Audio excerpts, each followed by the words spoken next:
Dun dun dun dun dun dun dun dun dun.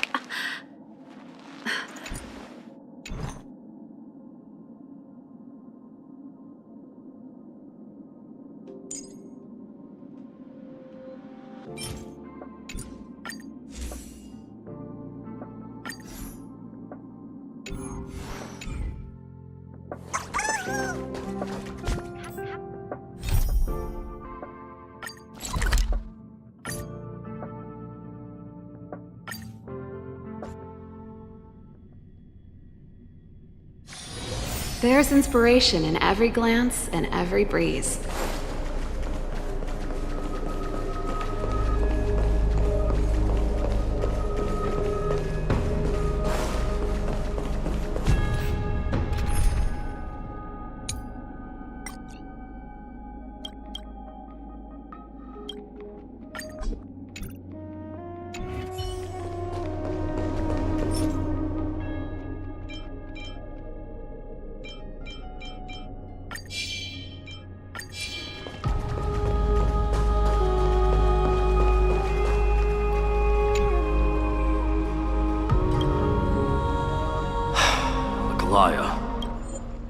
With all due respect, this trial is taking far too long.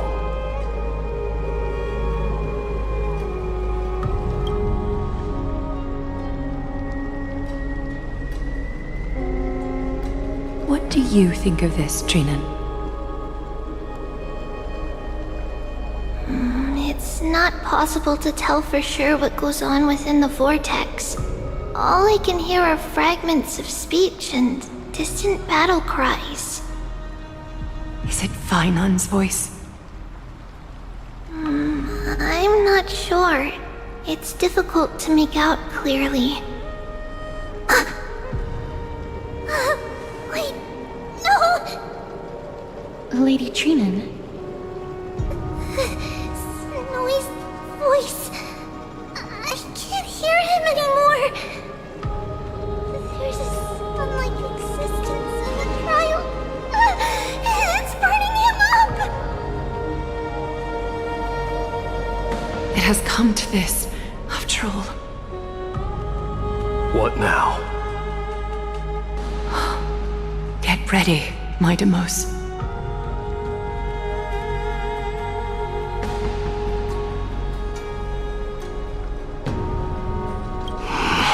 Time for Plan B. As I promised you, Aglaya, I will intervene in the trial this time to bring your deliverer out to safety. But that's as far as I will go. Of course. I know this is not the time to demand any more from you. Discerning. All right then. To be as prepared as I can, I hope that the two Outlander warriors can also join me. That might not be a good idea. The core flame trial is many times more complicated than a standard ritual. Even the slightest misjudgment, misstep, or hiccup could result in grave consequences. Our two distinguished guests are not obliged to risk their lives for the flame chase journey. Let me join you instead, Lord Mighty.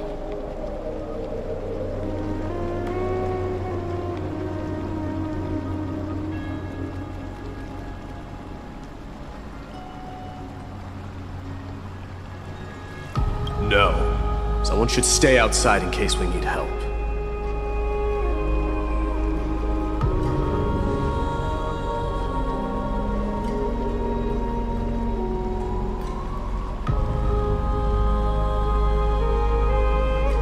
Join me in the trial to look for Finon. And when we do, Goliath's golden thread will guide us back out. Assuming we survive Nikador's wrath.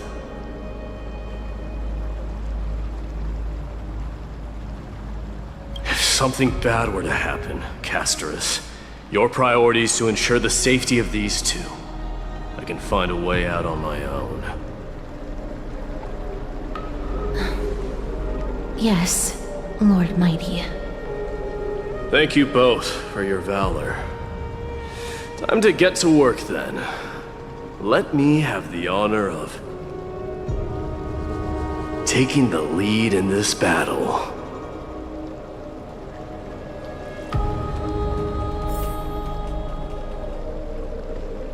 May that warrior be safe from harm.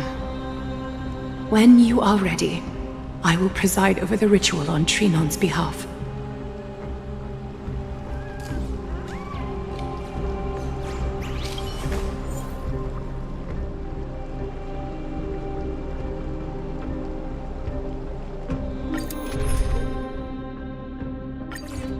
Our reinforcements from beyond the sky, warriors of high esteem.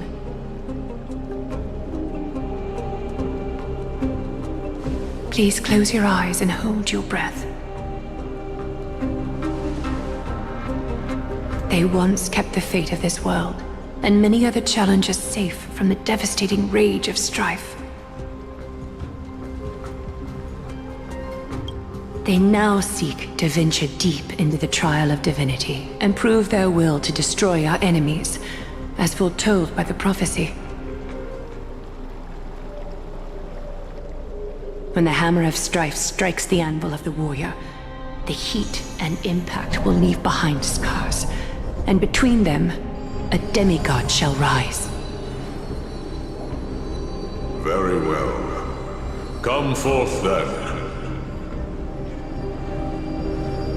Souls foreign to this realm, and warriors in the making.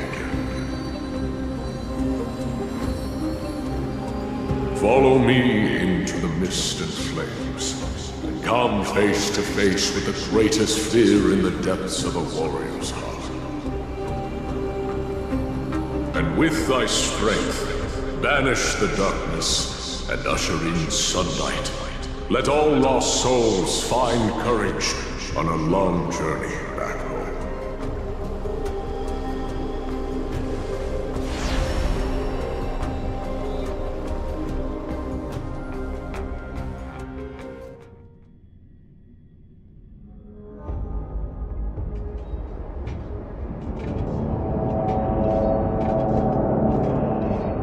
What's the matter? Surprised? Where there's strife, there's carnage. It shouldn't come as a surprise to see such a sight in Nikador's trial. I don't see him around here. We should go first. Let's pray he stays safe. Huh. The greatest fear in the depths of a warrior's heart, huh? So, this is what he fears the most.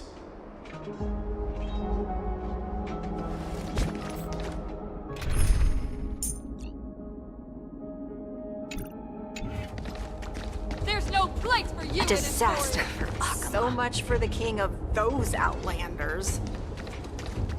A disaster for Akama. You won't get away, Kremnoan vermin! Be on alert. The smell of rust is thick in the air.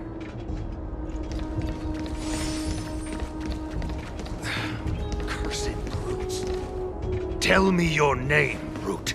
Your demise shall be a tale I boast about at the feast table. My name is Perdiccas, and I am here to avenge my people. Kremnoans and Akamans are at war? Perdiccas? Even the tragic cries of beasts at the slaughterhouse sound better than your name. Say whatever you like, despicable Akaman. Valorous death before glorious return. May the Kremnoan spirit always watch over me.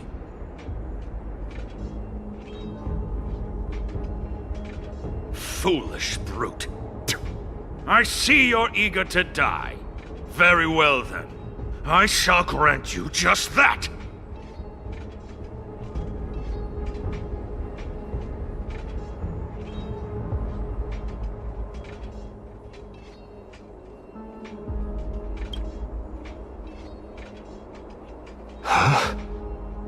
Die, you swine!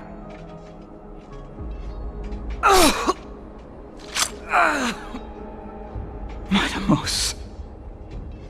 My king. Why? Why did you leave us to the mercy of these foreigners?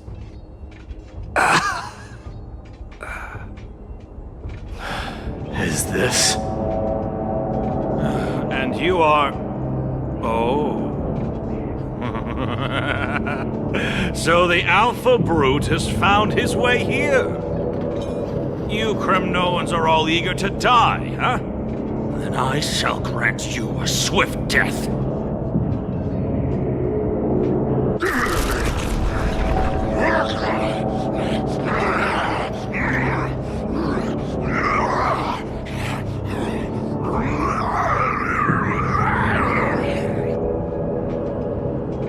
Face your death, cowardly king!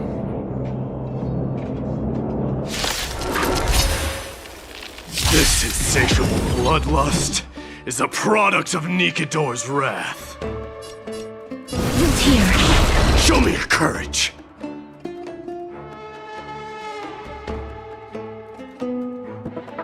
Revenue! Step up, let's see ya!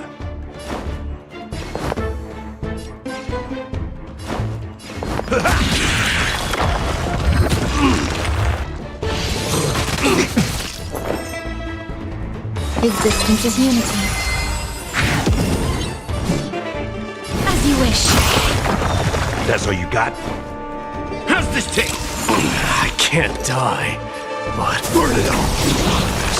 I am struck. Burn it all. Absurd. I know this Akaman. Strife contorted an honorable warrior into this perverse and twisted being. And that horrible noise. I can hardly suppress my bloodlust when it sounds. This battle cry must have gone to Finon. That's why he lost himself. What a useless fool.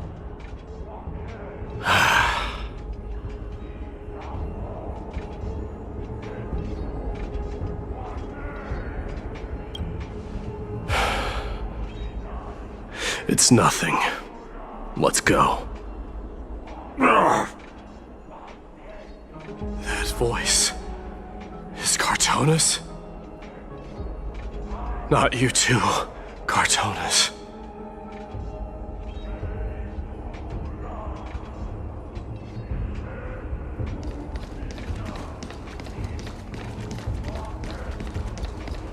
Mighty Mos you are. destroyed all the wicked king. Here to take my life finally?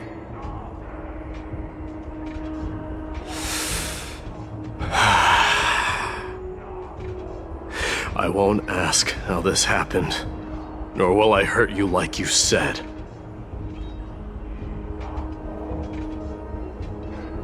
I just need you to tell me where Finon is. All of this, you know very well.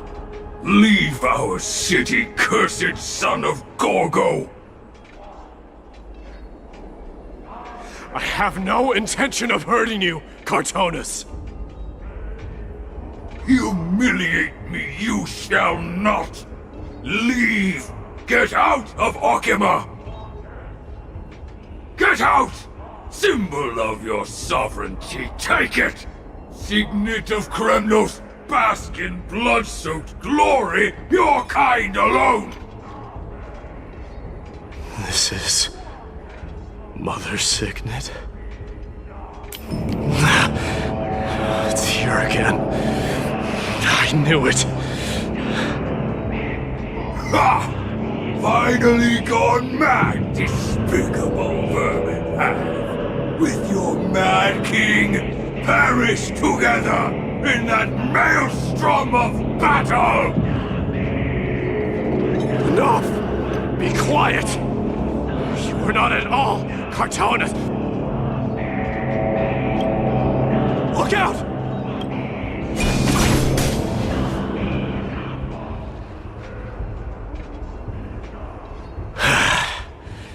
Nice move.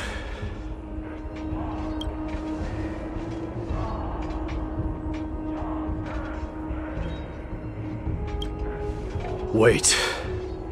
He seems calm and composed, unlike the rest.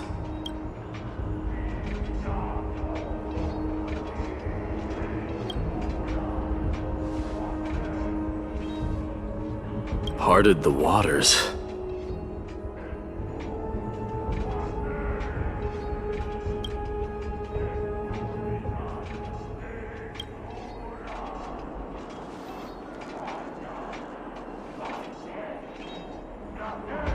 So, you are Dan Heng.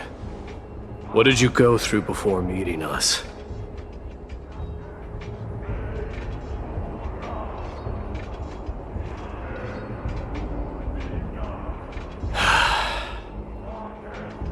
You mean you saw your past too?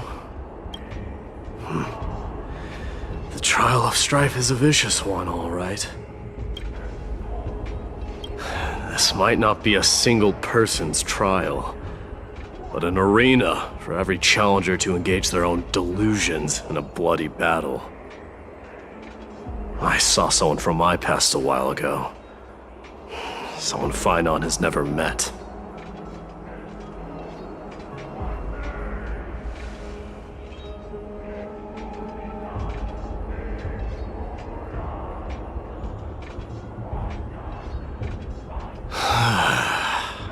We can only hope this battlefield is nowhere as extensive as I imagined it to be.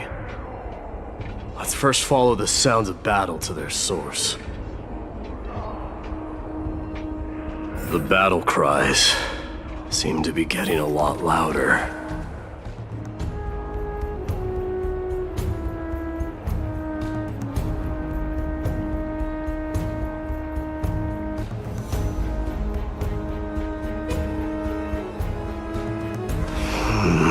I agree.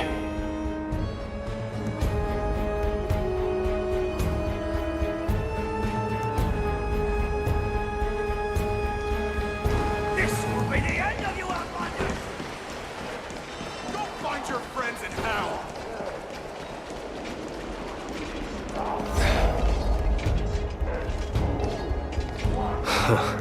Just as I thought. This is where the battle cries were coming from. The true entrance to Nikidor's trial.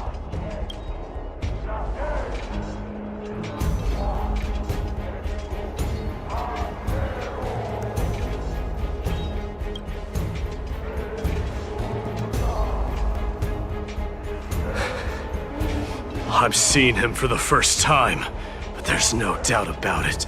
What I'm sensing can only be Strife's bloodlust. The one manipulating this battlefield is Nikador themselves. My demise. You are a keen warrior indeed. You know me? The blasphemous prince. Of course I know you. And I happen to know that you're here for the soul of that white-haired warrior. Great. Let's cut to the chase then. Hand over that. No.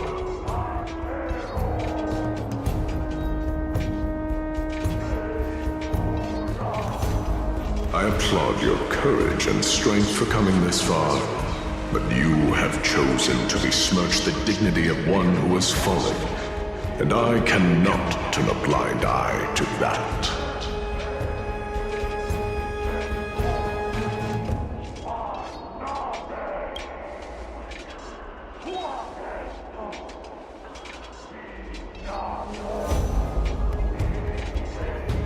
He faced the greatest fear in the depths of his heart, and fought with exceptional valor, though he eventually succumbed to the brutal onslaughts. I have since brought him to the rear battleground, and granted him glory worthy of his courage, tenacity, and sacrifice. You wish to take him away? Sure. Pick up a spear and prove that your resolve can rival his. Of course, cowards who hope to avoid bloodshed are better off disappearing from my sight this instant. Your opinions are of no interest to me, Mad King. If it's a fight you're looking for, then you will get one, Titan. I will put you to rest once more with my curse of immortality. Commendable. Your noble mother displayed the same spirit with a spear in her hands. Don't you dare speak of her. Why not? She challenged the former Kremnos king to a duel, even knowing that it was a deadly trap, all to protect your dignity. Are you suggesting her efforts were for naught? Her death was caused by you, the incarnation of strife. How dare you talk about her past?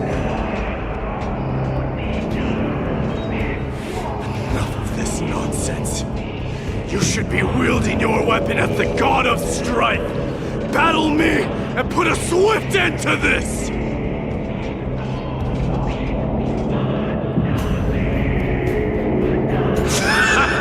Your hatred is as clear as day, my demos. My words must have stung deeply. But thanks to that, I have also come. This is why you killed your father for the throne, only to let your signet sink to the bottom of the Sea of Souls, refusing to let the glory of Kremnos live on. This is why you slew the Strife Titan, only to reject the core flame, letting strife continue instead.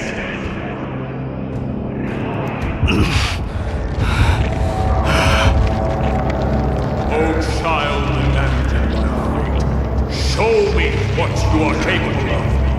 Show me if you have the power to put out the flames of your very own destiny.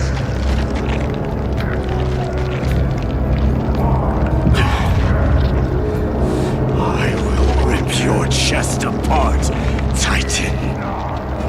The same way I ripped apart that former king. I see you wish to repeat this. Come at me then. Ignite on to the battlefield. Take this fierce battle to the boundaries of strife and consume me, or lose yourself in the fight and watch your defeated corpse burn to ash. Remember this, the son of Gorgo will be drowned in blood. Very great, unjust, moment, century. To you, the successor of Gramnos.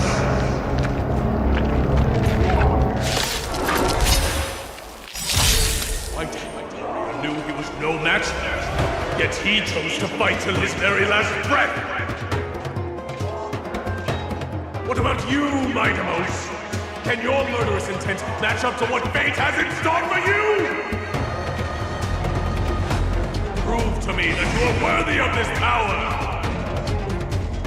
Let this place witness glory. Mournful cries. Miserable wails. Kings of Kremnos, this is the power you desired? I can't die, but thanks. Enjoy yourself. Confidence. Existence is unity. Life is not so fragile. As you wish. Through my blood. In the name of fairness, I grant you the blood of strife. Every petal in life's garden. All will be swept away by the wind. Nice, like my friends. Indulge yourselves! Embrace a new life. Dying soul, face me. This raging power. I can hardly contain it.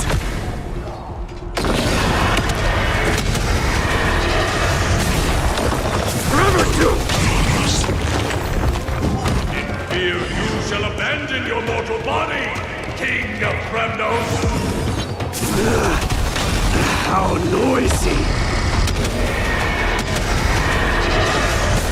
Forever doomed!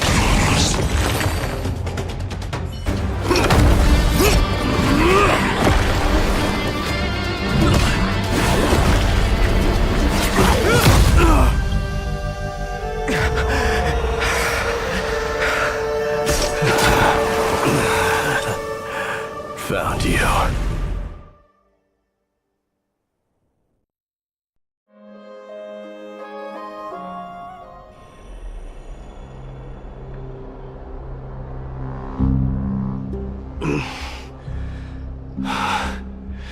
I did my best.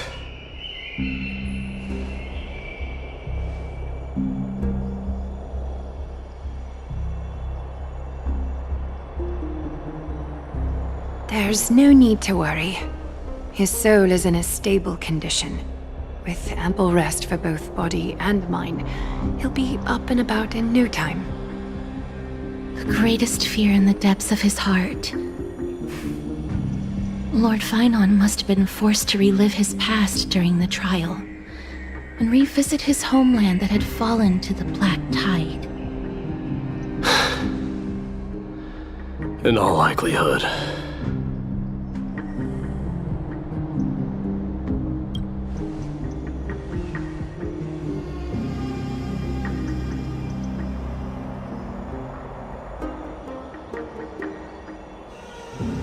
It is one of the culprits that drives the people of Anvorius to madness.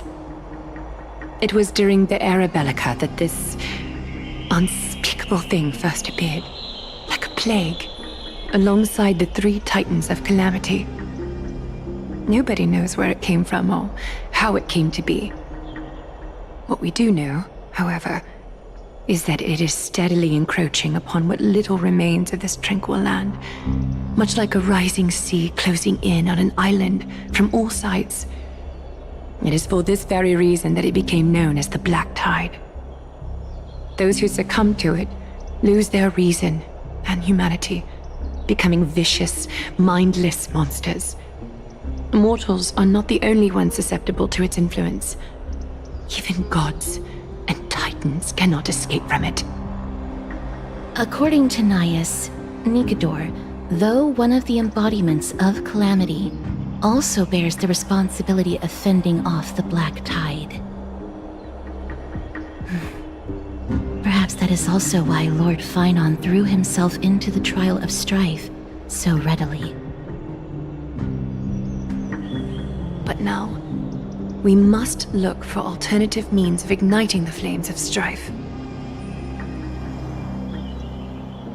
So, Aglaya, what should we do now?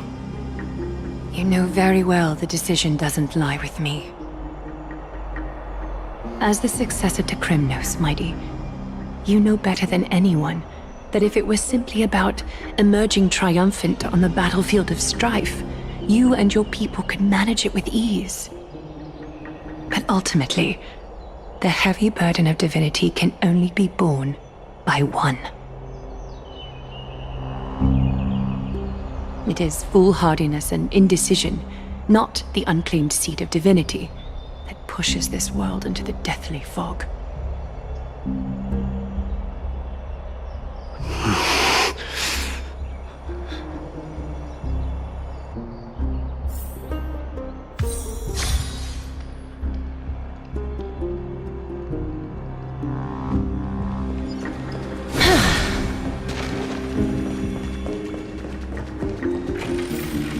I'd love to go in and take a look.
Don't worry, Dee.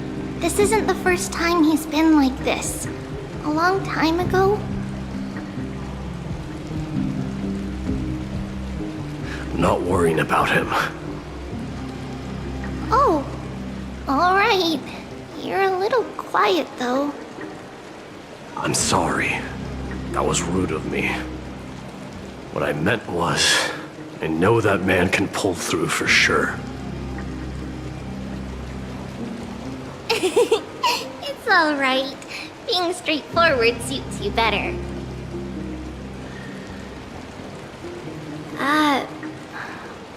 Actually, Dee, there's something we're curious about. What did you see in Nikador's trial? Something that terrifies me. Isn't that ironic? There shouldn't even be a word for fear in the Kremnoan language. Do you think you stand a chance against that thing that terrifies you? Is this also part of your grand scheme? What do you mean? Aglaya knew that Phynon might fall. And she expected me to take his place. That was the plan all along, wasn't it? Yes. Looks like you know everything. I have no intention of condemning you for it. The Flame Chase journey is not a game, and I have long understood this. The downfall of strife, and the ever-growing threat that the Black Tide poses. If Circes and Ornyx are also impacted, ramifications will be dire. They are the only two Titans who are still lucid and willing to coexist with humanity. Regrettably, I do not hold the key to completing the trial. If I wish to conquer that fear, I need the assistance of my fellow Kremnoans. Give me some time to speak with my people. It won't take long, I promise. I see. There is strength in numbers, but you must know that the trial to become a demigod is ultimately meant for only one individual. Dee, your people, they have been eagerly awaiting a new king all this time, haven't they? If you take on the divine role, they will have no reservations about following your lead. After all, you're the hero of Castrum Kremnos. I once was. But Lady Trebios, therein lies my deepest fear. We'll talk again later. I'll be back. Dee? Regardless of what happens, we will always be there for you.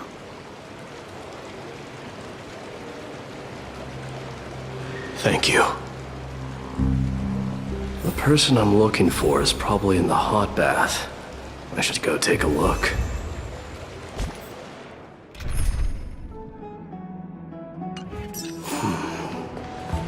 The billowing steam always brings back memories of the furnaces in our homeland.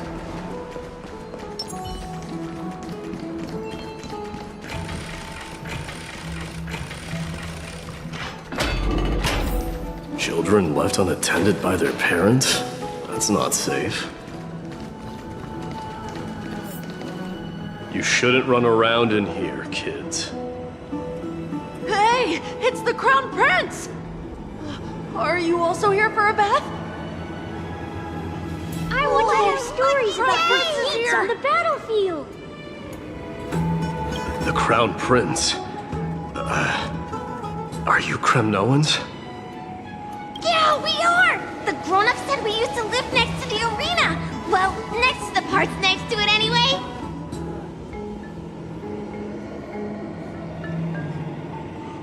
My dad is a centurion with the Hydra Lancers, and my mom is the bravest warrior in the God Shield Brigade. We used to get tons of silver coins from Mr. Crateros. My parents are serving in the Holy City garrison now. As warriors of Kremnos, they're braver than any Achaemen. Why are you kids here alone? Where are the grown-ups?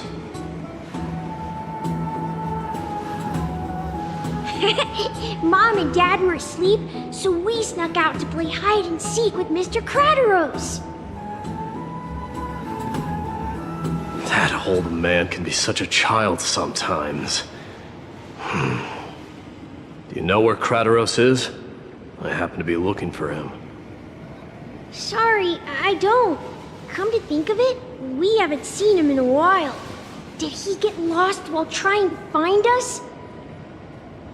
No way! Mr. Crateros is a member of the King's Aegis. He's the best at hunting down enemies.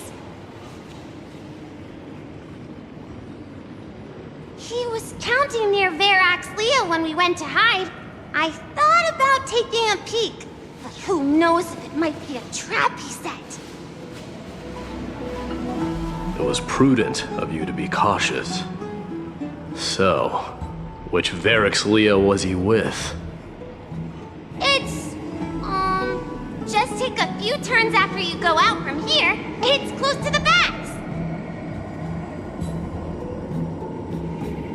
All right, I'll go look for him. You should consider the game over and head home for now. And don't play around the hot baths again. Wait, Your Highness!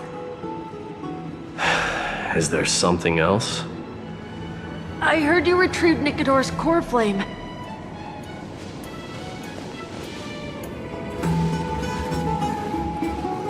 Does that mean we get to go back home soon?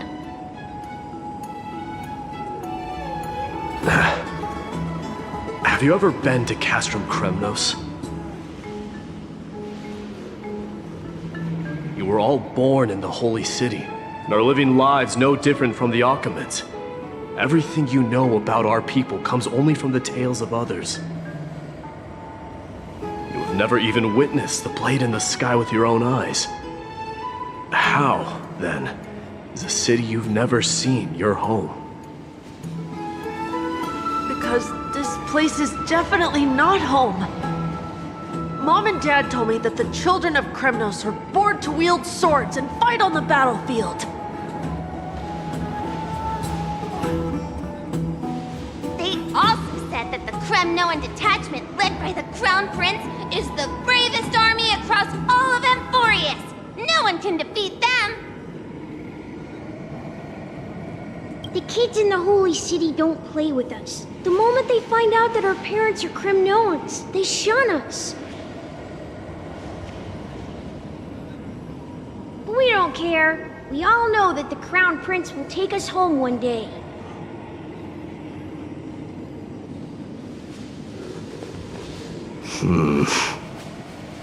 That time has not yet arrived.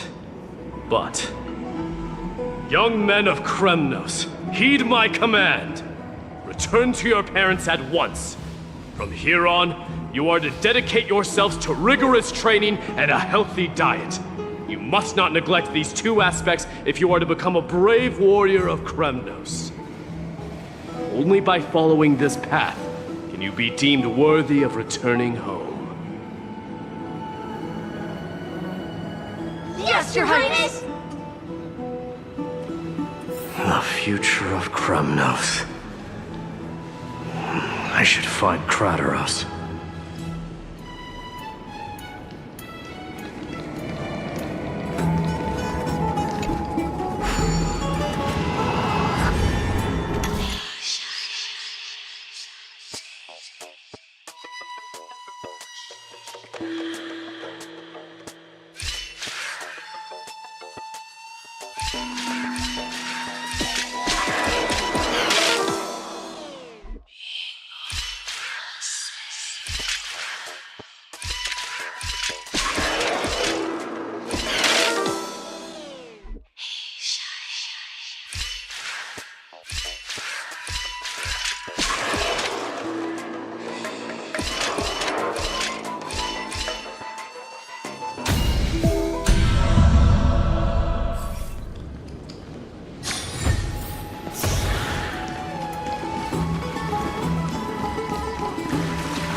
There he is.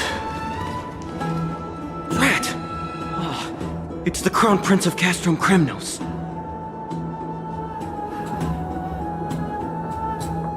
Get a grip. We're here by order of the Council of Elders. Even the Chrysos heirs have to think twice before doing anything to us. Out of my way, lackeys of the Council. The Civil Guard of Akama is on official duty. Please keep out of this area. Calm down, my lord. Play nice. Don't make me repeat myself. I'll allow you to pass this time, but just this once.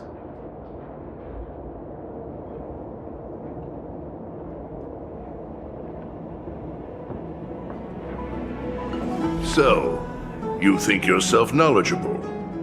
Then here is a question for you. Do you know how Chrysius Leo in Castrum Kremnos came to be mounted on the wall? I don't know, my lord. How did it come to be? Let me enlighten you. A long time ago, the founder of Castrum Kremnos led a group of warriors to hunt down a lion on the outskirts of the city of Tritos. That vicious beast had been a menace for years, and the bones in its den were stacked even higher than the peaks around Akama. But do you know what happened?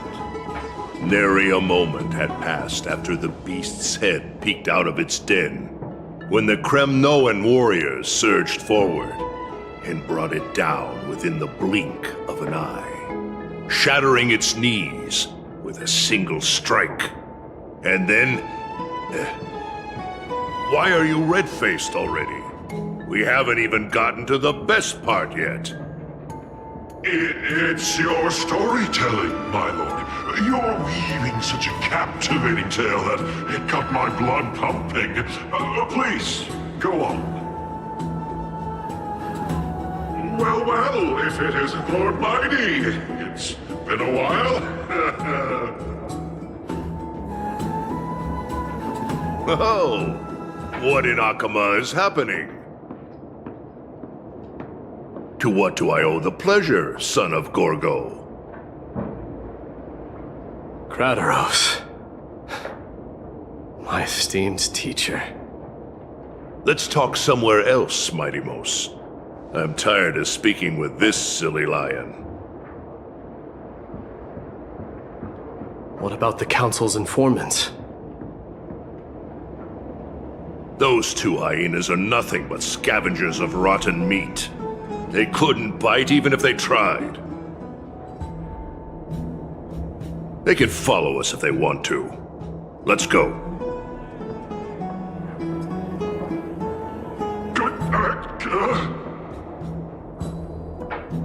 Wait, so how in the world did Chrysius Leo get mounted on the wall? Keep up with us, you hyena. Oh, sorry. I meant officers. Seems like the son of Gorgo has a poor sense of direction, huh?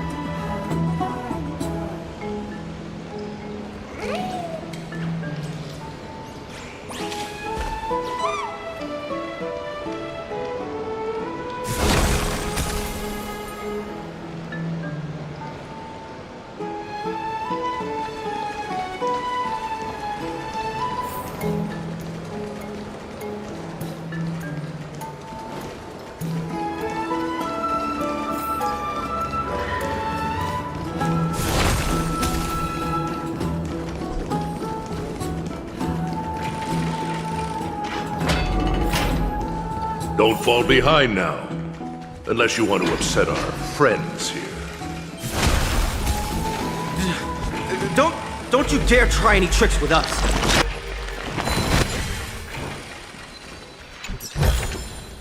You may have it. Consider it your reward. We're almost there.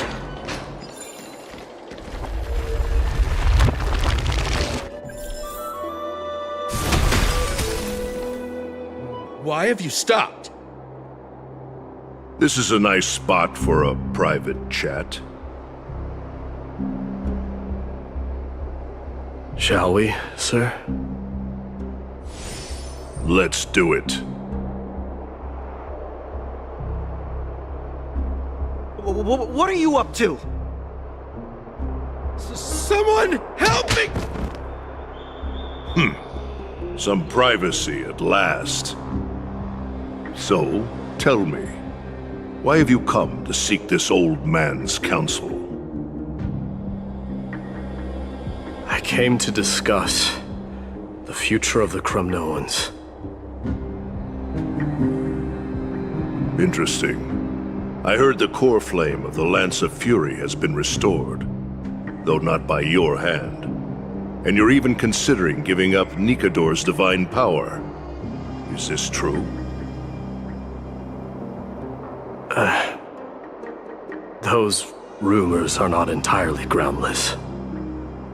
In other words, you did entertain the thought of giving up the throne of Kremnos and forsaking your people. The divine power is not equivalent to the throne. The path of strife is also not our people's only way. Enough with the word games. You, of all people, should understand the plight of the Kremnoans. Think about all the warriors of the Kremnoan detachment who left their homeland with you. Think about their children. Only the yearning for our former glory days has kept us going all this time. If they ever learn that the crown prince they look up to so much is actually toying with the notion of stepping down, think of the disgrace it would bring upon your departed mother, Martimos.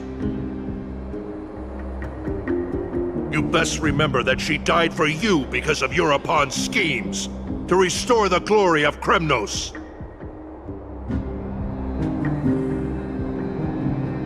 Since you've brought that up, tell me, who is responsible for my father's death? Are you trying to shame me, Martimos? I may be old, but I haven't become so decrepit that I've forgotten it all. Of course I remember that Europon died when the Kremnoan detachment surrounded him. You drove the spear into his chest with your very own hands. That was merely the final outcome. Do you still not see it? What led my parents and our people to their downfall is none other than the strife we speak of. The quest for glory. The tenet of valorous death before glorious return. This is the creed of every Kremnoan, no matter whether these beliefs are justified or not.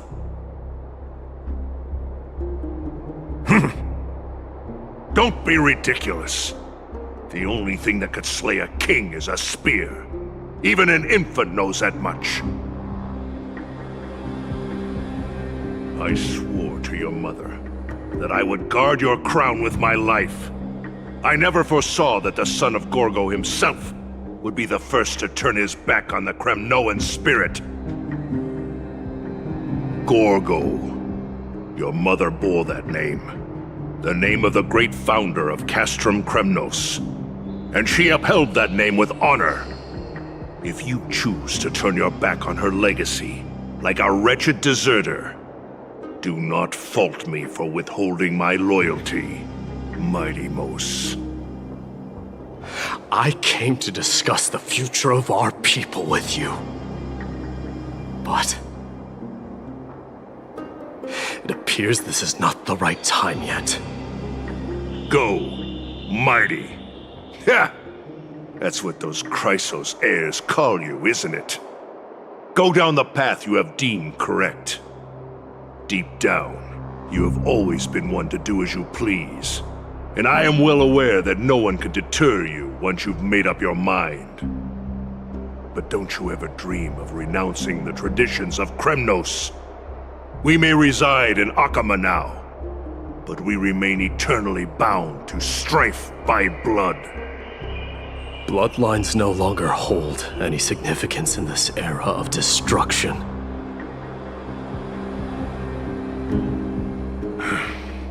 My young lord, always bear this in mind. Never reveal your vulnerabilities to anyone. A lion should never dwell amidst its prey, especially when it wields power enough to dominate the entire hunting ground. European, the boy did nothing wrong! This is murder! Do not sully the noble name of Kremnos with the blood of an innocent child. You mustn't reveal your weaknesses to the enemy.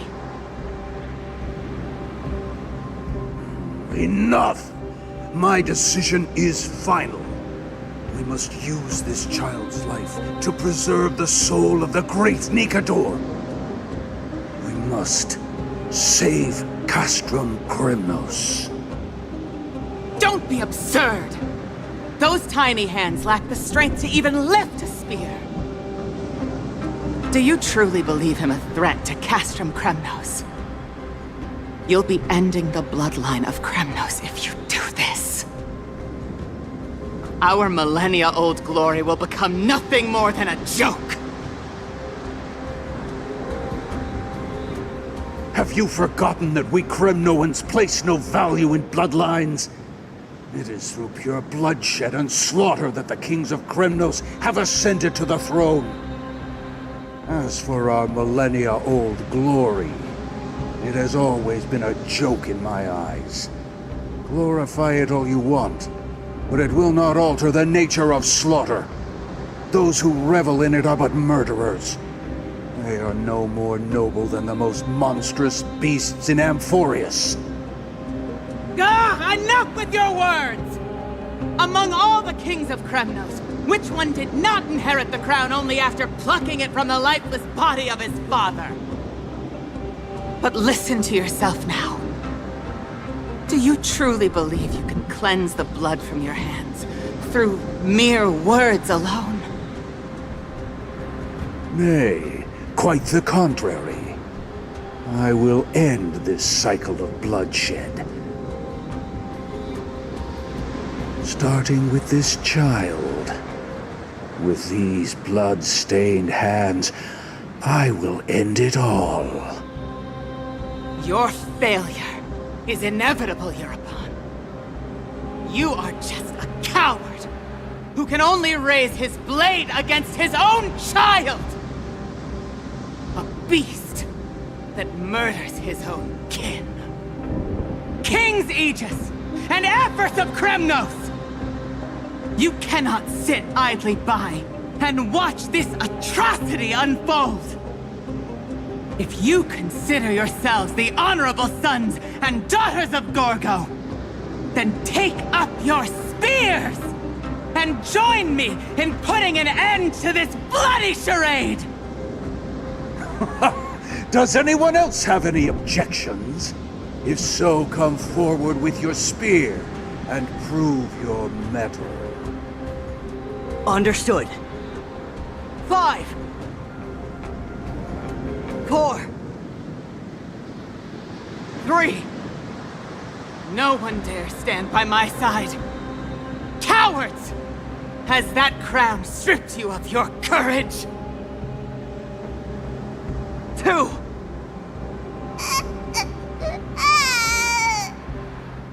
1. It appears there are no objections. Then, in accordance with the Kremnoan Council's principle of tacit consent, the decision is final.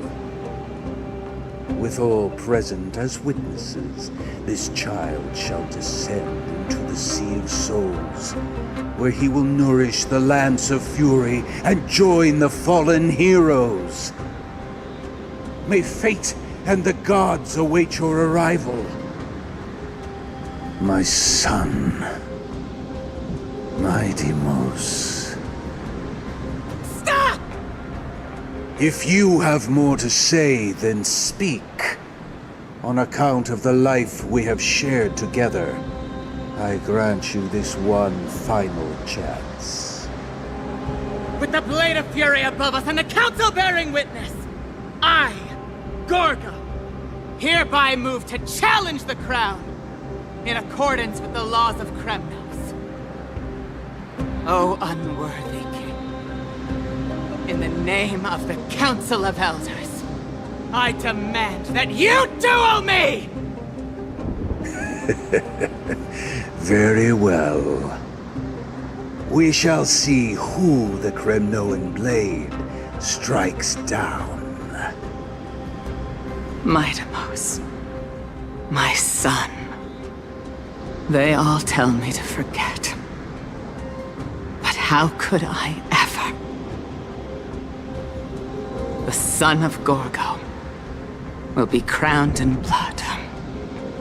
If there is no Kremnos without the crown, then I shall seize the crown and smash it to pieces to bring the people to their senses.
Mister, you're awake.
That's a complicated question.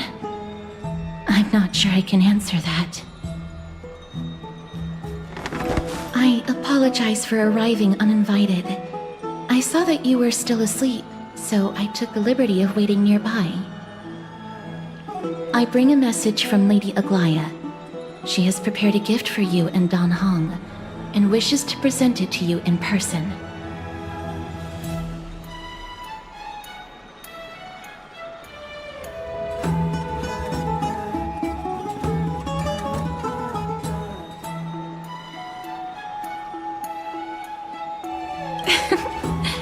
I'm glad you're in good spirits.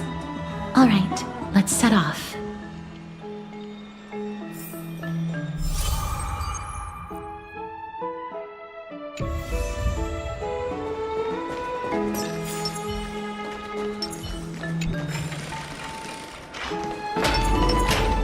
The baths are bustling. Now that Nikador has fallen, the soldiers in the city can finally catch a break. I'd love to go in and take a look. Have you heard? Seems like I don't know how long I'll be able to live like this.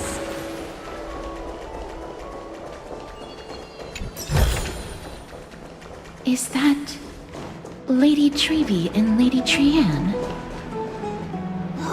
You must have forgotten. This is a precious relic from our hometown. We definitely all saw it back then. Trianne, this is a counterfeit. We both know it's impossible for something this fragile to have survived all those years in one piece. Nothing is impossible. We are fragile too, but we still got through those sad times. Ugh, look at that color and how it glitters in the light. It's exactly as we remember it. Why won't you buy it? If someone else gets to it before us, we'll miss our chance forever. Calm down, Trianne. You need rest.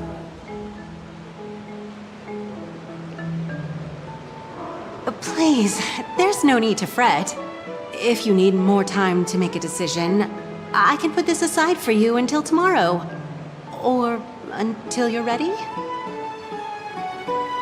No, it's alright. Trianne is just... She'll come to her senses. Trianne is just... what? Trianne is super mad, that's what! You've forgotten! You've forgotten all about Mama! Mama gave us something just like this before! Trianne...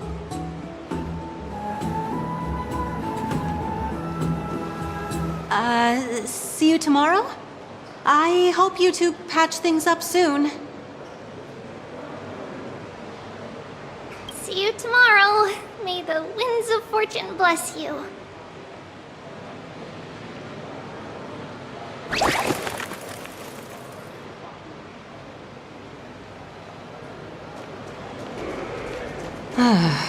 It's so hard to understand what they're thinking sometimes. Excuse me, if you don't mind, could you tell me what Lady Treby and Lady Trianne were discussing just now? Oh, it's Miss Castoris. It's been a while. Well, honestly, I'm not quite sure myself. See, I have a little hobby of collecting handicrafts. Some time ago, I found this trinket being sold at the Marmorial Market and bought it to use as decoration at my stall. When Lady Treby and Lady Trianne walked by earlier, Lady Trianne happened to catch sight of it and promptly insisted that it was a precious memento from her hometown. But Lady Treby believed it to be a counterfeit. She said it couldn't possibly be from Yanisopolis.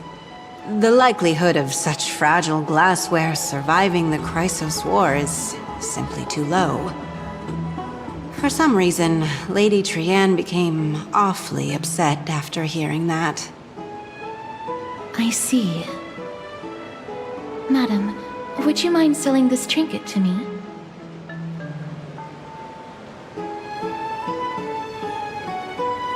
Certainly, it's just...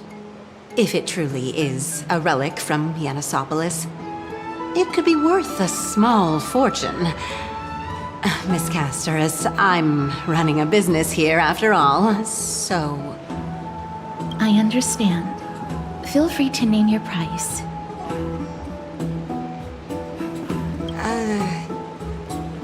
I suppose I can sell it to you at cost as a sign of goodwill, Miss Casterus. Just promise to support my business in the future. Much appreciated. We're lucky that she has a good heart. I'm not one to venture out often, and while I have some savings, it takes a lot out of me to even talk to people, let alone haggle. Had it been another merchant, I would have been set back plenty. The authenticity of the piece isn't important. What matters is that it holds special meaning for Lady Trian and reminds her of her hometown. I've long wished to show my gratitude for Lady Trian's care, but I haven't been able to come up with any ideas for a suitable gift.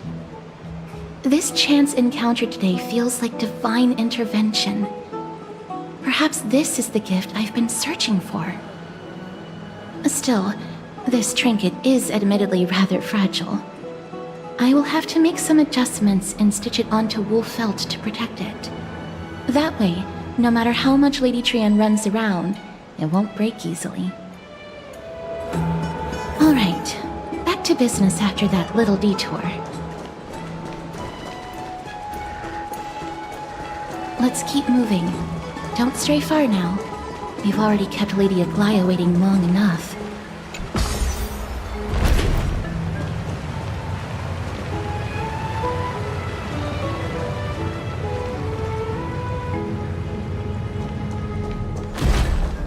It seems your friend arrived before us.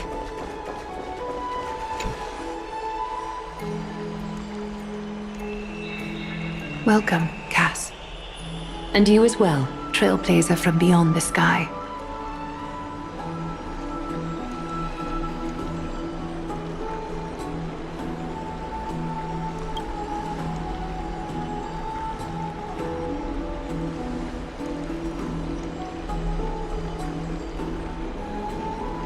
For all that has happened, it was never our intention to drag you two into the battle against Nikador and jeopardize your safety. To express our gratitude for your kind trailblazing endeavors, we would like to present you with the highest honor of Akima. This is the Dew of Divine Blood, brewed from crops nourished by the blood of the Titans. It is said that only 12 bottles existed. The last 3 bottles are now being kept in the treasure vault of Akima. Back in the days of prosperity, cities fortunate enough to acquire it regarded it as one of the greatest treasures ever. Unsealing it during a ceremony held in honor of 2 cities' diplomatic ties was the highest form of respect one could show the other. And now, in keeping with tradition, Akima dedicates this drink to our esteemed guests from beyond the sky in appreciation of what you have done for us.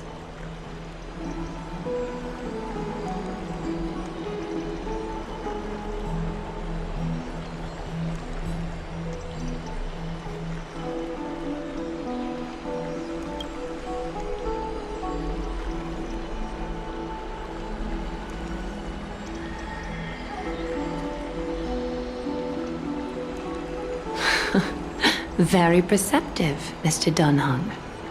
Your heroic deeds have proven that you come in good faith. With the Dew of Divine Blood as testament, we wish to forge an alliance with the Trailblazers.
Danny have sharp eyes indeed.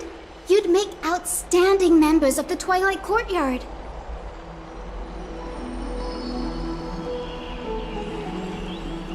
No need to worry, by the way. I can tell from Lady Aglaya's tone of voice and micro-expressions that she's being genuine.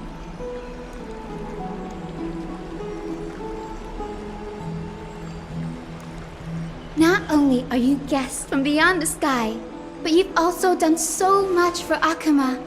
You're practically heroes to us all. Lady Aglaya would never subject you to Aquila's judgment.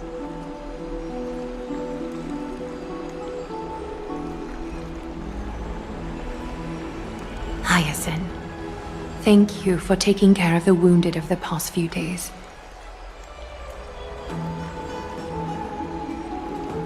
Oh, it's no trouble at all. The patients are very cooperative when we attend to them. I'm just thrilled to see them all going home healthy again.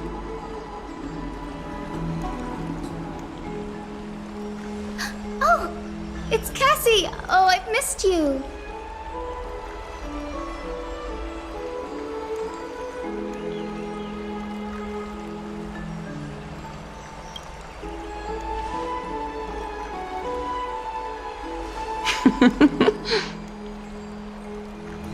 Miss! You can't say that! Lady Aglaya should always be Lady Aglaya.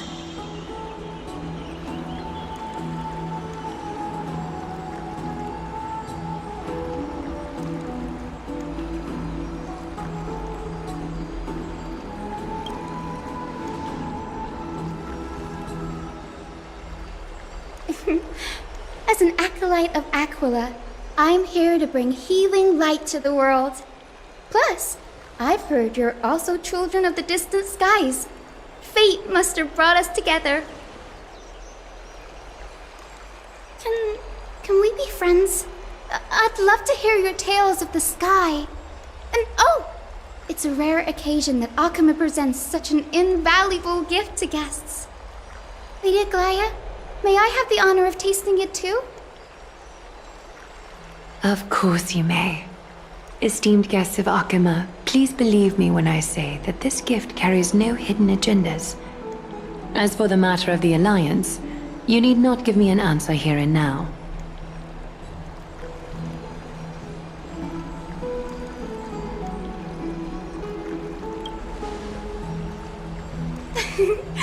You're mistaken. The capable Lady Aglaya doesn't need my help with things like this.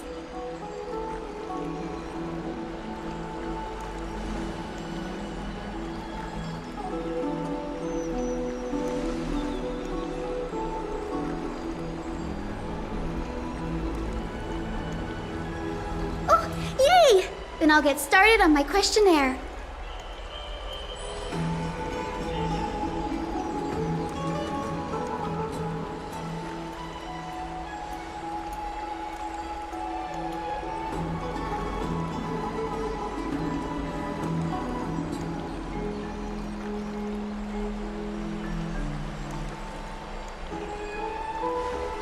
Allow me to do the honors. This young lady is Hyacinth, assistant lecturer of the new sporists at the Grove of Epiphany and head nurse at the medical institution known as the Twilight Courtyard. Many of the Chrysos heirs suffered injuries during Nikador's attack on Akuma, so the Grove sent Lady Hyacinth to treat the wounded in Akuma.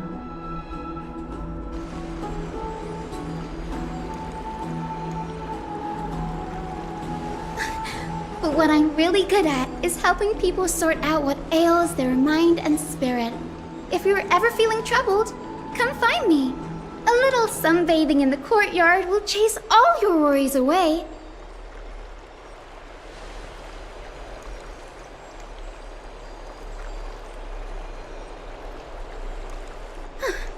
Well, it looks like everything's sorted out now. The patients have also all recovered. I think it's time for me to head back, Lady Aglaya. I would love to keep you in Akuma for a few more days, but I would hate to provoke the ire of the Grove.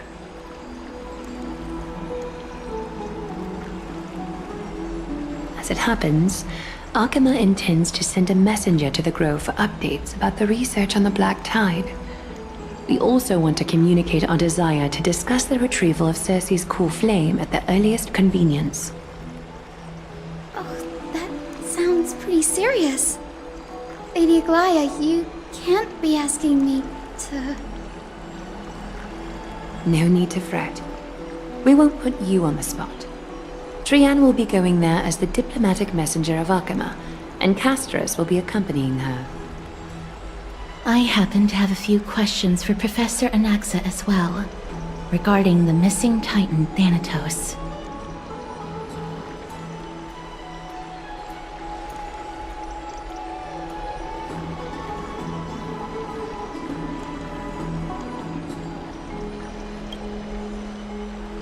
If you're not keen on just sitting around, Mr. Trailblazer, why not go with them? The Grove is a picturesque place, perfect for sightseeing. That's a wonderful suggestion. Come visit the Grove, Gray. I'd be delighted to show you around.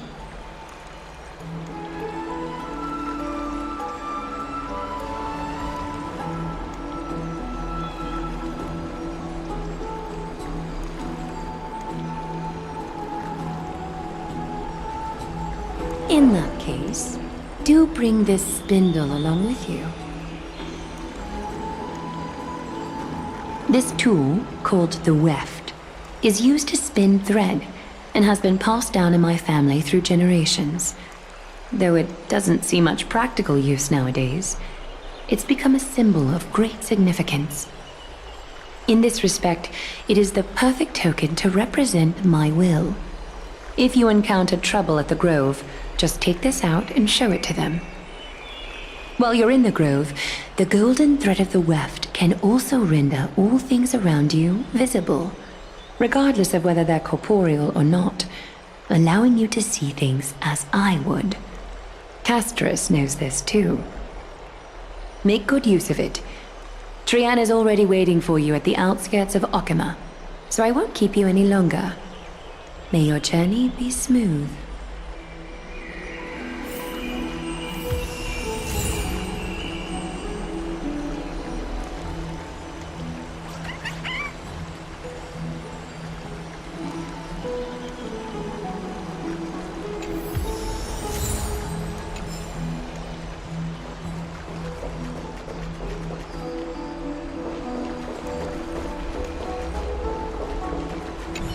I'm glad to be in your company again, mister.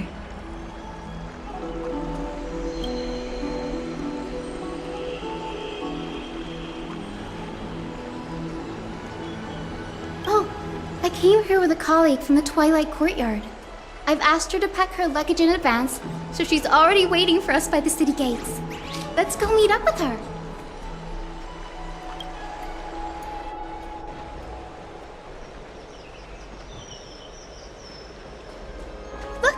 There she is! And Lady Trian. But who's that they're looking at? Did something happen, Clementine? Oh, that's a serious injury. Miss Hyacinth, this man was discovered by Trian! Trian was in a bad mood this morning, so we went to the outskirts of Arkema for some fresh air. Then we found him collapsed on the roadside. Trian knows the city has good doctors, so Trian brought our new friend into the city to look for a doctor. I was waiting here for Miss Hyacinth when I bumped into Lady Trian. But by then, this man was already in critical condition, so I had to perform some emergency treatment first. These wounds... they're caused by the Black Tide. This is bad. Clementine, prepare a ward for this man at once. I'll treat him myself. It's a miracle he's still alive, considering how badly the Black Tide injured him. Gray, Cassie, and Trian, would you mind making your way to the Grove first? Once this man is out of danger, Clementine and I will join you. As a healer, I cannot ignore those in need of medical attention. I understand. May fate have mercy on this poor man. Trian believes he'll get better.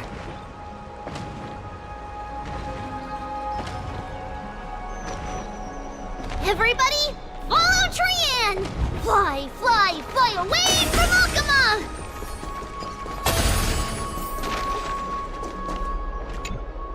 Down this road we go, to the skies we fly, leaving Alchema behind!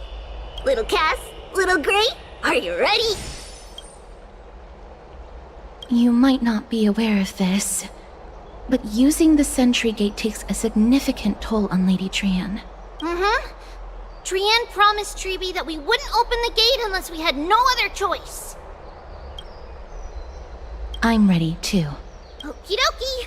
Everybody, let's hold hands. To the grove we go!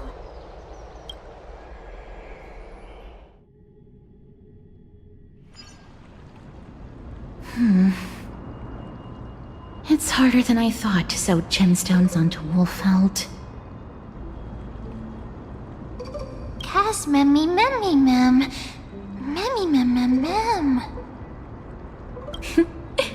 Mem wants to try sewing. Here, why don't you give it a go? Memmy, mem, mem, memmy, mem.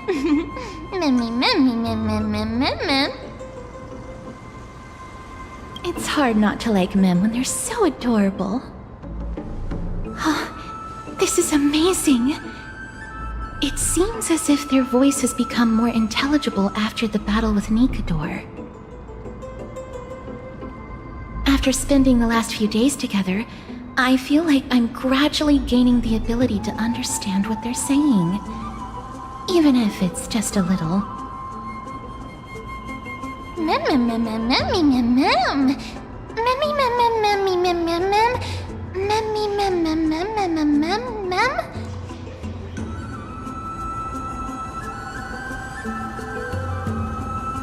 Memmy, mem. Memmy, mem, mem, mem, mem, mem.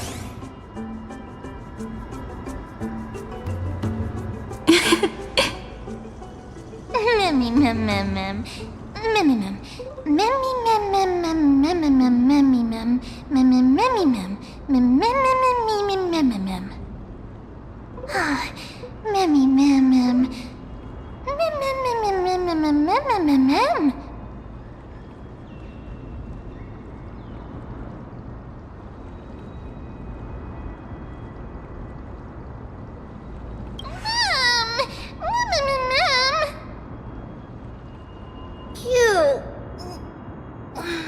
Is everybody awake?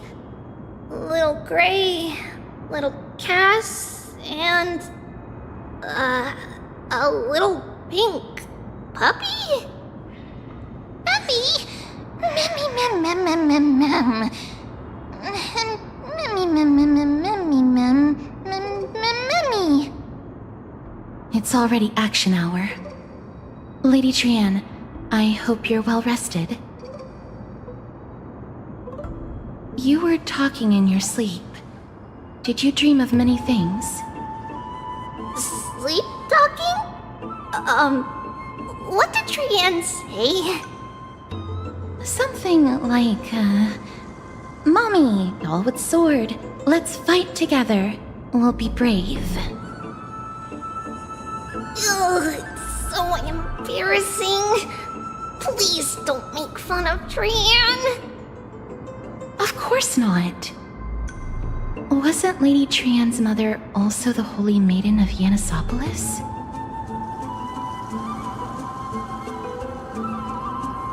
Uh-huh. Mama was the strongest Holy Maiden in all of our history. She also gave us the prophecy of deliverance. And she had red hair that looked like a cute red mushroom. But Trian can't remember what Mama looked like anymore. Not even in the dream just now. Memmy, mem. Memmy, mem,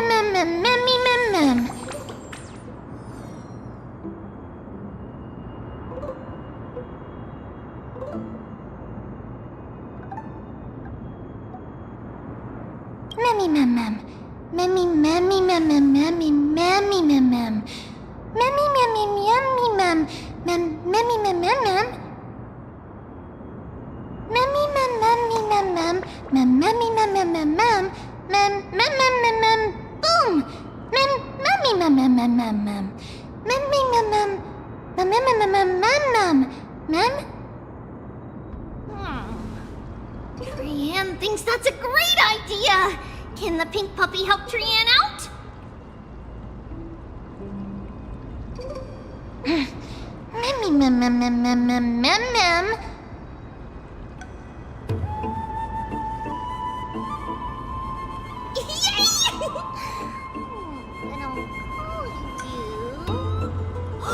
Little Memmy from now on!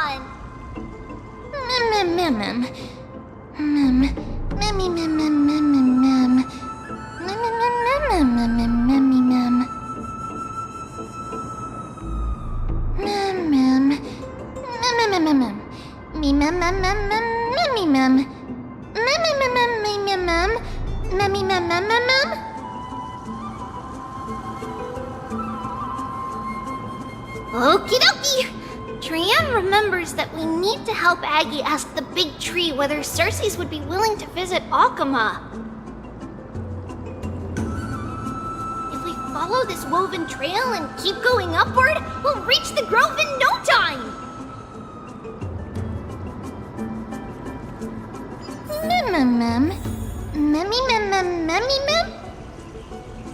Legend has it that whenever they requested an audience with Cersei's, Nestia would always come to the meeting in a long white dress. As the warps and wefts of the dress came into contact with the ground, they turned into paths and stairs. May this romantic path bring good tidings to Akama.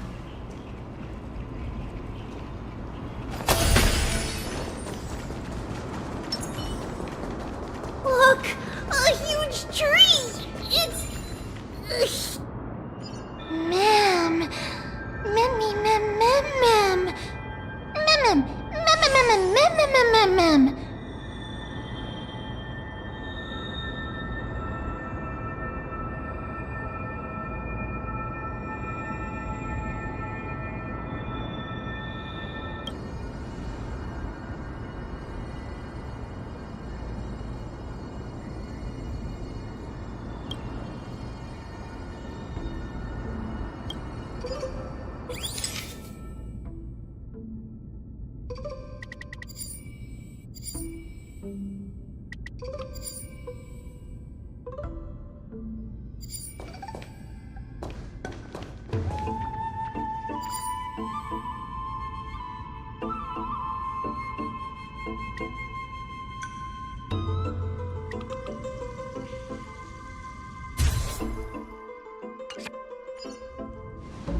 It's the Bough of Rift, the divine body of Cersei's.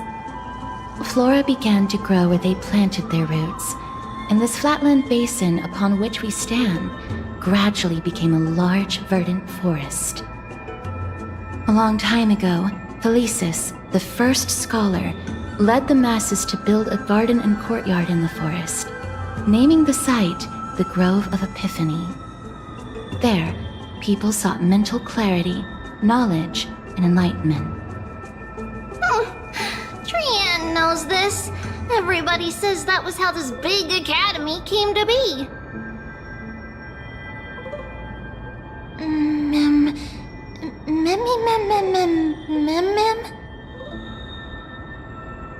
Something feels off. The Grove has always welcomed scholars. So too would Cersei's give us her delicate leaves and extend her branches in greeting. Yet, it It seems both the Grove's messengers and the Titan are indifferent to our arrival.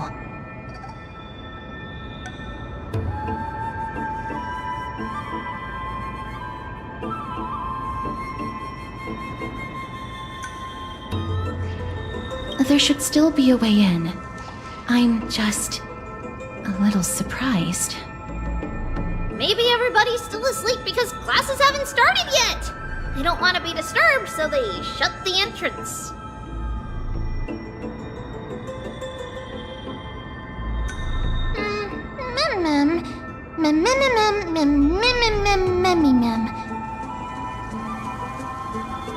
This place is too quiet. What in the world is going on?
Everybody, fly across to the other side!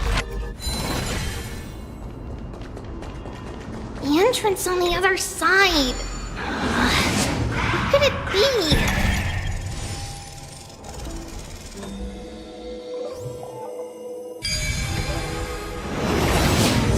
Aubrey's eyes are so sharp! I knew you would find it. The courtyard of Storgi should be just ahead of us.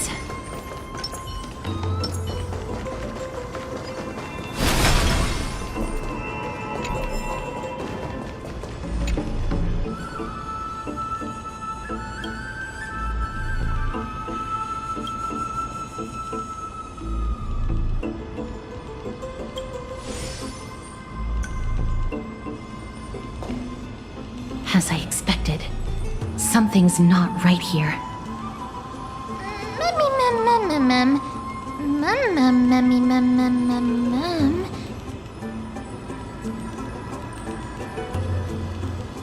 Not to mention that this whole place is also eerily quiet. There is no way she would have neglected such an important diplomatic matter.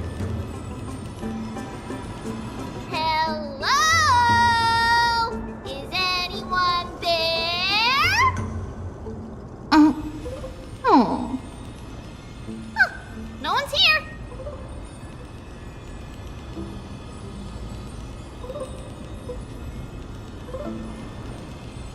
I have an idea. Lady Trian, could you lend me that golden spindle? Do you remember? Lady Aglaya said this. While you're in the grove, the golden thread of the weft can also render all things around you visible, regardless of whether they're corporeal or not. This is achievable because the grove is not only where the roots of Circes are, but also where the chrysalis of gold manifests. Oh, Nestia, with the weft as my vow, I beseech you, entwine my body with your golden thread and affection.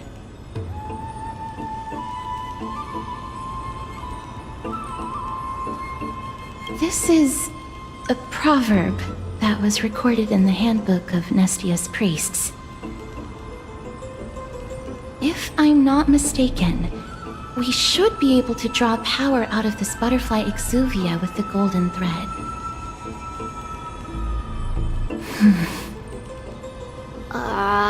There isn't a reaction. Did it not work? But that shouldn't be.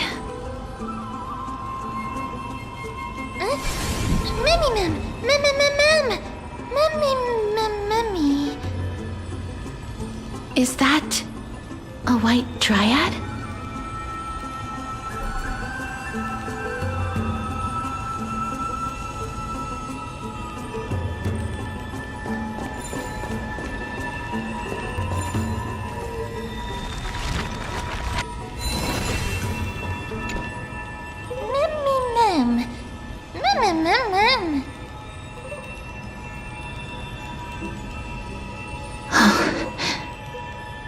No, it isn't a white dryad.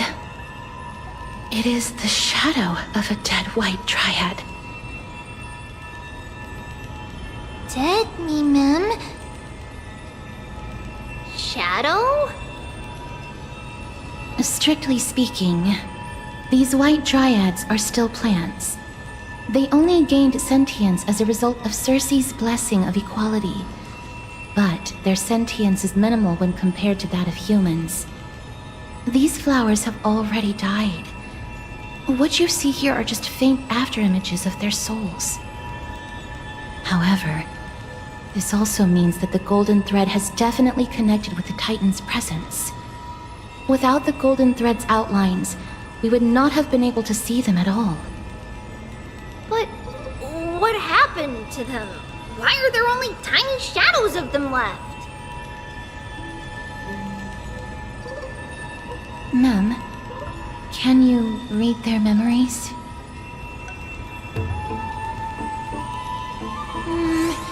Let me try.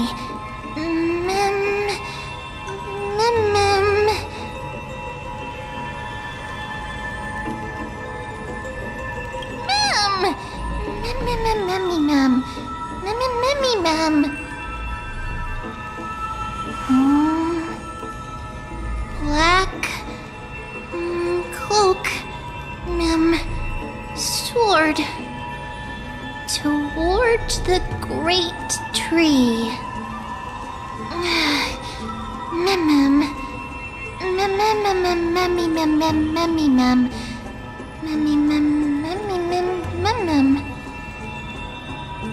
I have a bad feeling about this.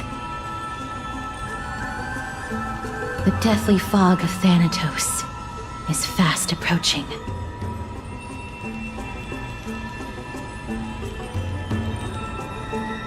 Oh! Trian will be on high alert!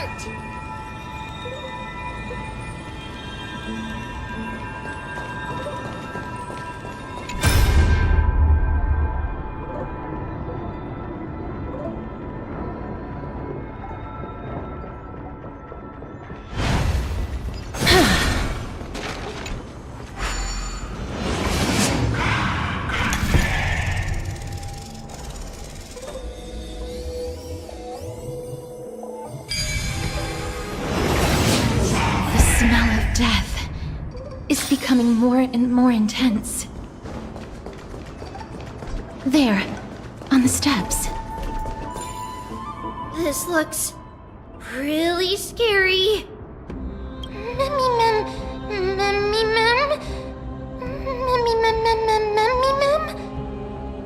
No, it's neither of those.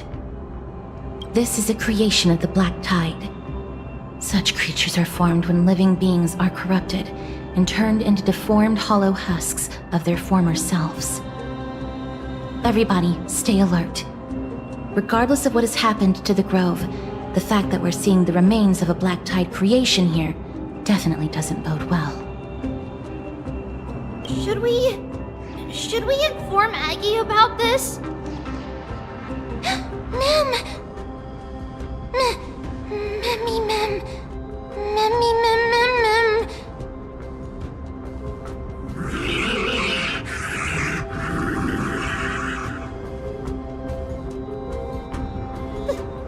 The monster is alive! Trian will protect everybody! Trian, please hide behind us.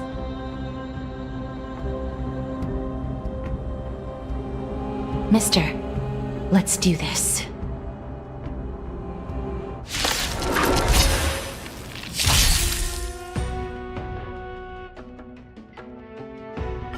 as expected. The words black, sword, and cloak. They're talking about the Black Tide.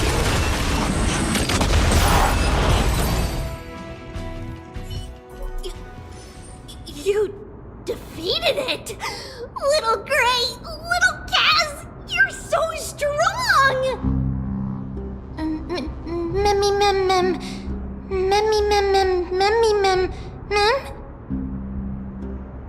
To think the Black Tide has spread this quickly to the Grove despite its remote location.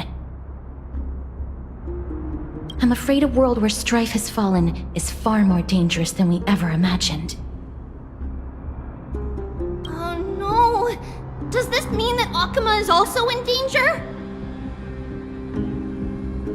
Looking at this mess, it seems the scholars at least succeeded in fending off the first wave of attacks. But at what price?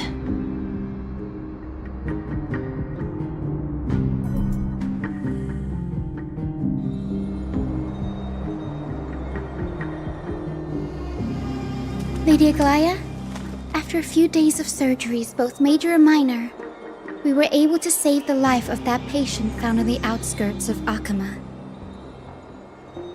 Thank you again, Hyacinth, for your hard work. The scarring of his organs was especially severe, a result of the Black Tide's corruption. It's a miracle he's even survived. I can't say for sure when he'll regain consciousness. Don't stress yourself out over this. You've already done everything in your power to save him. There's no need to hurry to the Grove either. You deserve a good rest now. Tribi, I have some things to tell you as well. There's something strange about where that patient came from. He is not Akaman. The way the stitches on his clothes are hidden is quite unique. Such craftsmanship is undeniably from the Grove. The Grove? You mean...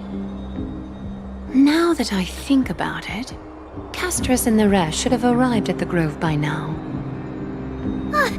Trian just got in contact. The Black Tide has invaded the Grove.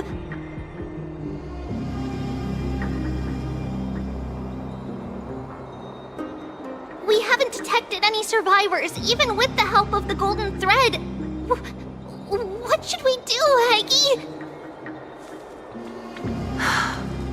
The Black Tide is posing an even greater risk to us now. I did not expect the Grove to be the first to be impacted, though. Can they tell where the core flame is right now?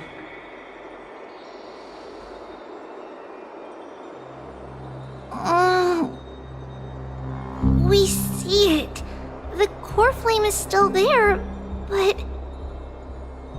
But what? But they can't say for sure whether the Titan has also been corrupted by the Black Tide.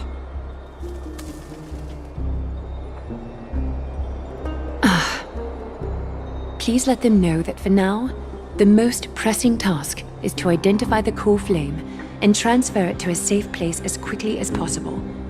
We must also search for survivors and find out exactly what happened to the Grove. Oh, and find Anaxa. Unless something went terribly wrong, he should still be alive. They've set off. Please, stay safe, everyone. I pray for their safety too. Aggie, how do you know that Anaxa is still alive? I know that man all too well. If that blasphemous performer knew that he was not long for this world, he would most certainly try to seize the core flame and drag the Titan down with him. Is this a joke as well? No, I'm being serious this time. We're facing threats from both within and without Akama. The merciless carnage may have ceased, but Archime's nemesis continues to sharpen their blades even now. They may have even prepared the gallows from which to hang us already.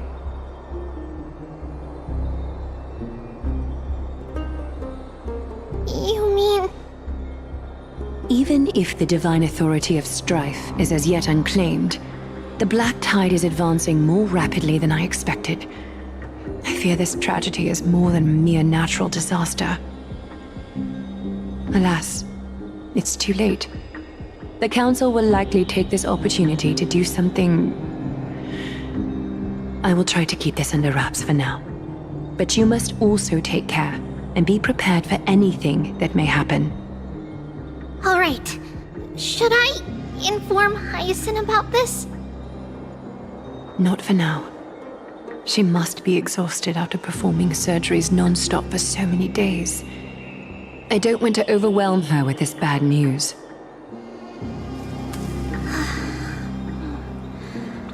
We can only hope that the Grove weathers this crisis with as many survivors as possible. That being said, based on the condition of this patient, Treby, we should prepare for the worst.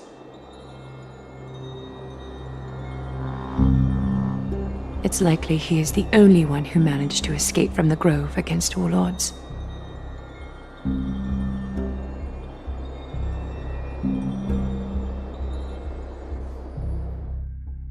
Everything will be fine. The people at the Grove are really smart. They'll definitely be able to chase away the Black Tide.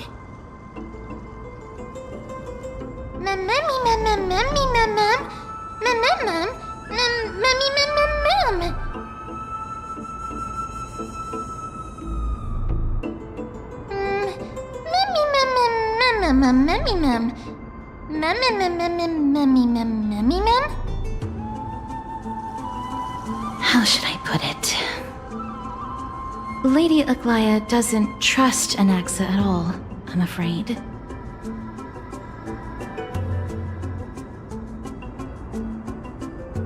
Despite being a chrysosaur, Anaxa resolutely believes that titans and prophecies are a load of nonsense. During our regular citizens' assemblies, he always votes to oppose the flame chase journey.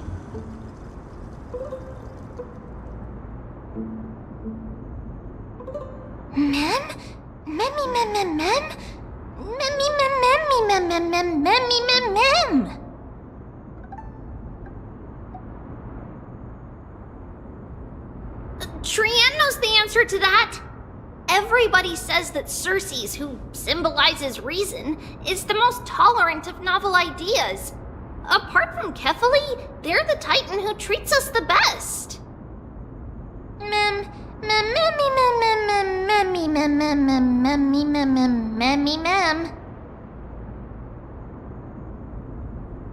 Yes, that is how we formed an agreement with these Titans who bear no harm toward humanity.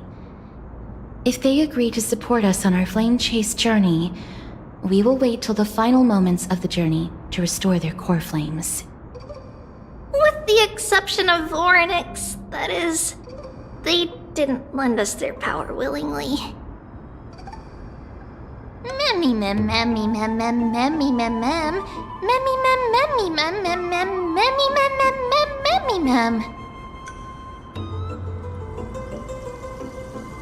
That is true.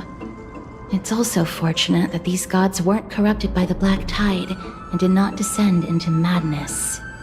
Trian believes Circes will be alright. After all, everybody says that the people of the Grove are really smart.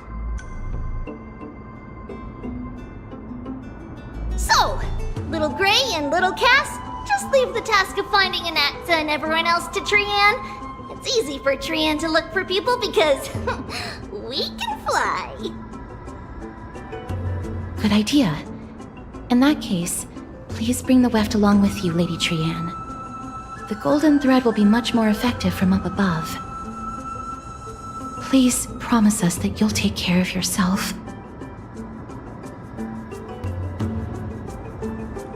Okie doke. If Trian gets in trouble, we'll look for all of you. In return, if you get in trouble, remember to call for Trian, okay? We'll come right over and open the gate for you. That's the other thing I wish to mention. Do not open the gate unless you have no other choice, Lady Trian. Your body is not in good shape at the moment. Okay. We will keep that in mind. Trian was just trying to help. Of course, we know that. After all, Lady Trian is a demigod, the most powerful among all of us here. Remember all those brave heroes and the tales you've heard. They would always save their strength until the very last moment. That way, they could ensure that nothing went wrong with their plans. Isn't that right? Mm-hmm. In that case, brave Trian shall clear the way for all of you.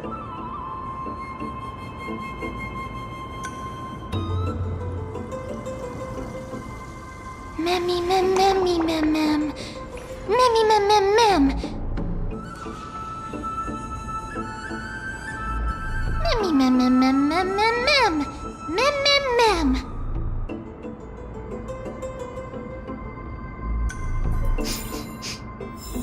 Memmy mem mem mem.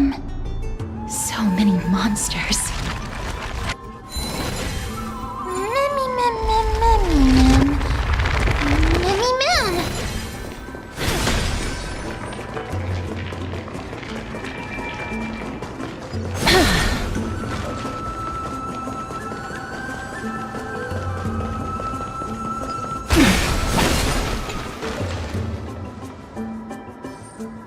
Can't open it. It was probably sealed in order to ward off the black tide. Save your energy. Yanis's power is far stronger than we could ever imagine. Mem mem memmy mem mem memmy mem mem. Memmy mem mem mem memmy mem. Are you serious? Just a mere door, and your first instinct is to call on the gods? Memmy! Before you try unlocking the door, perhaps you should first find a way to clear the fog that clouds your vision. Memmy!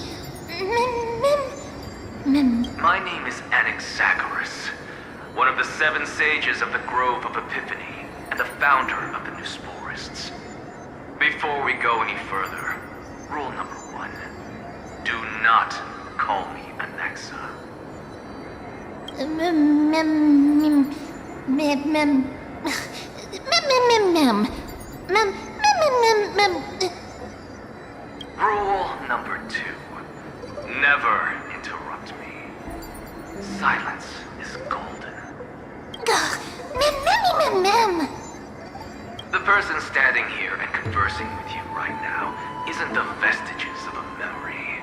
Rather, it is the culmination of the greatness of science and the pure, irrefutable, and undeniable exalted truth. Through the wonders of alchemy, I have shattered my soul and transmuted it into gold before burying it in this spot. I have recorded these words so that visitors may learn where their next destination lies. Oh, mem. Nothing is impossible. Having said that, alchemy is not omnipotent. Each time you hear from me, an equivalent part of my soul is being consumed as the price.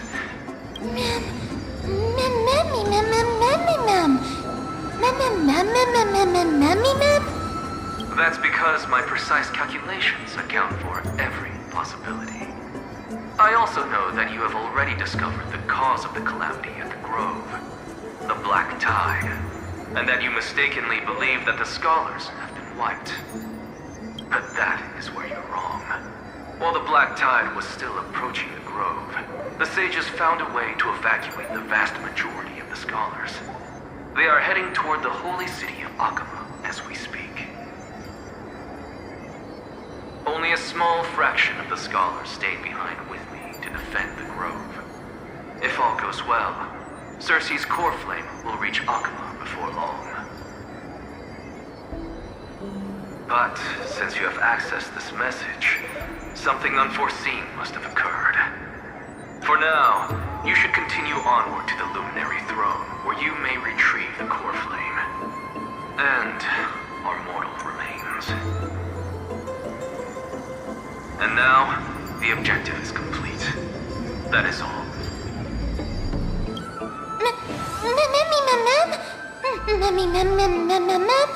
Mister, judging from your reaction, you must have found a useful memory. Professor Anaxa? That's a lot to digest at once. I'm sorry. Please give me some time.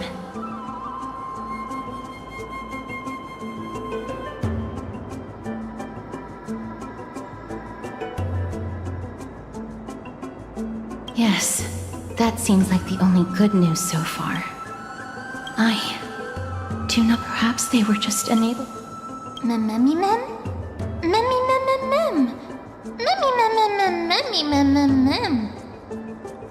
It is located at the top of the giant tree and is where Cersei's core flame is kept. According to making our way there, won't be as simple as the professor made it sound.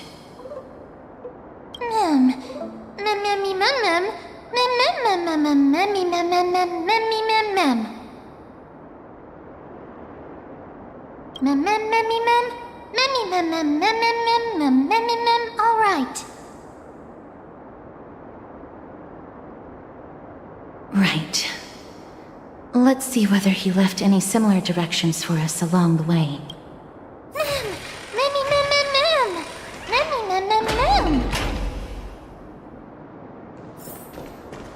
Alchemy is truly incredible. No. God.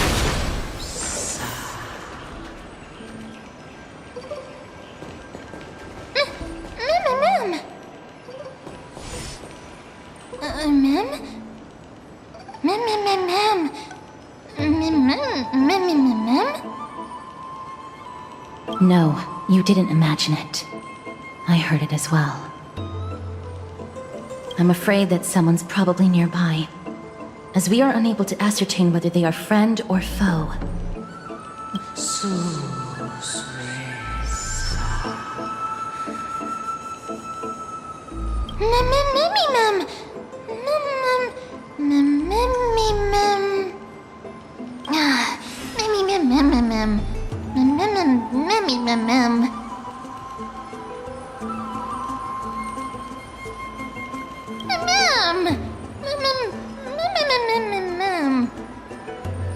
Found it. The voice is coming from over there.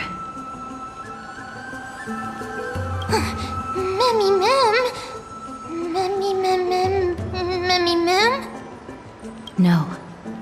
It seems to be coming from somewhere even further that way. Let's go check it out.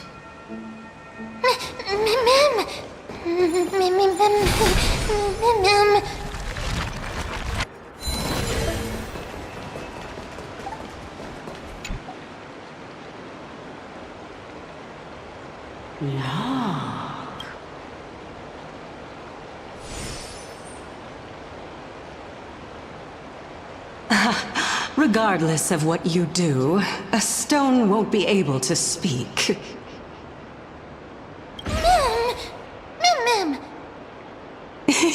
Such a lively little bunny.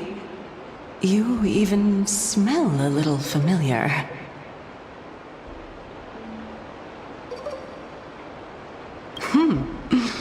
What a smooth-talking child. I'll accept your praise. Who are you? Keep your distance and identify yourself. Otherwise, you'll face the consequences. The scent of Thanatos. I recognize you. Idonia's renowned goddess of death.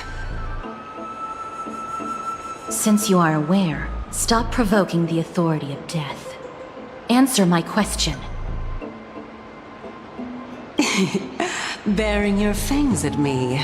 how cute. Just call me Calypso. I greet you on behalf of the 7 sages and the litophagists.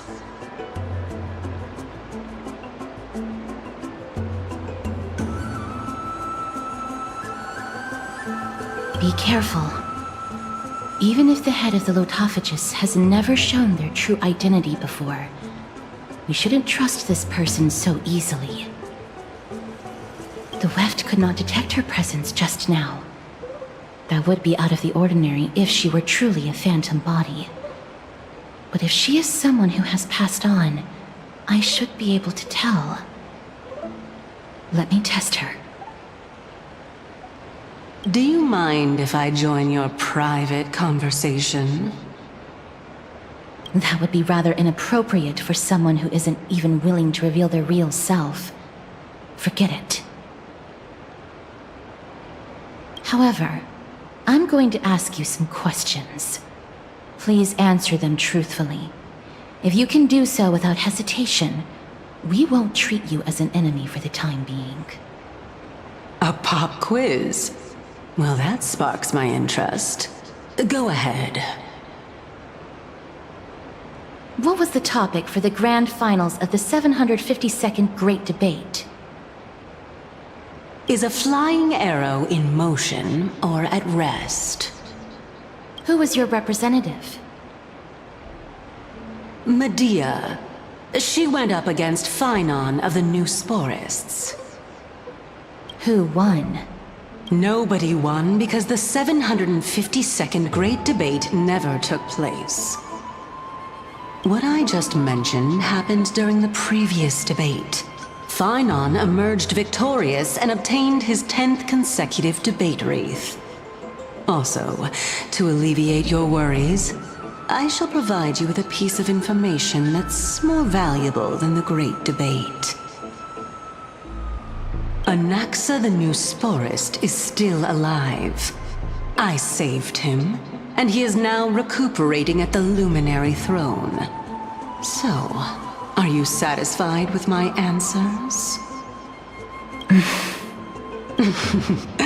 This dumbfounded expression of yours is much more adorable and likable than the previous one. As the saying goes, seeing is believing. Why don't you follow me to the throne and take a look for yourself? I'll keep my eyes on you at all times. Oh, that's truly an honor.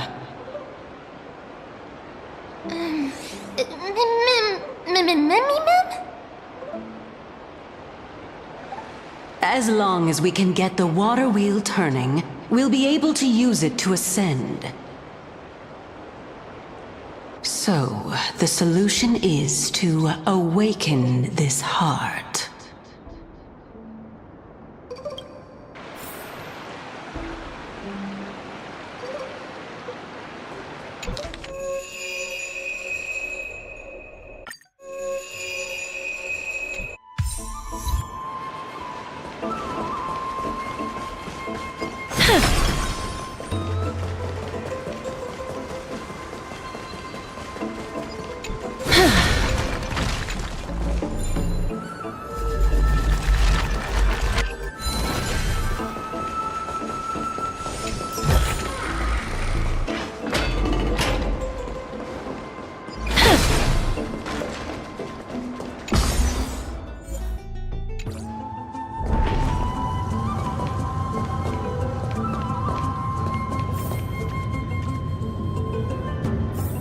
Is that the Chamber of Purifying Tears?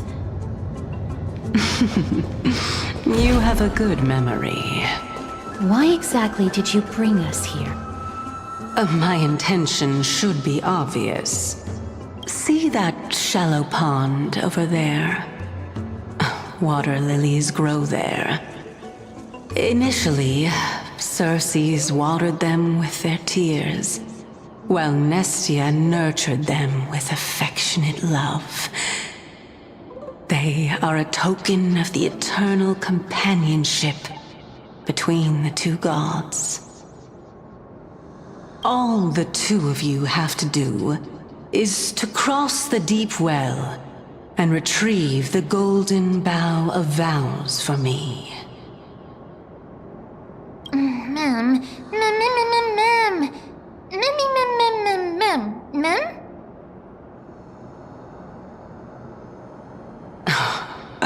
You're making it sound so ominous. We can retrieve it, but I advise you not to waste your time on any schemes. Oh my. I'm helping you to eliminate your worries and obstacles, and yet I receive nothing in return? Besides, the bough is essential for awakening the heart and drawing water out of the source. If you can't find it this time, we can just remain trapped here for the rest of eternity.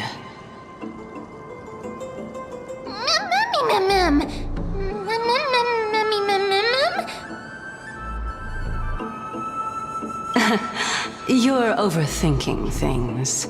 We're all... Although it would be absurd to say that I have no other motives. Since you've brought it up, I might as well take this chance to explain. I'm simply making use of this opportunity to see what you two are made of. So, is that truthful enough for you?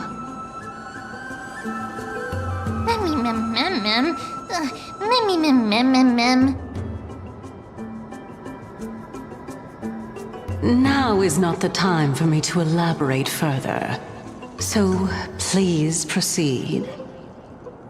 As a student of Anaxa, equivalent exchange should be something that you are familiar with. I cannot deny that. Mister, since our interests are aligned right now, it's better for us to do as she says. Besides, she knows about my past. Even though I'm not able to elaborate much, I can tell you that she has reasons to fear me. If you unfortunately turn out to be her ultimate target, please don't worry. I will promptly intervene.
There are Ichor vessels stored here.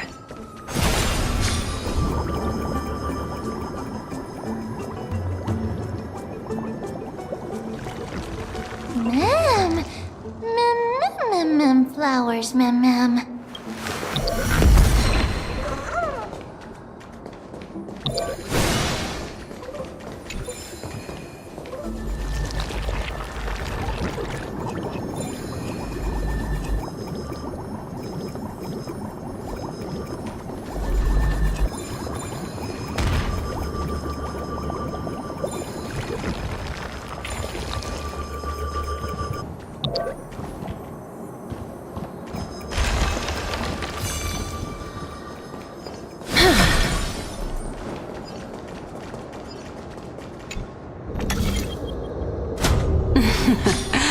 How smart.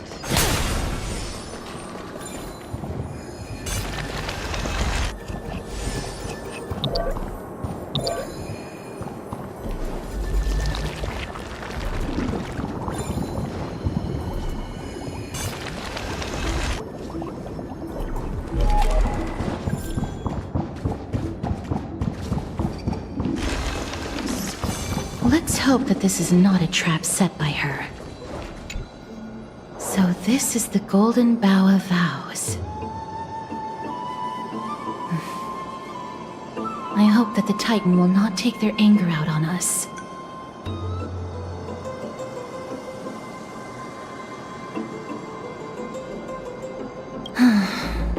If only they could interfere in the affairs of the Titans.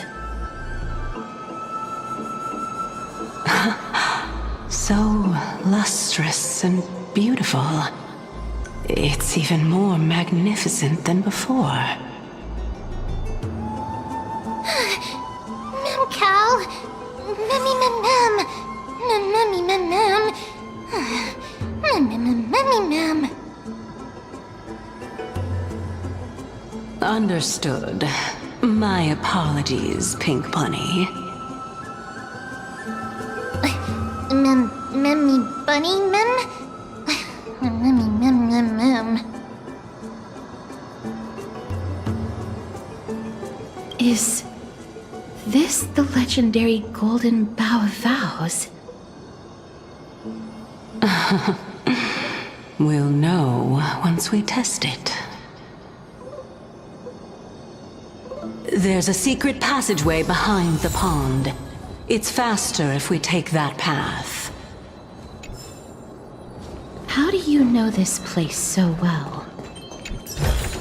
Well, I'm one of the 7 sages after all.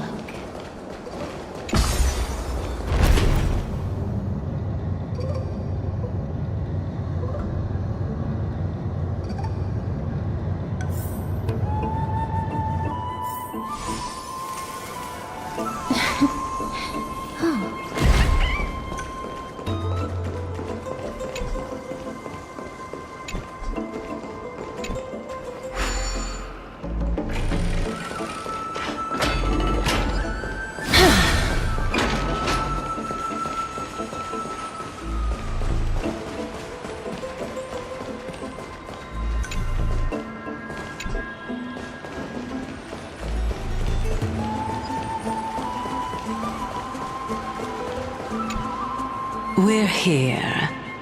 Could you kindly pluck a petal for me and place it into the pool?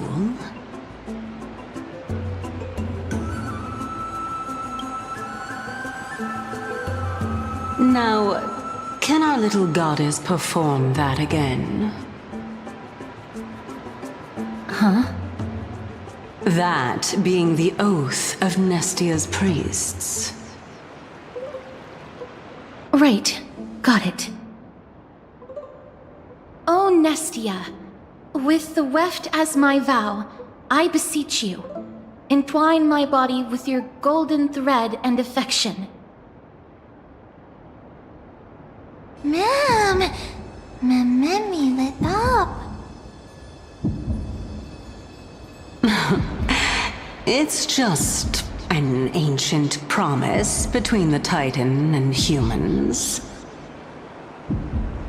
So, what do you think? It really is the Golden Bough of Vows. And I did not set any traps for you, right? That is indeed true. You look like a sad, lost puppy. Even if this is indeed a scheme to get you to lower your guard, you don't have any other choice but to play along, do you? Therefore, why don't we just put everything aside and work together? We can always determine who's right and who's wrong once we overcome this. Yes, I agree. Great. Then, let's ride the water wheel.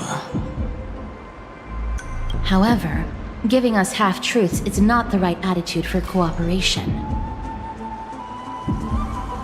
Furthermore, according to the principle of equivalent exchange, since we have passed your so-called trial, isn't it time for you to make your intentions clear to us? Ah, I really can't bear to look at your sad expressions. Although you only cleared a simple trial, I'm willing to make an exception and treat you with sincerity. I'll allow each of you to ask a question. Up, but not the little bunny.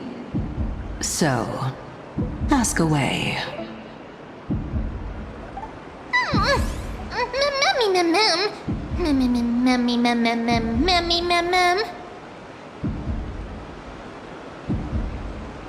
Well, in that case, mister, please go ahead.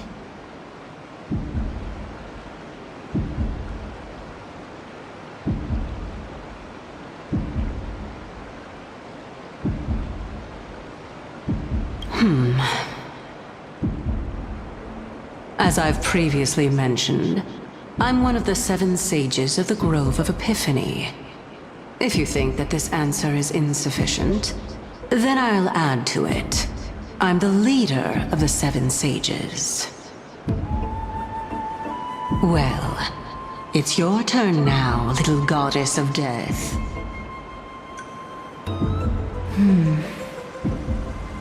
My question is, was your previous answer the whole truth and nothing but the truth? There's no point in making this unnecessarily complicated. That applies to you as well. However, we do not harbor any hostility. We merely want to avoid any potential harm to us. Lady Calypso, if you want us to work together more effectively, I advise you to answer my question honestly. All right. I was completely truthful in my response just now. I have not deceived you, nor will I. With all due respect, omitting facts can also be considered deceit. Is that so? Regardless, I still stand by my previous response. Then please lead the way. After all, facts speak for themselves. The truth will come to light once we arrive at the Luminary Throne. All right, all right. I originally thought that you were just a beautiful flower planted in the mortal realm by the hand of shadow. But now, I see you have some prickly thorns, too. I'll just consider that a compliment. Indeed. I'm complimenting your charming naivete. All right, go ride the water wheel. I'll wait for you up there.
Speaking of which, don't you also have a red-haired companion?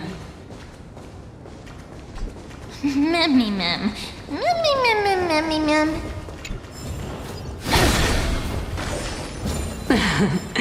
Not too much. It's just that I seem to hear the sound of a bee buzzing around.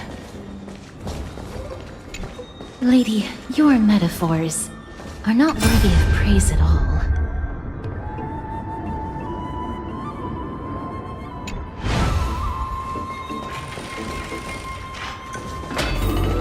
Mem, memmy mem. Mem, mem, mem. Mem, mem, memmy mem, mem.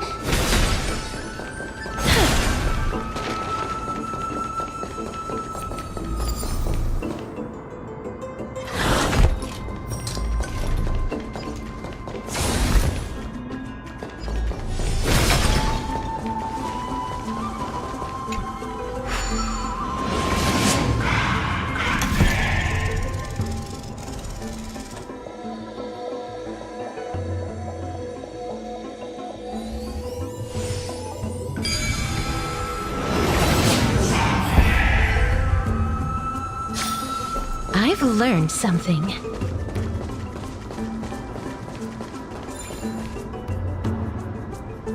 Whoa! It's little Gray, little Cass, and the pink puppy!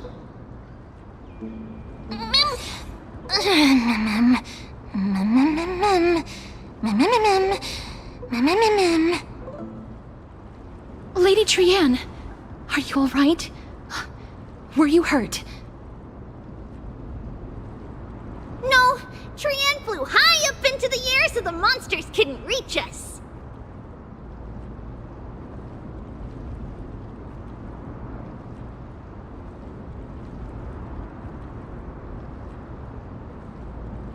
Yup! The spindle that Aggie gave us is so powerful that Trianne seems to have found Nax. He's near the treetop. Even though our perception of him is very weak, it's not like the White Dryads from before. But since Trianne was alone and afraid that it might be dangerous, we did not fly there to take a look.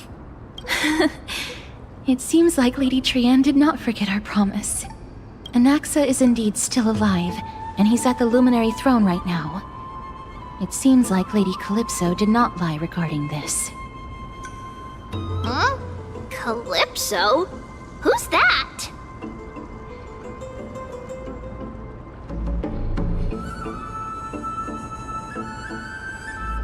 Oh, so you found a survivor! But the golden thread doesn't seem to be able to sense the person you're talking about. Mem! Mem, mem, mem, mem, mem, mem. Mem! Memmy mem, mem. Coming and going without a trace. She's such a strange person. Oh! Actually, Trianne also found this. Could this be related to the person you're talking about? This is a piece of burnt cloth. Yup! Trianne found it on a branch not long ago. Trianne even used the golden thread to search around and found that the entire grove is giving off a similar aura. Memmy... Memmy mem mem mem... Memmy mem? Trianne doesn't think so. Because when Trianne picked it up, we didn't see anything at all. And judging by the golden thread, the aura seems to be all around. Lady Trianne, where is the aura gathered at right now? It seems to be... Oh! A little higher and a little ahead of us! The Dome of Devotion. Calypso, just what are you hiding?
It is vibrating more and more violently!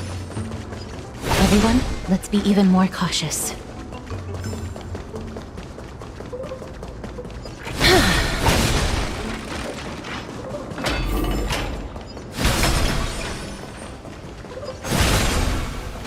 There's no one... Hold on. The butterfly of divine mind is gone? That can't be. Was it for fending off the black tide? Or perhaps...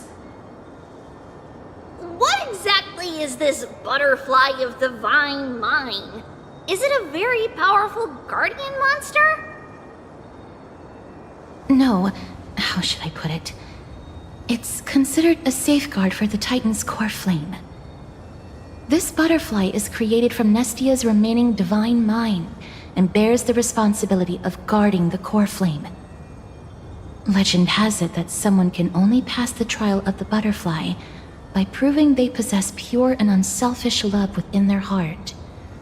Only then can they awaken the great tree to open up the path to meet Circes. But how are we going to prove it? Mem mem mem mem mem mem mem mem mem mem mem.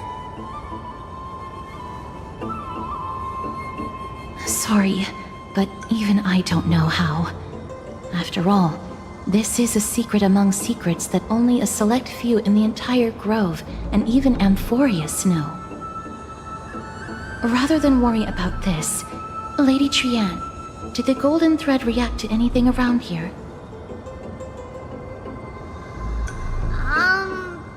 No. That unknown thing seems to be even farther ahead and higher up.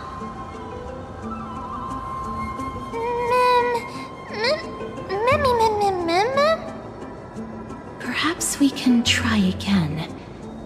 Let's see if the butterfly will still react to the golden bough of vows despite having dissipated. If it's indeed the token mentioned in the legends, there should be a reaction.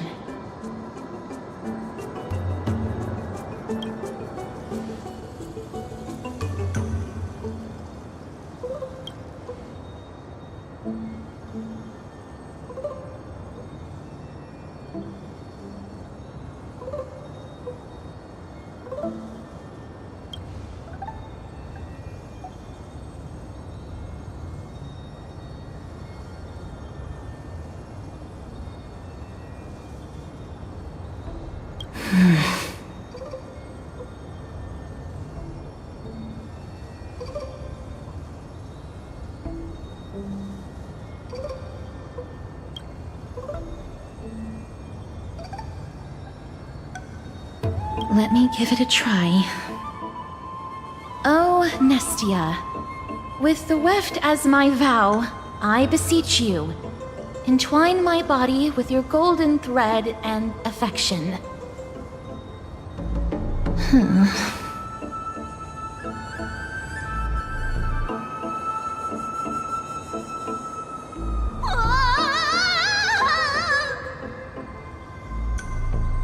Lady Trian, and even Mem? Where have they disappeared to? Little Gray, little Cass, look over here, quick! Mummy, he's about to burst into flames!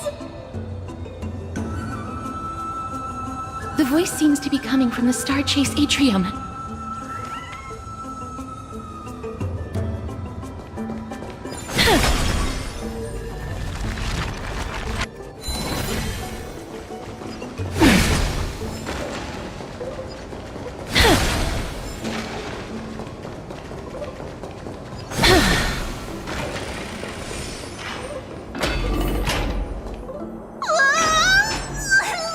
Little Gray, little Cass, it's bad. It's very bad! I'm fine.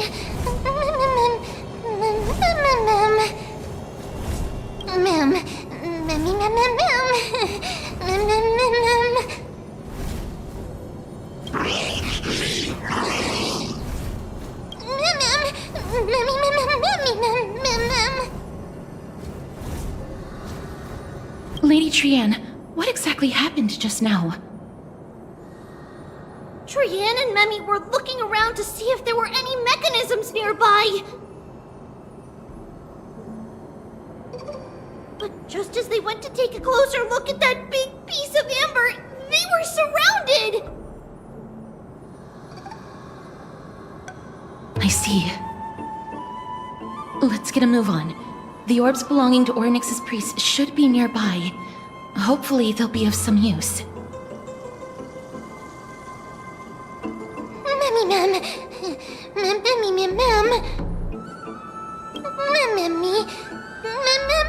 Mem.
Oh no, I'm starting to smell something delicious.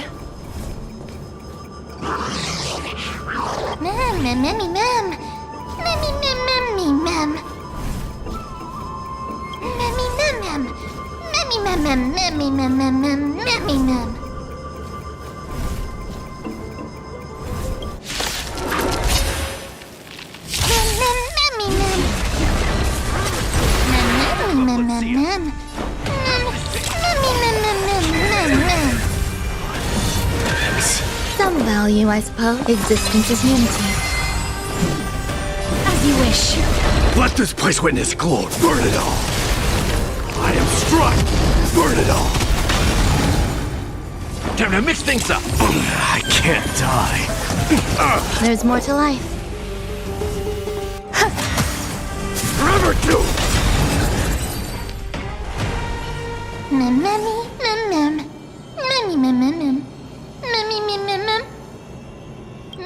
Easy.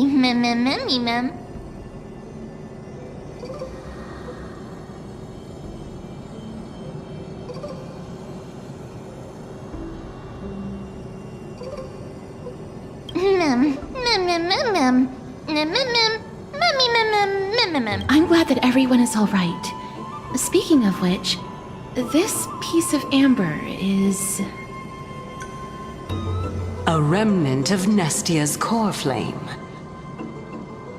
To get to the throne at the treetop, gather the embers before you with the golden bough of vows, and present it to the divine butterfly.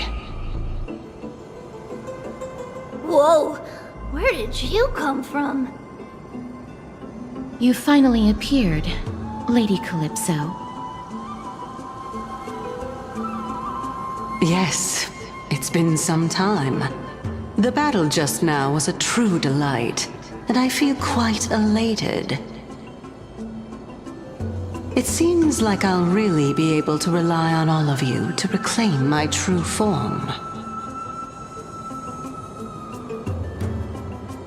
Lady Trian, how does the golden thread react to her?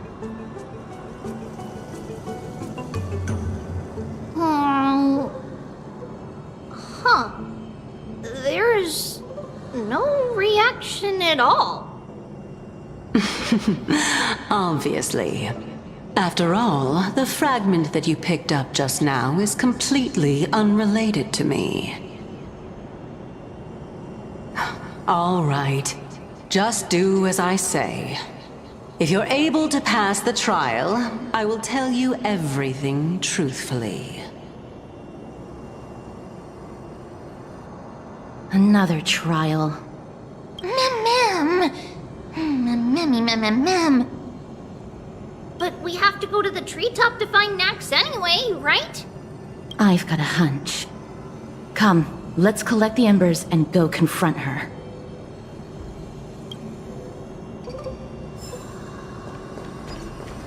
According to Calypso, we just have to gather the embers before us with the golden bough of vows.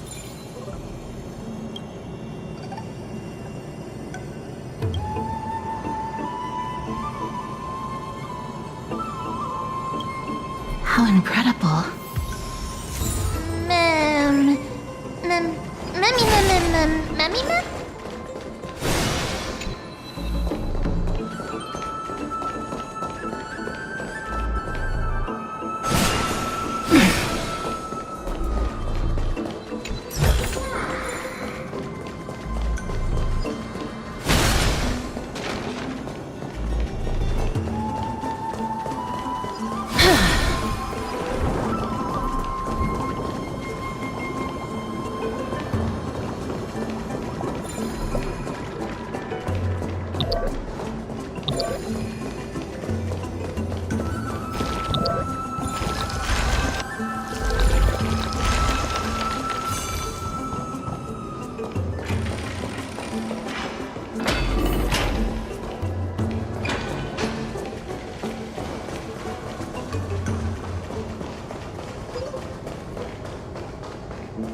It seems like you managed to gather the embers. In that case, just offer it to the Divine Butterfly. It'll be fine. Let's just do as she says.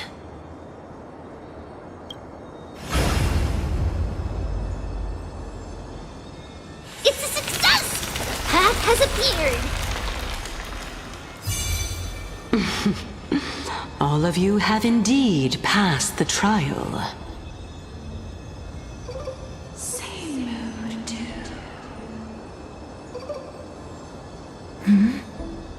The sound of a butterfly's wings.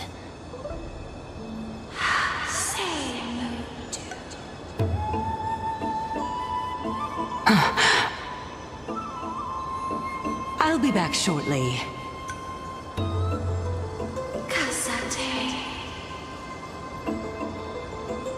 Of course, our promise still stands. But now, it's time for me to sacrifice myself.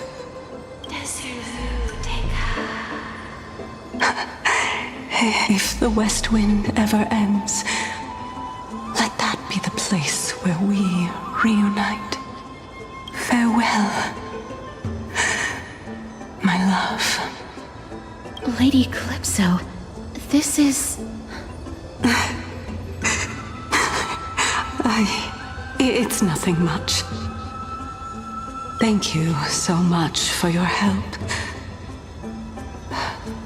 Now, it's time for me to fulfill my part of the... Well, in that case, I can start.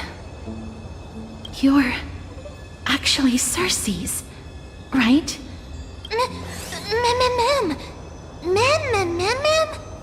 Oh my.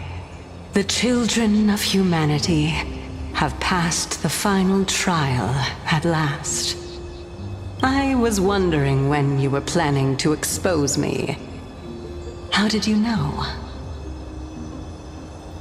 The riddle-like trials, your distrustful yet sincere character, referring to Nestia as your love, and... The head of the Litophagus is actually called Medea, and not Calypso. Since you knew from the start that I was not who I said I was, why did you wait until now to expose me? Because I did not believe that Circes would walk this world in a human form. I was also afraid that the Titans were under the control of the Black Tide and would do us harm. Also, to make a claim, one must have evidence. This is the precious knowledge that I acquired during my time at the Grove. Excellent. To think we were able to gain a new chance at life in the midst of death. Fate truly is a mysterious thing. Well, shouldn't you also tell us why you went through all the trouble of setting up these riddles?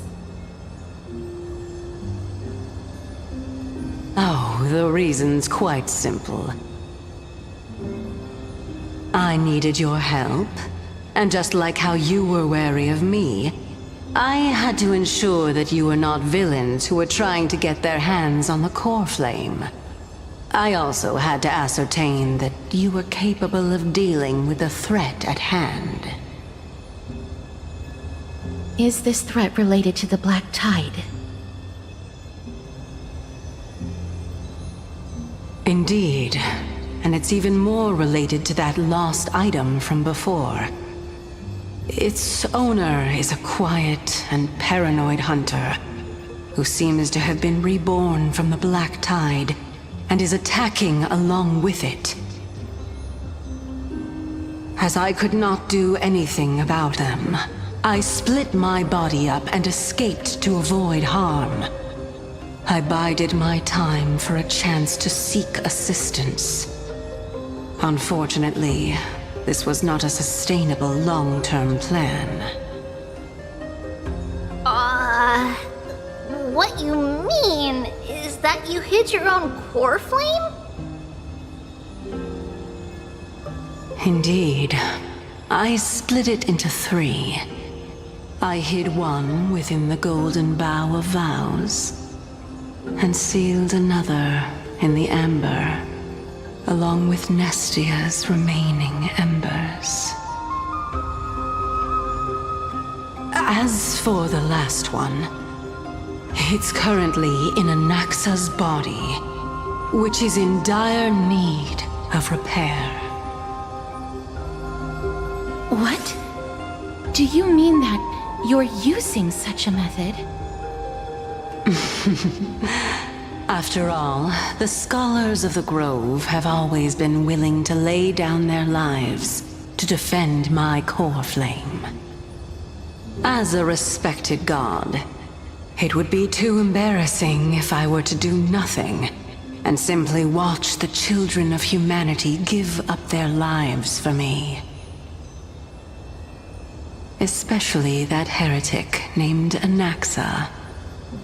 He did not even hesitate to tear his soul apart and use it to perform a miracle. He trapped all the creations of the Black Tide within the Grove so that they would not be able to harm others. His way of thinking was so out of the ordinary that I felt it would be a waste for him to meet his demise in the Black Tide. And so, I decided to save his life. Of course, this also meant that I was able to conceal myself and remain hidden. Well, that's also an equivalent exchange, right?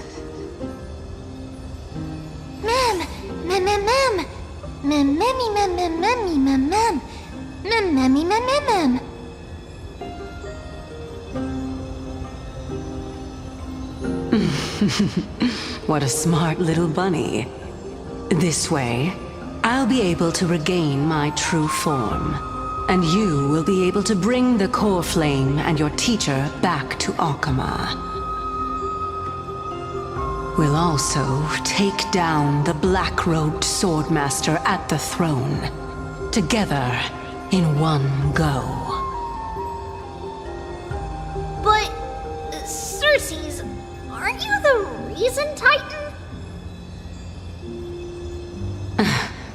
Even if I do not have the authority of strife, I'm still a god. I just need you to buy me some time against the warrior's blade. Once the core flame is reformed, I'll be able to show my hand.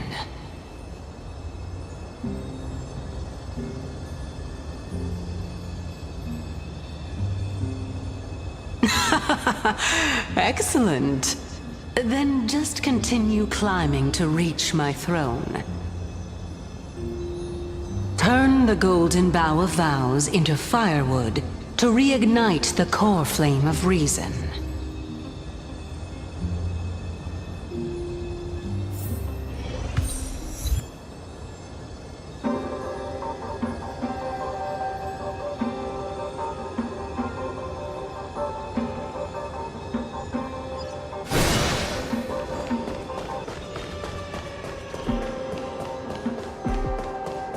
I'll leave it to you, children of humanity.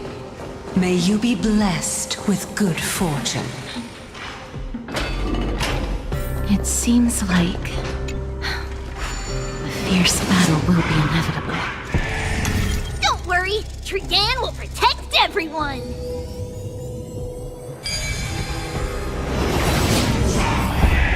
Ahead lies the Luminary Throne. And also, the battlefield that we're about to step onto. Ma'am,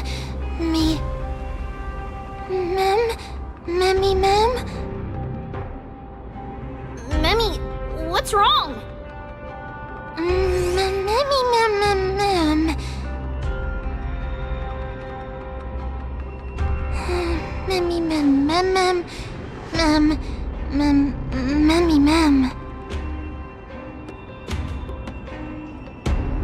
Is this Professor Anaxa?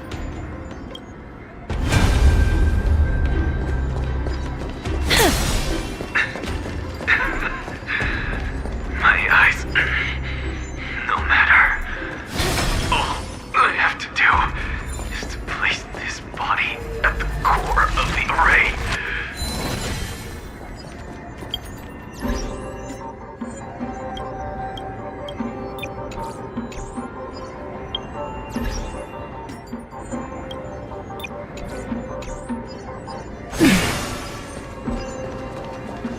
For the sake of Emphorius. Die with me, Titan.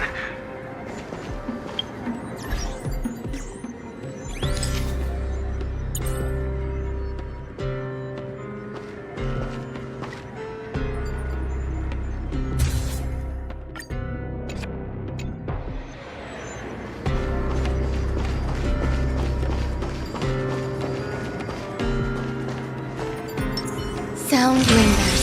Watch!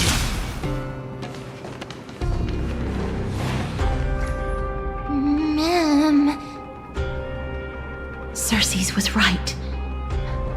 He's indeed here.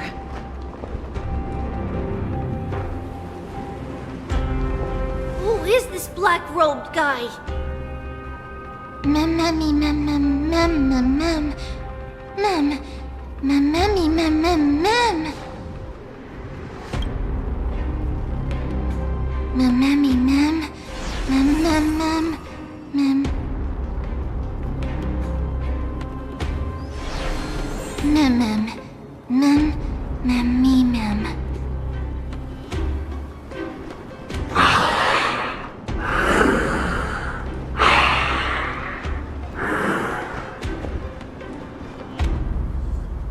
Everyone, brace yourself.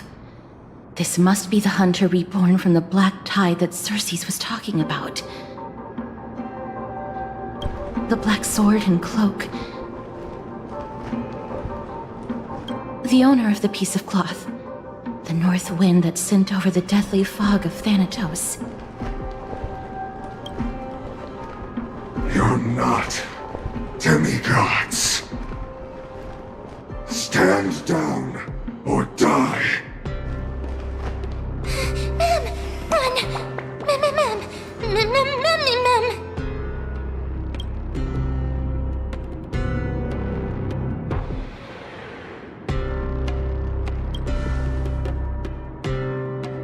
That's right. Let's do our best to buy time for Cersei's. Trian will also protect everyone! Trian is brave! Mister. Only this time, may death protect us.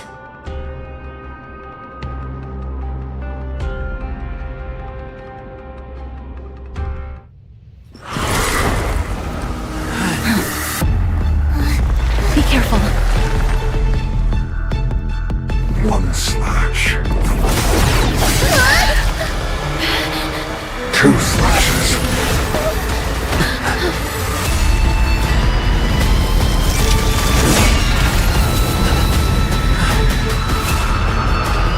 Three slashes. Enough. Who exactly are you? Life's like a good brute, my friends. Indulge yourself. Dying soul, I allow you to accept your punishment. Decided to play your ace. Please cherish that I grant you this, as you wish. Come on, show me. Burn it all. So feeble. Kremnos, stream forth flesh. Forever doomed.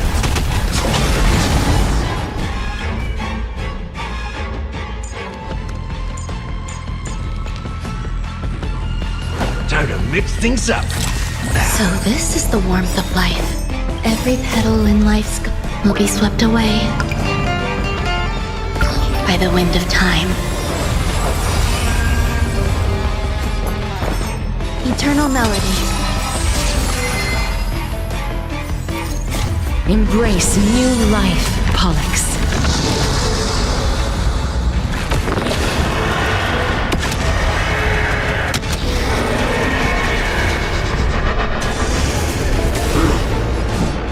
Darkness follows me.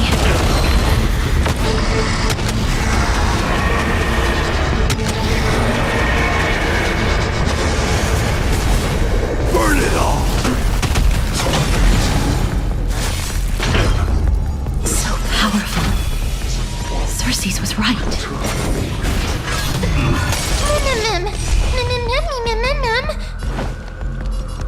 How's this taste?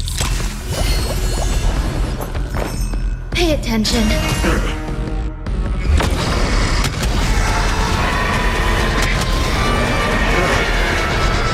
I only wish that death may protect us. Life is not as Frapple's wilt here. Forever doomed.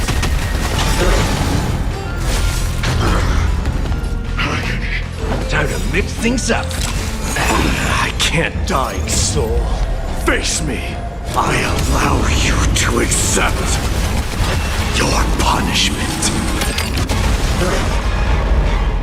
Fury upon you. Life's like a good brute, my friends. Indulge yourself.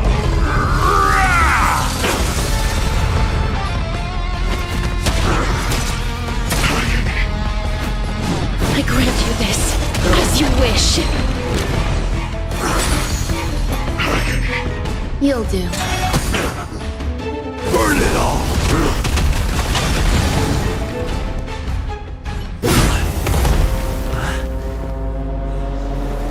In that case...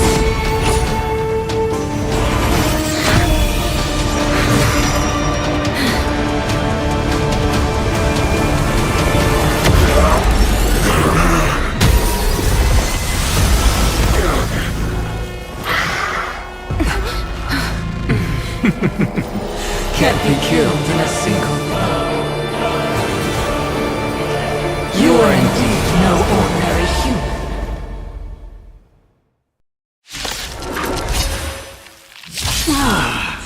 How annoying. Children, since the ambush failed, it'll be difficult to find another opportunity. What a pity. Professor Anaxa? No. It's Cersei's.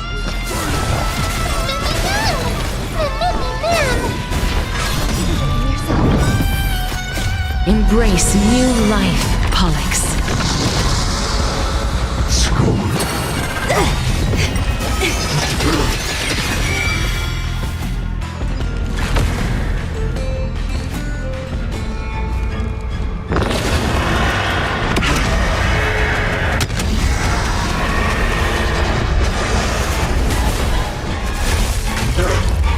So, you in the mood for another? How's this taste?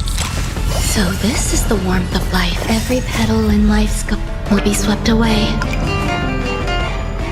by the wind of time. All things are as one. Please, Jet souls, return to dust. Hear my roar. I am Strike, forever doomed.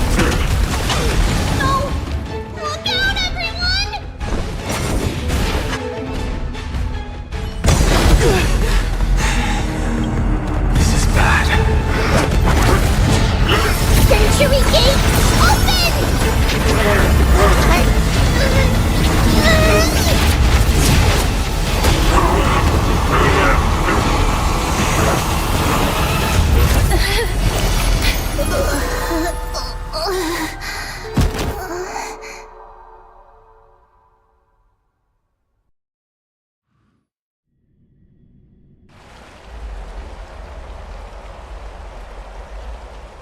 Phew.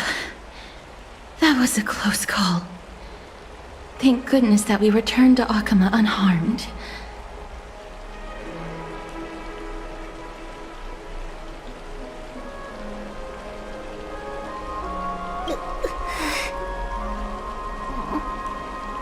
Little Cass, my head, it still hurts. Sorry. I know you told me not to open the gate. Please don't blame yourself, Lady Trianne. If it weren't for you, we would have already met our end at the Grove. I feel awful. I need to go back to get some rest. Lady Trianne, you haven't been well since you woke up. Are you sure you can make it back on your own? All this noise and commotion. Akama hasn't changed a bit, has it? Are you Professor Anaxa? There's no need for doubt. The Titan no longer speaks. It is I, Anaxagoras of the New Sporists. Indeed. You are the only one who would refer to yourself like that.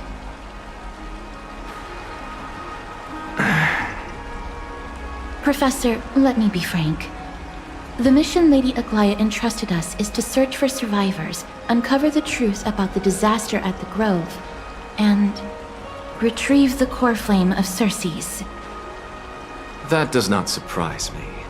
And now, I'm a survivor who witnessed the entirety of the disaster, as well as the defenseless bearer of a core flame. Are you going to bring me to Aglaia to fulfill your duty?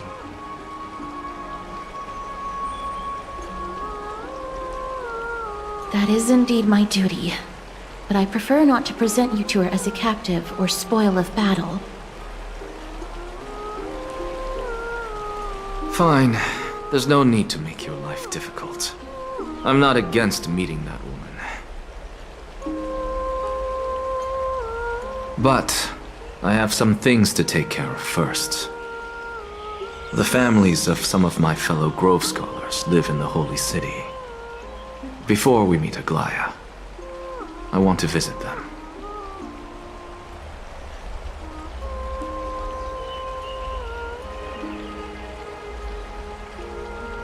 Because Lady Aglaya will probably be against it. Let me guess. That woman will not only prevent me from visiting the families of the deceased, but will also suppress any information about the Grove. She's always been that cold-hearted. My fellows at the Grove gave their lives defending the Core Flame and fighting the Black Tide alongside me. Their families deserve to know the truth. You intend to do it without her knowledge?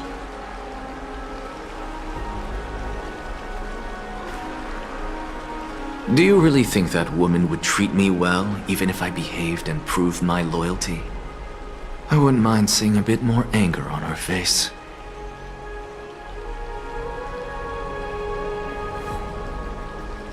Are you going to stop me, Castorus? I will accompany you, but please understand that Lady Aglaya has her own considerations.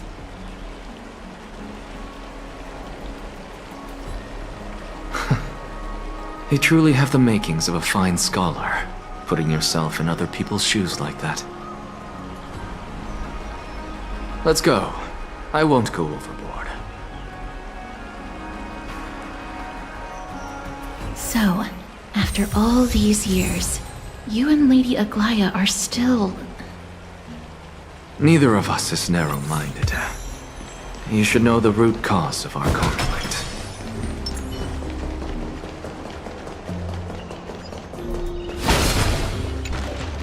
Hello. And you are? Hello. If I'm not mistaken, you are Kalinicus's wife, right? Yes. Oh, are you a messenger? No wonder I haven't heard any news for so long. There's been a change in personnel, hasn't there? Ma'am, Kalinicus passed away a few days ago, defending the Grove against the Black Tide.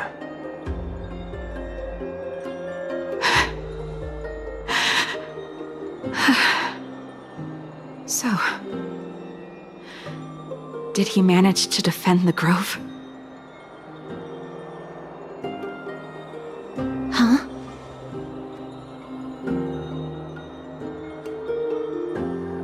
Yes. He managed to protect Cersei's core flame at the cost of his life. I see.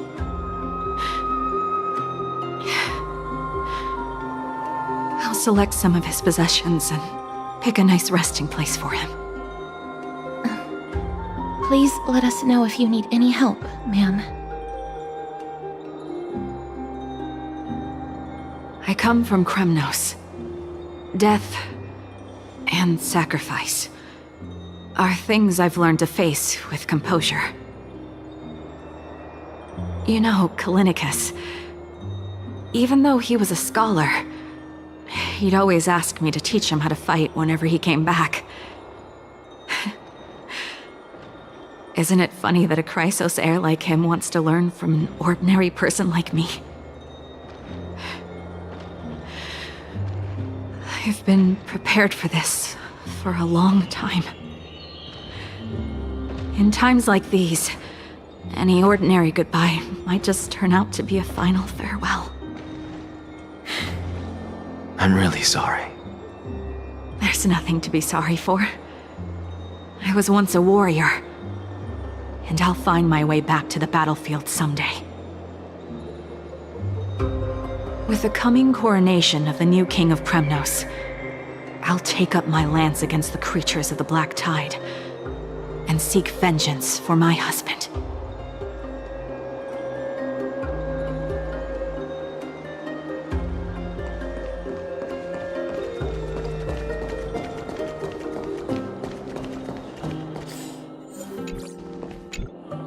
Oh, Hello, young ones. Is there anything I can help you with? Are you the father of Keinani and Artakama? Ah, yes. Did my daughters cause trouble at school again?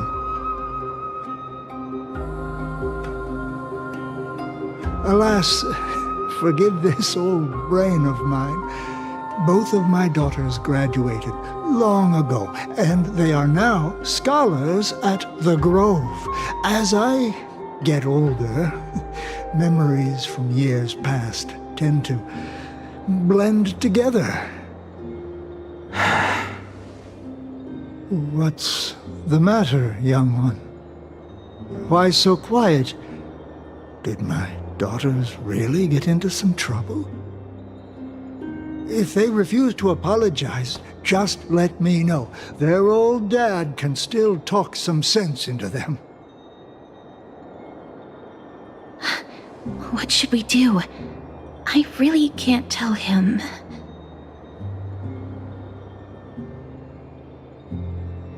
Mr. Fabio, the Black Tide took Keinani and Artakama.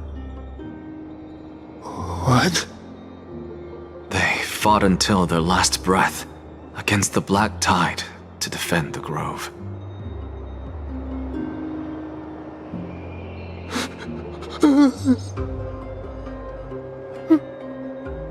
As the Chrysos heir stationed at the Grove, I failed to protect them.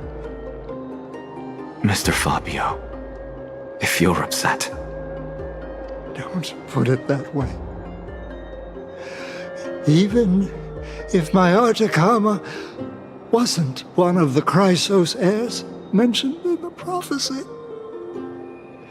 she was still a heroine, wasn't she?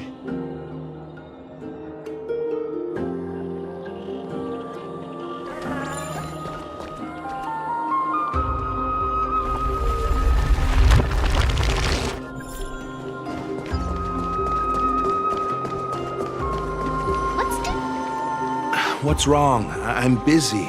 There's a lot going on in the city, and I've got my hands full.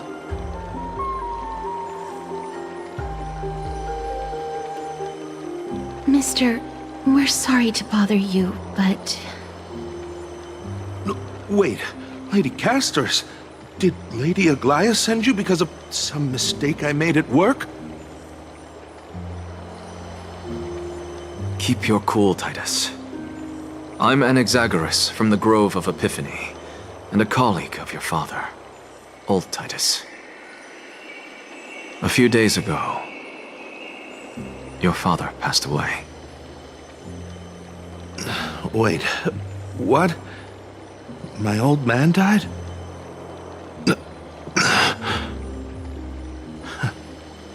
That's no shocker.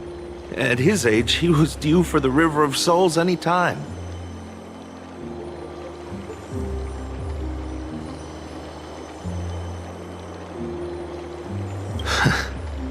Just up and left me behind.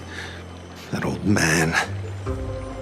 I've been telling him for ages to stay in the Holy City and enjoy his retirement. But no, he just had to go off to that grove and mess around with those scholars.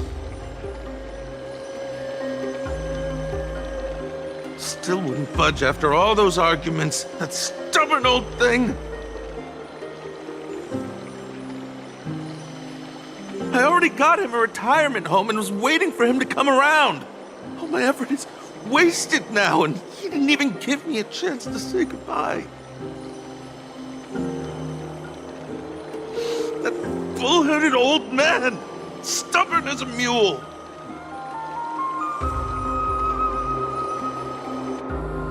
That is it. That's all the colleagues' families that I remember.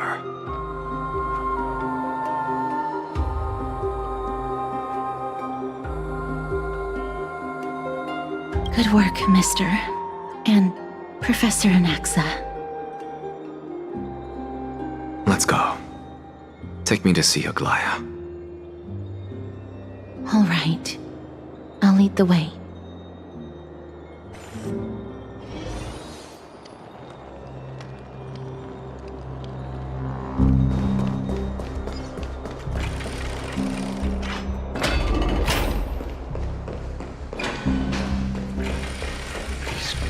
Not the spirit thief.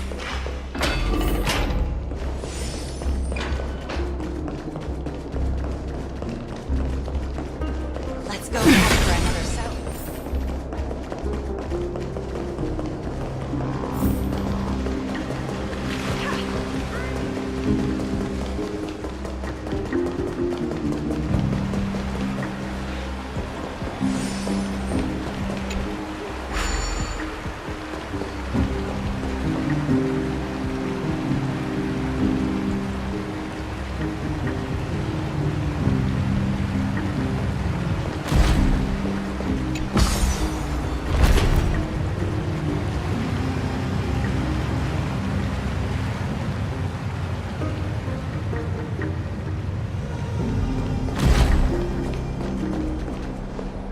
Miss Castoris, my lord, you're back. Hello. We have an important matter to discuss with Lady Aglaya. May we trouble you to inform her of our presence? My apologies, Miss Castoris. Lady Aglaya has just informed me that she has no time to receive anyone at the moment. That's just great. She refuses to even see me. Answer me this, friend. Did Aglaya order you to take me directly to prison? Who are you? Please don't jest. It's possible that she really is busy. Let's wait here a moment, and I'll try to contact her using the slate.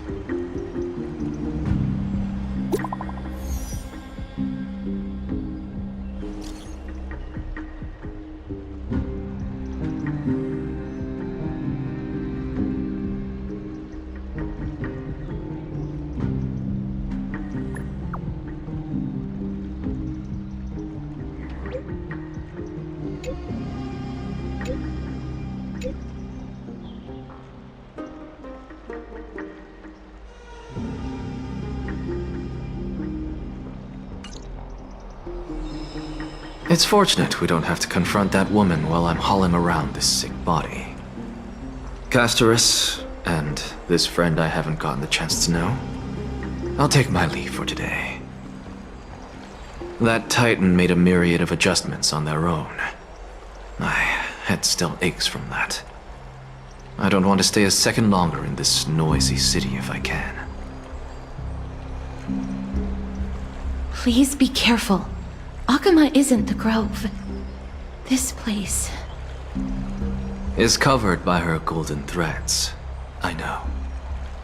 That woman is extremely confident I won't escape her grasp. Don't worry. As I said before, I'll mind my behavior.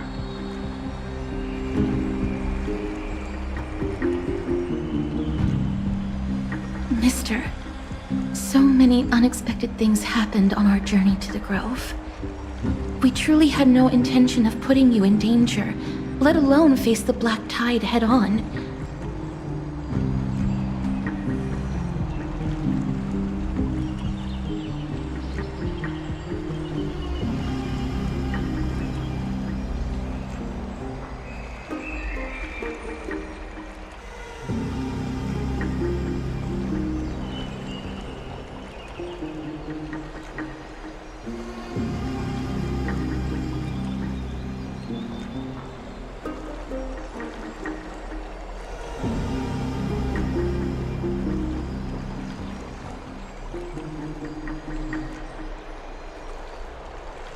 Please do not underestimate the threat the Black Tide poses. The Black Tide is not just an enemy of Akama, but all of Amphorius. Even back when the forces of strife coveted the Holy City, their warriors still undeniably halted the Black Tide outside Castrum Krymnos. Nikedor's core flame now sits vacant, and the Black Tide has returned. Grove is an academic city with the best understanding of the Black Tide. It shouldn't have fallen so easily, and yet it was taken overnight, leaving the city in blood and tears, haunted by the spirits of departed heroes. The trial of strife is imminent. I pray Mighty will be able to steel his resolve soon.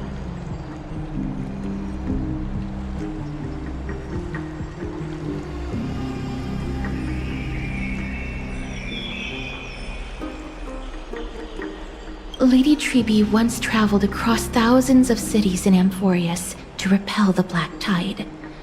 But even they have no recollection of this powerful enemy in all their journeys.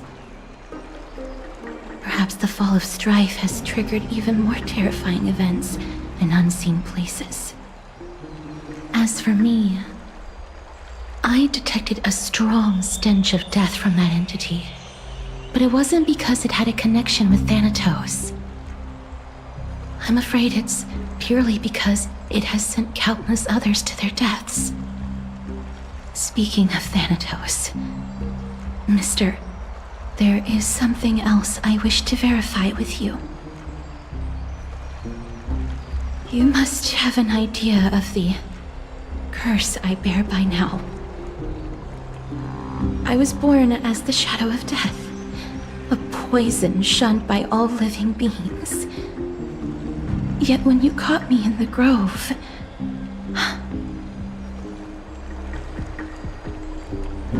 I'm curious why you weren't affected by my power, Mister.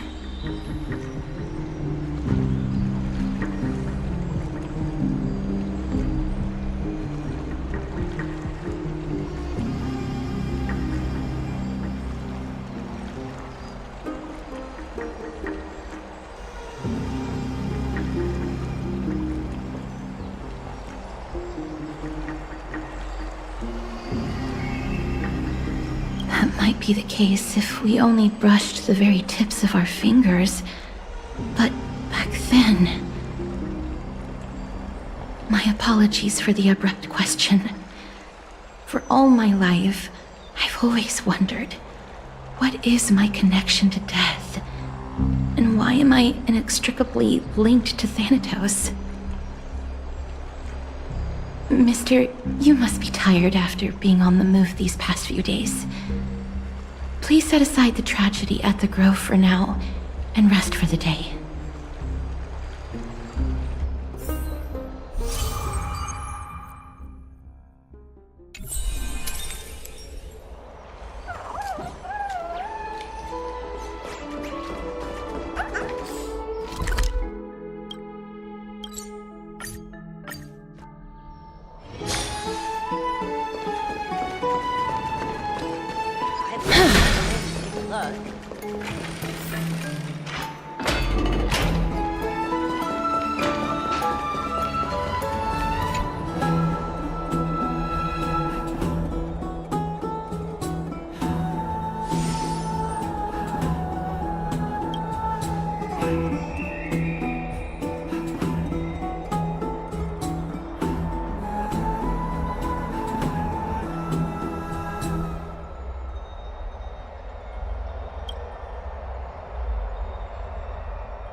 Trianne? What's wrong? Is there trouble at the Grove? Yes, I sensed something. It was fleeting, but very strong. It feels like they're in some big trouble. Trianne used the Century Gate again. Can you see what's actually happening? No, it's fuzzy like always. But the enemy's aura has disappeared. Maybe they've moved to a safe place? Let's hope that it's just a false alarm. We should place our trust in him and Castorus, teacher.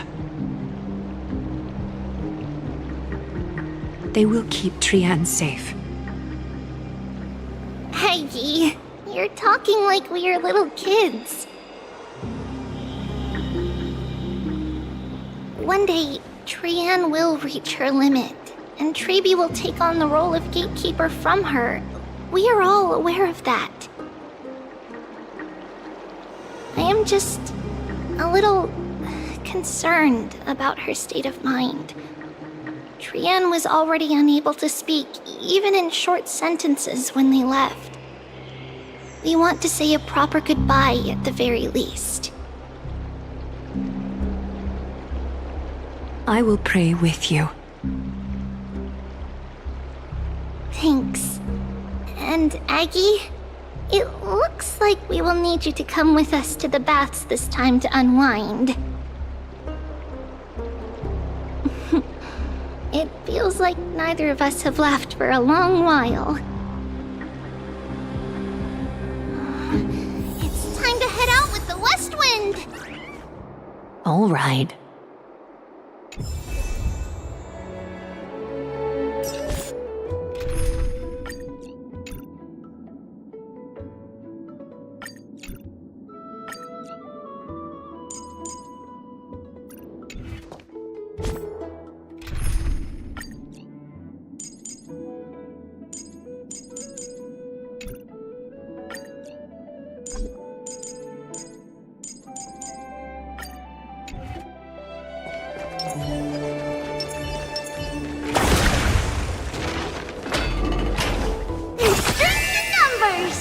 Here's really hot and heavy.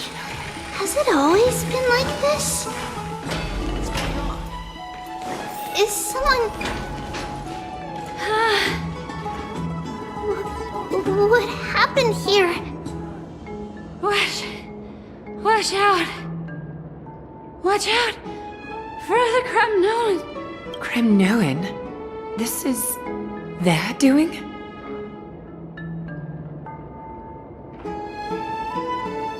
Aggie, now's not the time to dwell on that. Let's help the injured people first. Excuse me! Coming through! Oh, you two are here as well. That's a relief.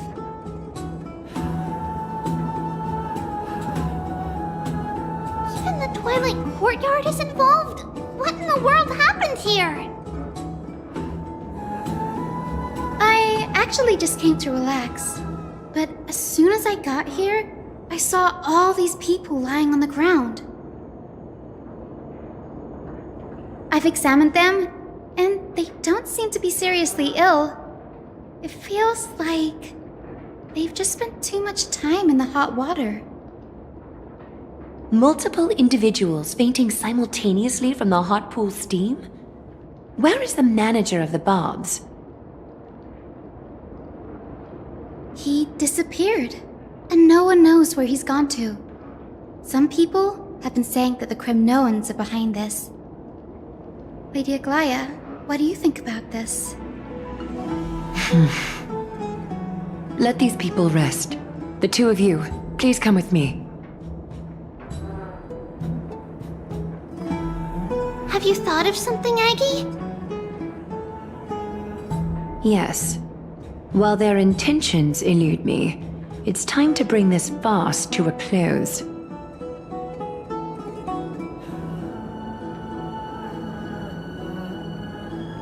What's going on? This is really bad.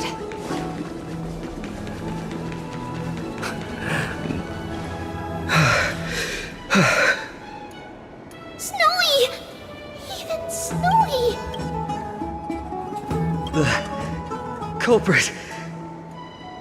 The culprit is Mightimos.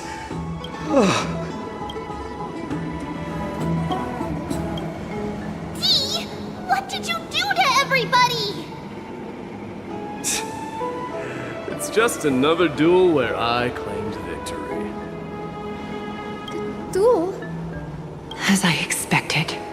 On the surface, these two are the mightiest warriors in the Holy City, but they're still impulsive youths at heart. Speak up, Mighty. Tell us exactly what kind of foolishness you and Finan indulged in this time.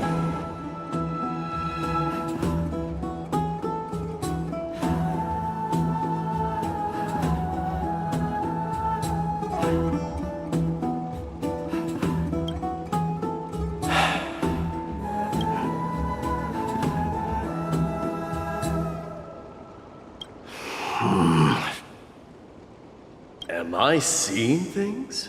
Is the magnificent deliverer finally deigning to step outside?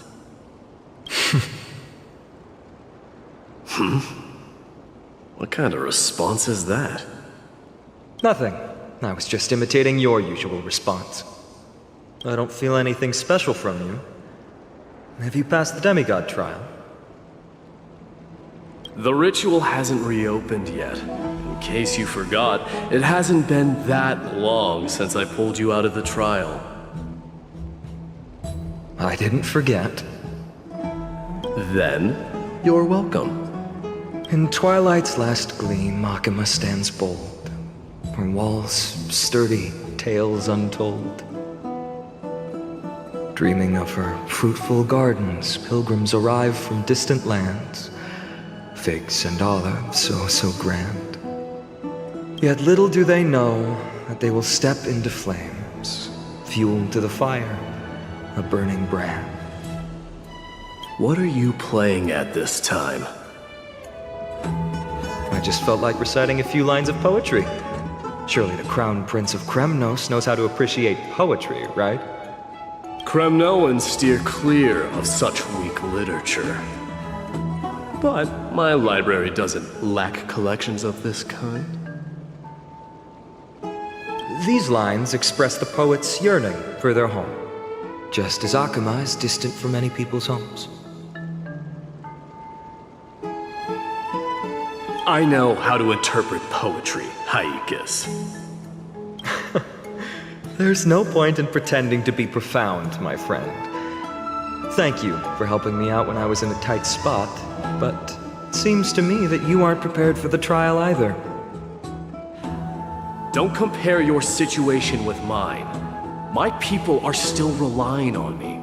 I can't ascend to godhood on my own without first resolving their issues.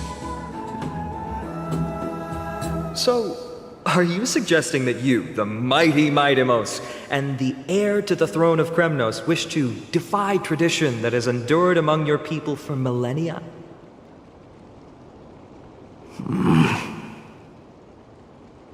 I'm still thinking about what I should do. Never mind. It's probably not my place to offer you counsel. An idea does strike me, though. Go ahead. Let's see what terrible ideas you've come up with this time. Maybe we both need to relieve some stress.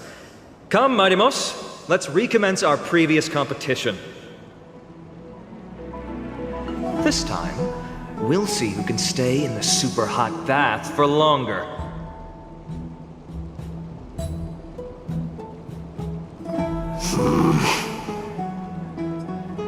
What? Are you chickening out?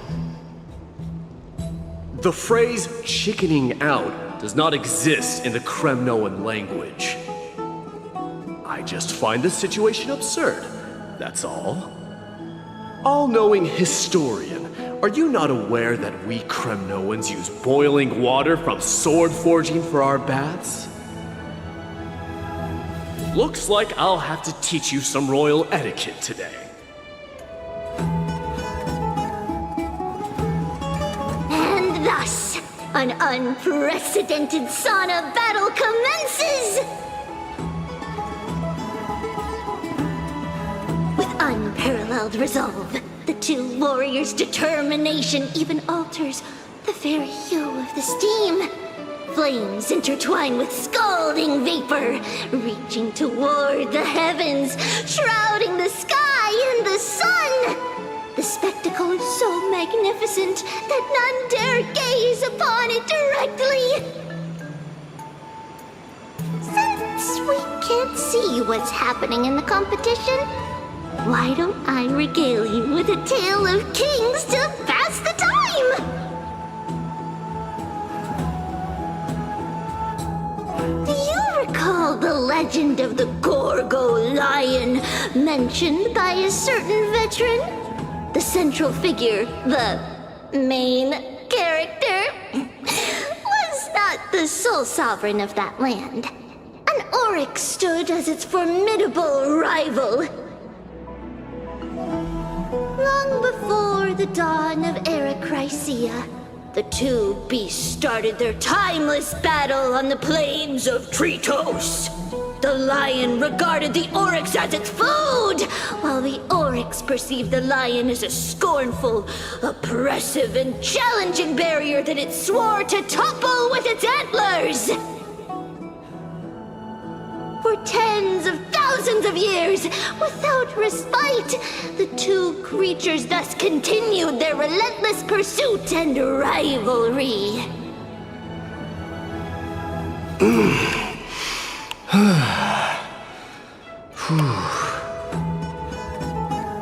It fixated on its rival's fleeing form in the chase.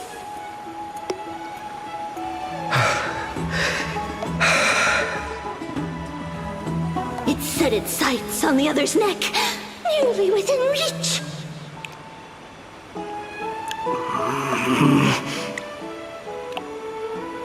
It was stuck in a corner.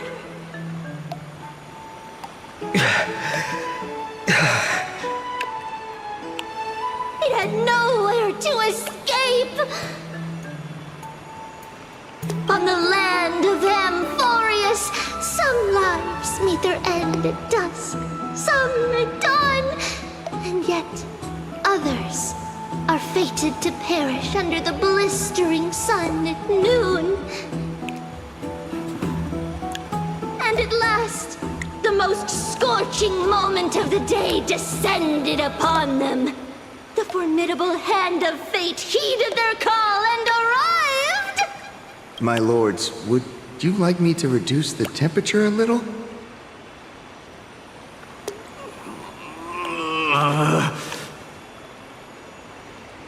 What? You're chickening out already? Get lost. Are you asking me to get lost, or...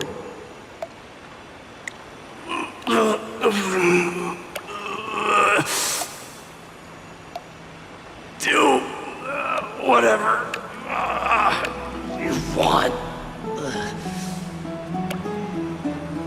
Oh, please forgive my presumptuousness, my lords.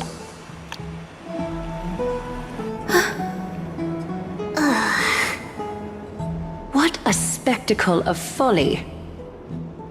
This is what you get for daring to challenge a Kremnoan without understanding your own place. What I'm saying is, your little game dragged down quite a few innocent souls alongside you.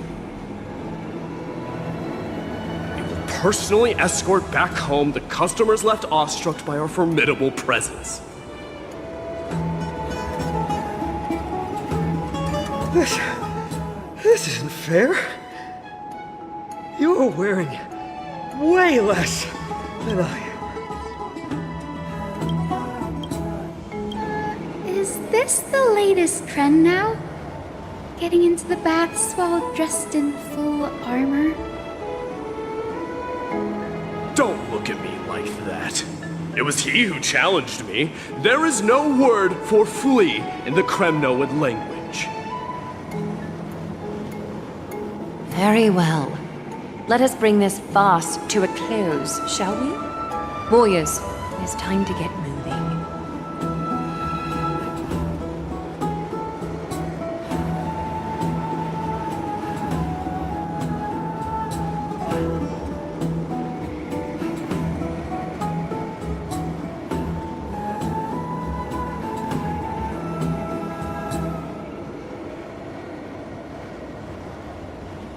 Alas, the flame chase journey is destined to be a lengthy one, replete with obstacles.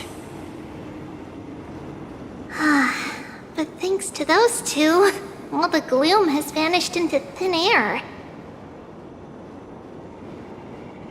Well, we just had quite the commotion. It's not every day we find the Marmorial Palace this serene.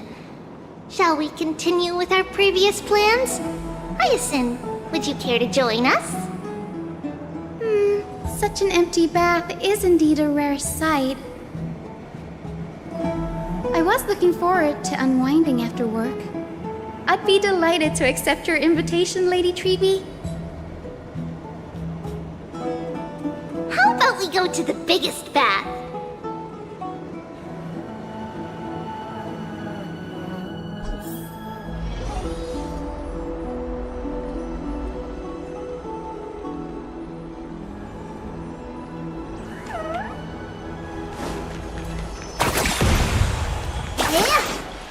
Let me check.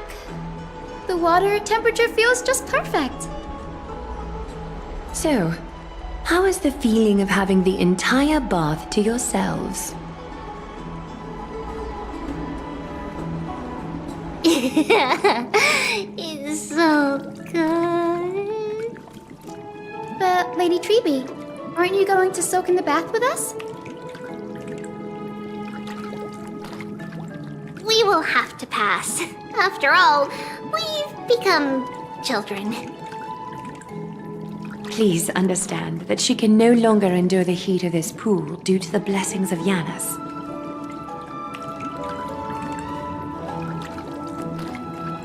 Oh. Are you curious about us, Hyacinth? I am, but something tells me that it might be better to change the topic. Don't get all nervous. It's not something we can't discuss. The truth is, a long, long time ago, we were a mature adult just like Aggie. Then, because of reasons, we inherited Yanis's divinity and gained the power of passage. And in return, the price we had to pay was the splitting of our soul.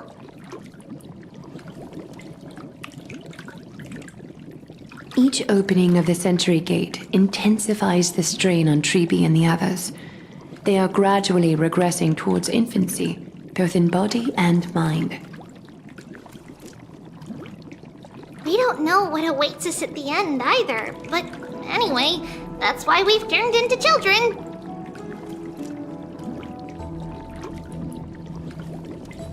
In that case, when you opened that giant sentry gate above Akama during the battle against Nikador, well, there's no way around it. We all know that the flame chase journey won't be a smooth ride.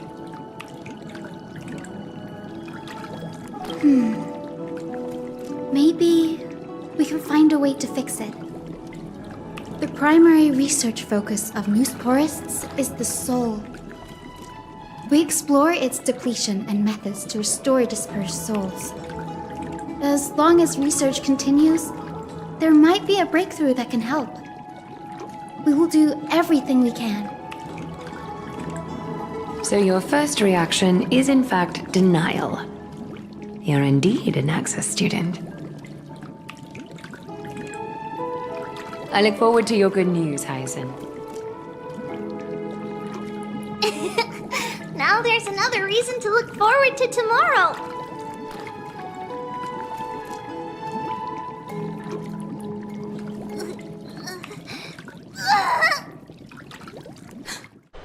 Tribi, what's wrong? Something's off. It's that strong feeling again. Is it Trian? Wait, no. It's not Trian this time. It's Trinan. Trinan is in danger.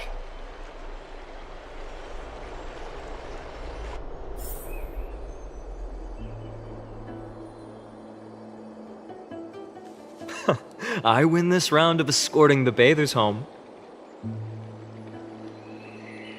How does one contender alone make a valid competition? Offering a compliment or two wouldn't be the end of you, you know. Haikas. What is that word? Is that your native tongue?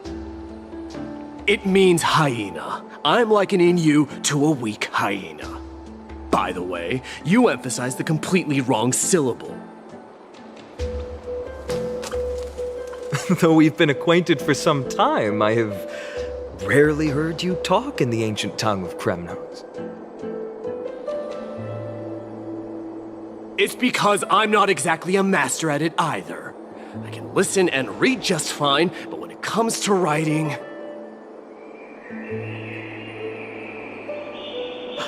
You can write?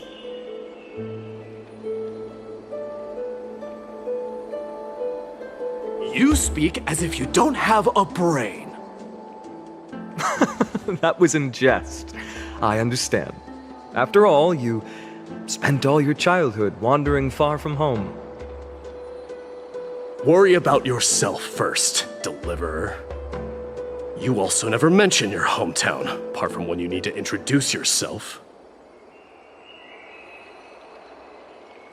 Well, it's because there isn't much to say. Ides Elysiae is simply a tiny village that disappeared many years ago in the flames of war.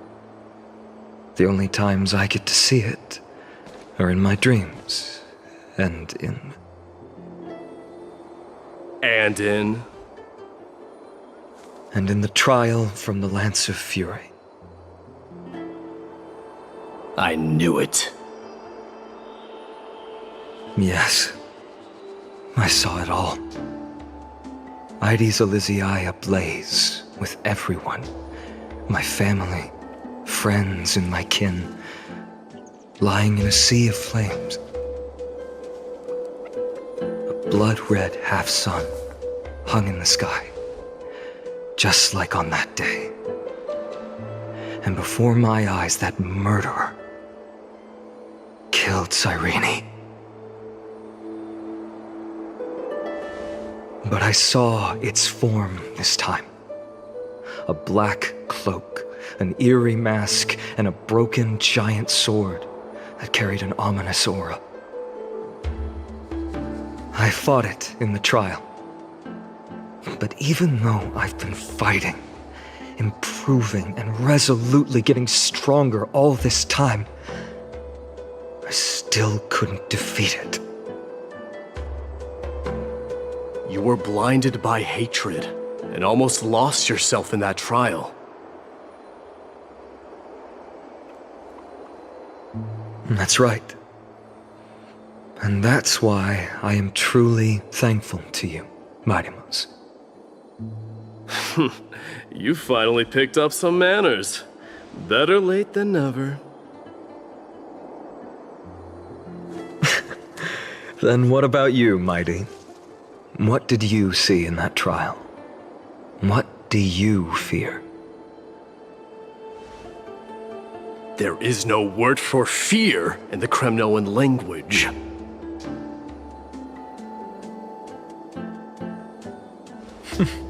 I'm getting the feeling that your language has no words at all. But to answer your question, I saw Akuma in the trial. As well as...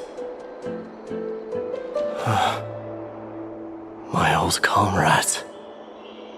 Hephaestion, Perdiccas, Ionius, Ptolemy, and Possesta.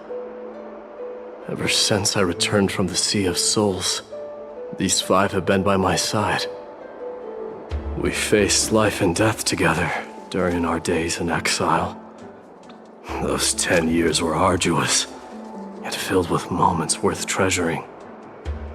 Each night, we would gather by the campfire, savoring honey brews and singing our hearts out. The wind in the wilds of Amphorius smelled like rust. Hephaestion would always tease me about adding goat milk to the honey brew, claiming I ruined the blood-red color of the drink. He had a scrawny figure, but was a relentless force on the battlefield, dispatching foes without so much as a blink. Perdiccas was an expert in concocting medicines, delving into all those strange folk remedies. Leonius was a swift runner and our most reliable messenger. Ptolemy was a real bookworm, always spouting off in chapters and verses. When we left Kremnos, he made off with a stack of ancient tomes from the Grand Library. Not like it mattered, as my family owns the library. And then there was Pacesta. He was the silent type, but a truly masterful musician. This is the first time I've heard you mention these 5, and their names. They died on the battlefield before the Kremnoan detachment managed to join Akuma.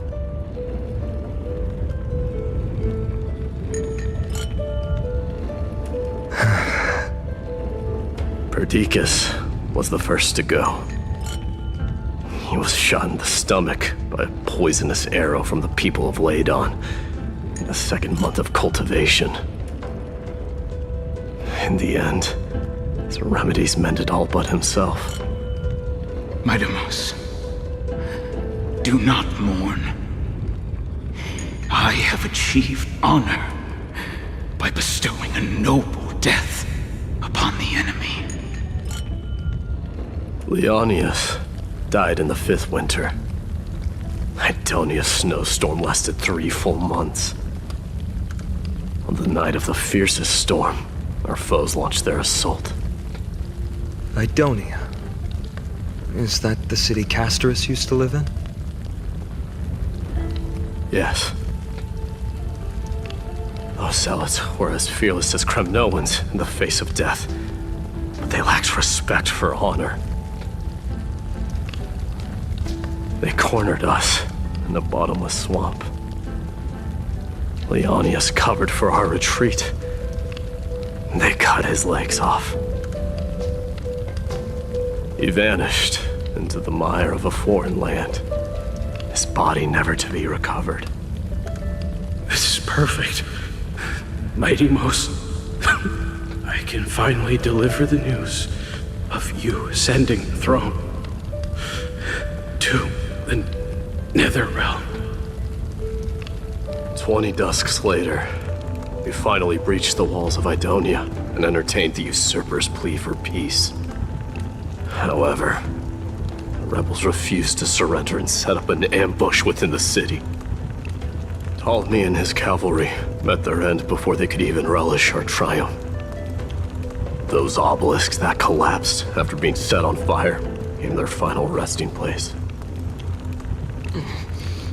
Midamos, please tell my family. It was not cunning schemes that vanquished Ptolemy, but the immense weight of Amphorius' entire history. Then, it was Pacesta. He lured the enemies into the city of Aenionis with his melodies, buying us invaluable time. Our enemies, consumed by indignation when they discovered the trick, set the entire city and my soldiers on fire. His final words were recorded on a small clay tablet, fractured by the flames. Midamos, don the crown. And at last, my most trusted friend, Hephaestion. He was supposed to stand by my side through it all. But a sudden relapse of his illness hit him on the eve of my duel against my father. He hid his condition from me. By the time I returned victorious, he had but a breath left in him. A Kremnoan dying on a sickbed. I would be a laughingstock to everyone. Vestian, my dear friend. Spare your strength. I'll go get a physician. No need. Even if Perdiccas were here, he couldn't stop destiny from taking me away. No! None can take you away.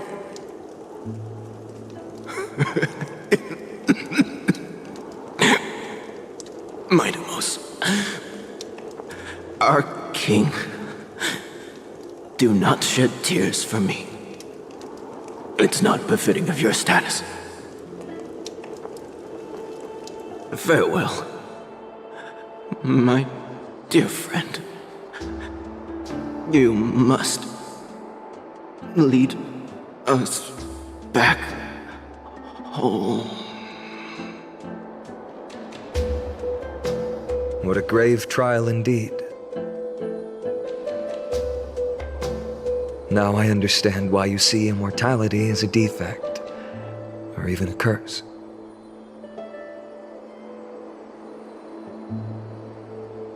My father threw me into the sea of souls to break the wheel of karma.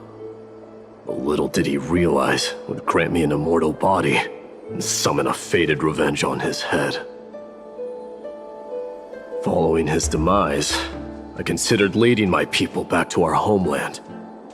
Kremnos had already turned it into a wasteland. Only darkness and insanity thrived there. Against the dissent of many, Krateros included, I made the Kremnoan detachment stay in Akama. But I know that their glory will never be doused out. The instant of strife shall inevitably arrive. If you take over Nikedor, then you must begin the journey back to your homeland.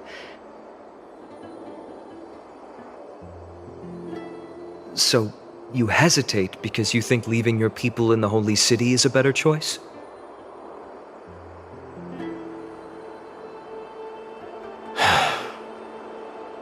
I don't know. But I have never been crowned.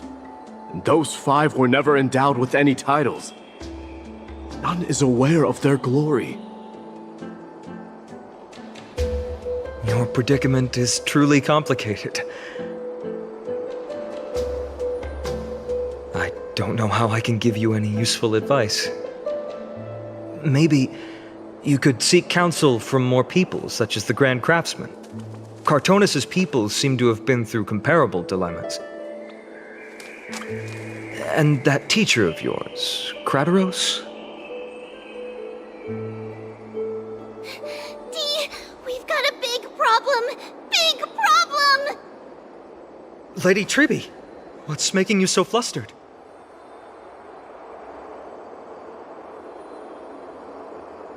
Hurry up and go save Trinan! She got abducted by Krateros!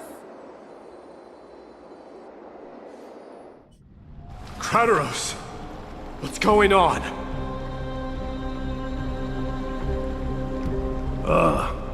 Mightimos.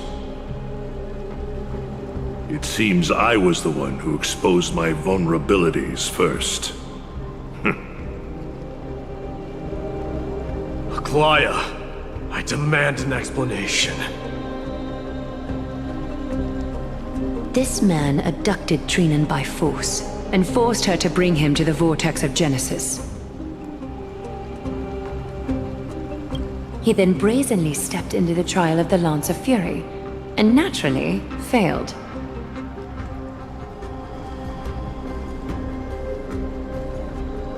Is she telling the truth? Why did you do that? Because I don't want to wait anymore. Your hesitation made me desperate. you want to run away from your destiny to become king, then keep running. Someone will eventually stand up and fill in the gap left by strife. Then they will lead our people home. Age has blinded you, teacher. Can't you see that I'm hesitating because of this very recklessness seared into your blood? Crateros, do you truly believe you're worthy of entering the trial? To blaspheme against the prophecy? Does the mission we Chrysos heirs bear seem like child's play to you? Do you know how the Kremnoans see you, Aglaya? You're a hypocrite and a megalomaniac. The prophecy of Genesis and the Flame Chase journey are just excuses for you to seize power. Silence, Crateros. Do you even know what you're saying? Are you defending this woman, Mighty Mos? How many wars did people start because of her and her so-called prophecy? How many cities fell in the past millennium, their people massacring each other? Even if this so-called Genesis really exists, will there be a place for the Kremnoans in that new world?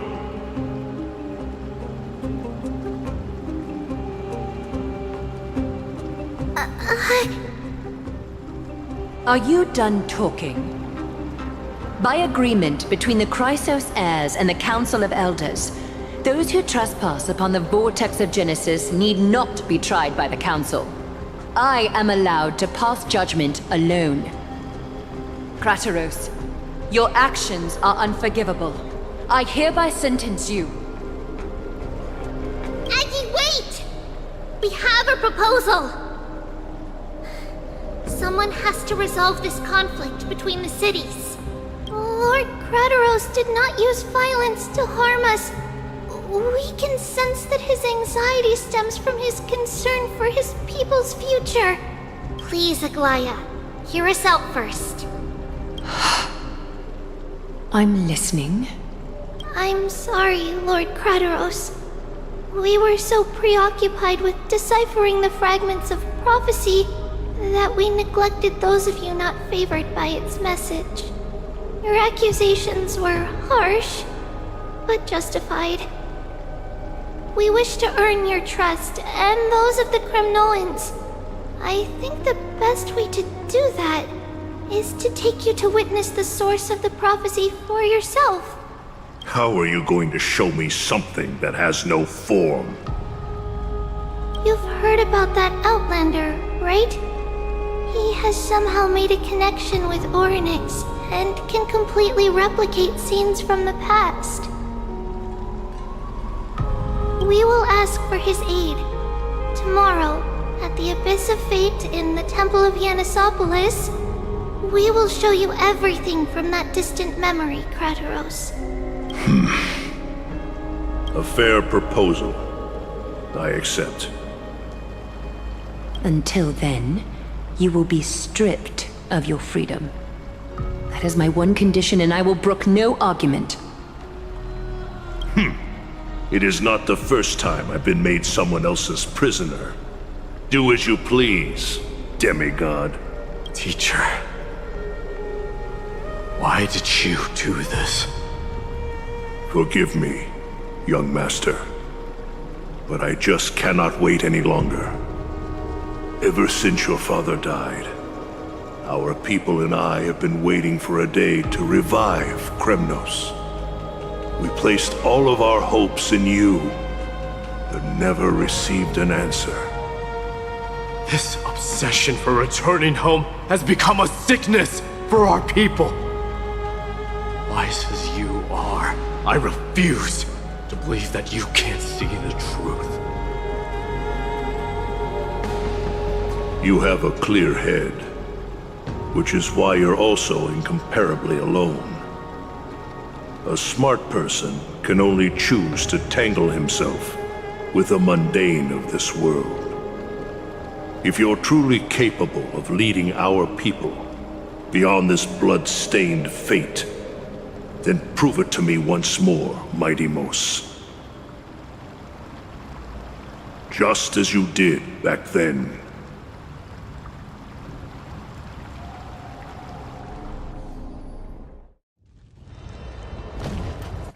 A fierce fighter. I did not expect such heroism from a feeble Acheman. Fulfill your duty as the victor, warrior, and tell me your name. I seek an honorable death from you. As if you have any honor!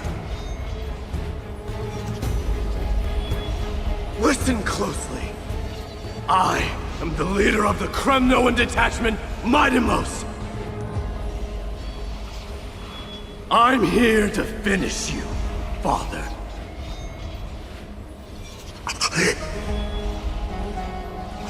It is you, the beast spurned by all. So you did defy death. The prophecy was true. You will bring an end to my Kremnoan dynasty. Defy? You're wrong. Death fears me. It's the reason I have this body of steel. As for you, you already stand at death's door, Father. You were the one who threw me into the Sea of Souls. The one who tried in vain to enslave a Titan. And the one who desecrated the body of a god. Hyakis! You're a weak king. So weak that even the lowliest hyena is a more noble existence than you. And now, fate's reckoning is upon you. Then swing your blade. Take my crown. Coronate yourself with an old king's blood and inherit it all. Become the new rightful king of Kremnos. No. I don't want the crown. Listen. There's only one end for the kings of Kremnos. Then the crown means nothing to me. All I want is your life. To avenge Mother and my comrades. But the walls of Kremnos will not fall with me.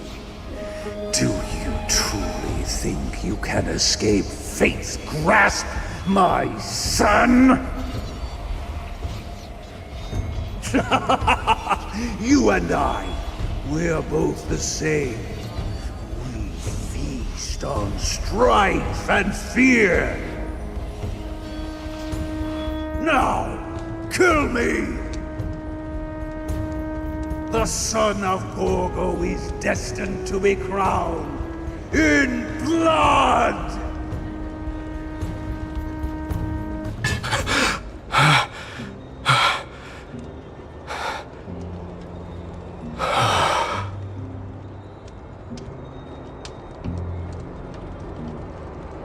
Krataros. He said the Grand Craftsman Cartonus might have some suggestions. Grand Craftsman, how have you been?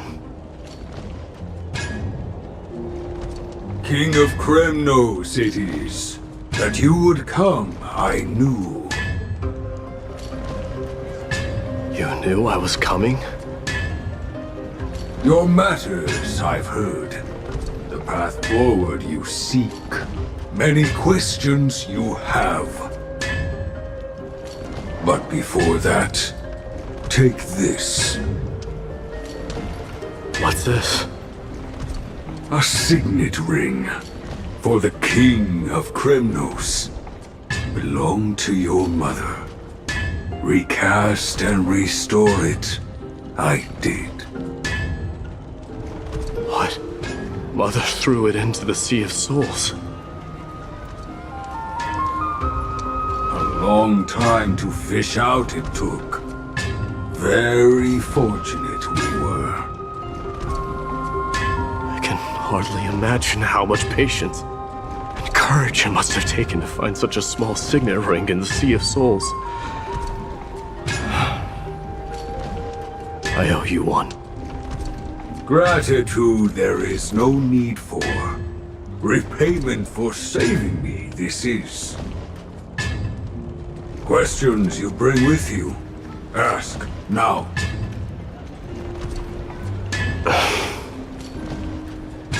Fate I've always denied has finally caught up to me. By all rights, I should accept Strife's authority. It would make everyone happy. The Chrysos heirs, the Council of Elders, the Kremnoans. Even the bards who will write it all into song. Yet hesitate still you do. Hesitate, why do you, young king? Because of my people. Be they men, women, the elderly or children. The hearts of all Kremnoans yearn for home. They've all been waiting for this day, for the day their king returns. Children of Strife would then be able to go home and embrace the old traditions. Never mind that most of them have only ever been heard in these so-called traditions in song. They would then gather around their king and throw themselves into battle. This is not a good thing, you believe. The Kremnoans have been trapped in a cycle of bloodshed for the past 1,000 years. They seek vengeance, start wars, become prosperous, and decline. How much innocent blood flowed into the River of Souls in all those years? How many needless sacrifices could we have avoided? If I accept that fate and become the totem of strife, and lead my people into repeating the same mistakes, then of course I would be terrified. I'd be terrified of becoming king.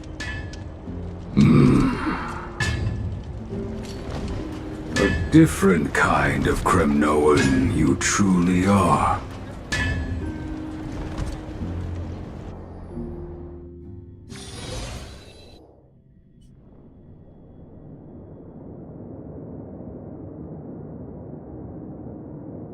Mama, I had a dream last night. Oh. Now what did you dream about, my darling Trebios? I had a dream that I turned into many me's. Then we made the moon into a ship and made the stars into our sails. Then we floated on the ocean and let the wind blow us in any direction it wanted. Well, that sounds like a lovely dream. Yeah! The ocean and the sky were really, really dark, but there were so many of me that I wasn't scared at all because we'd all sing together. The ocean wind blew us onto an island where the wind tasted like flowers.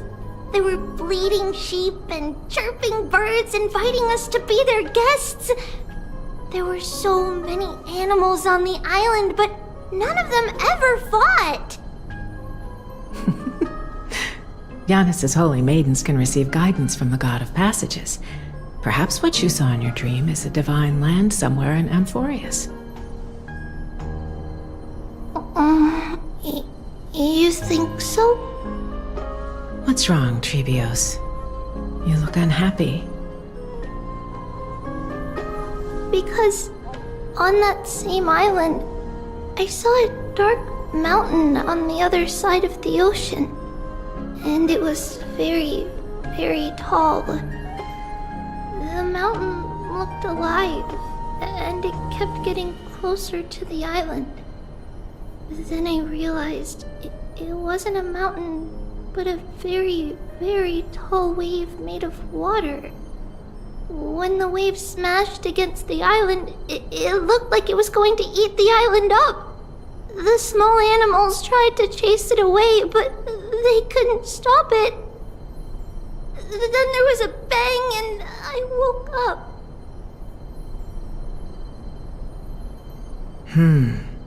A dark wave. Mama, does something that scary exist in real life? Yes. Unfortunately, it does exist in Amphorius, but it's very far away from our temple. We call it the Black Tide, though it has nothing to do with water. It has no shape or form, but it can swallow up animals, humans, and even titans, turning them all into monsters. Oh, the Black Tide is a baddie. I don't want everyone to turn into its food. Can't we chase it away? Of course, my dear. You only need to behave well and listen to what the adults tell you. Study all the knowledge and etiquette you need, then grow up and become a proper holy maiden. The divine Yanis will then give you guidance and help you light the way for the people. Wow, I'm gonna eat a lot and study a lot and become a holy maiden. But Mama, you said the Black Tide can swallow up titans too. What do we do if even Yanis is eaten? If that happens, then the Holy Maiden will have to be the one to guide people on the right path. After all, we are the human avatars of the God of Passages, yeah? Yeah! But one person alone is not enough. Once you're older, you'll make a lot of friends. You must do your best to unite them, because that's also our duty as priests. Friends? Are they also like me and Mama with pretty red hair? They might not, but they'll certainly be just as smart and kind as you. Mama? Am I dreaming? Don't be silly, dear. Of course you're not dreaming. I've always been by your side. What? Now be a good girl and call your friends over too.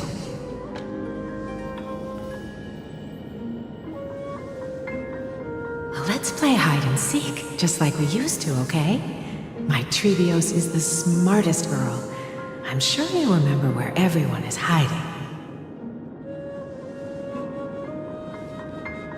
The voice sounds so far away. I don't remember.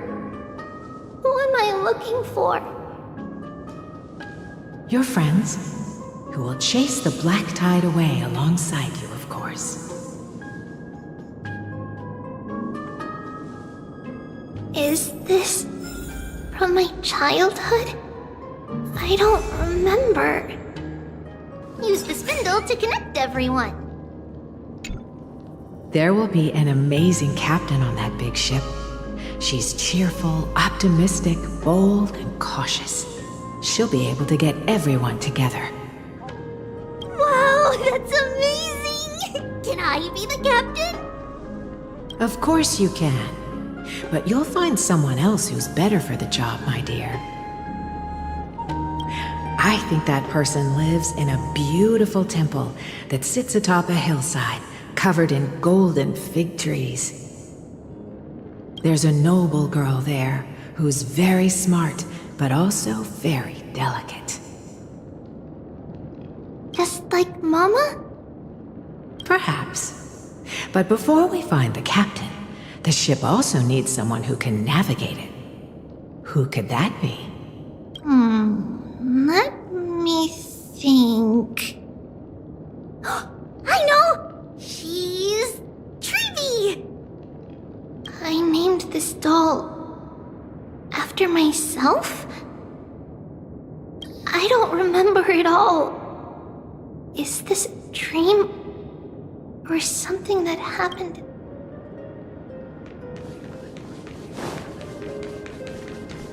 It's packed full. Mama must have left all of these for me. All the words are blurred out. Could it be that my memory is fading? That chest!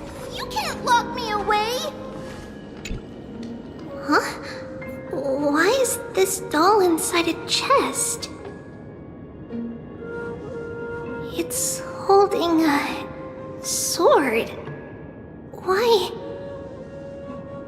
Many years later, many brave warriors will board this ship. They're skilled combatants who fear no danger. Ooh, I can learn how to fight too and protect everybody! You silly girl. You're Yanisopoulos' holy maiden. It's not your duty to fight. There will be many others to protect you. Alright. Then where will they come from? I believe one warrior hails from a lovely village where bulrushes flourish, while another comes from a magnificent royal city. Though each has their own troubles, both are ready to lend their strength for the ship's long voyage. In that case, let Trian fight by their side!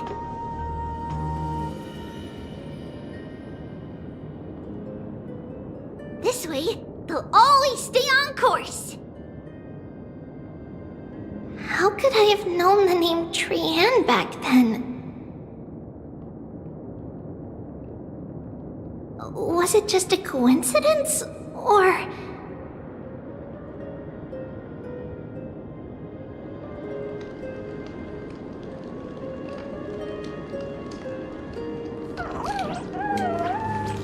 Learning can...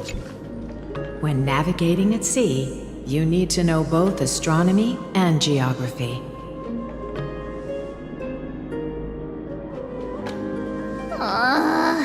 Isn't Yanis' knowledge enough? Oh, sweetie. The ocean isn't like the land. It's easy to get lost. That's why it's important to learn to recognize the miracle of Aquila. Alright! Even though my brain is already super duper smart, I'll still try my very best! Circe also favors children who try their best. They will send a wise scholar as everyone's teacher to help you reach your dreams. I want to be a teacher too! Oh, wait, I'm super duper smart. So I want to be the teacher's teacher! Why not? But if you're going to be a teacher, you might need to tone down that hyper energy of yours. Then Trinan can do it! She's well behaved and would make a great teacher!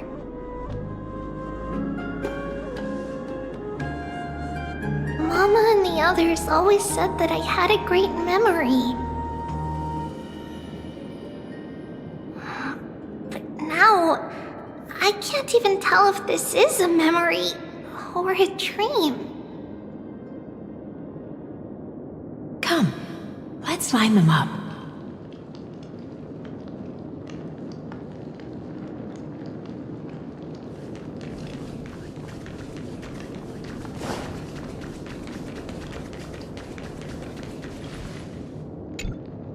Now, Trebios, set them on this music box and let them compose a melody for our song.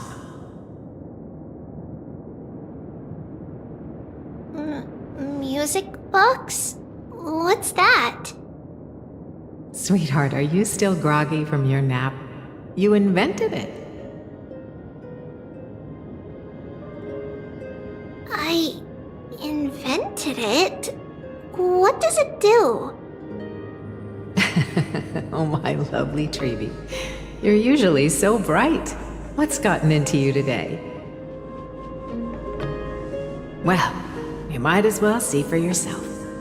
Put your good friends on it and see the wonders it can do. Put the dolls on.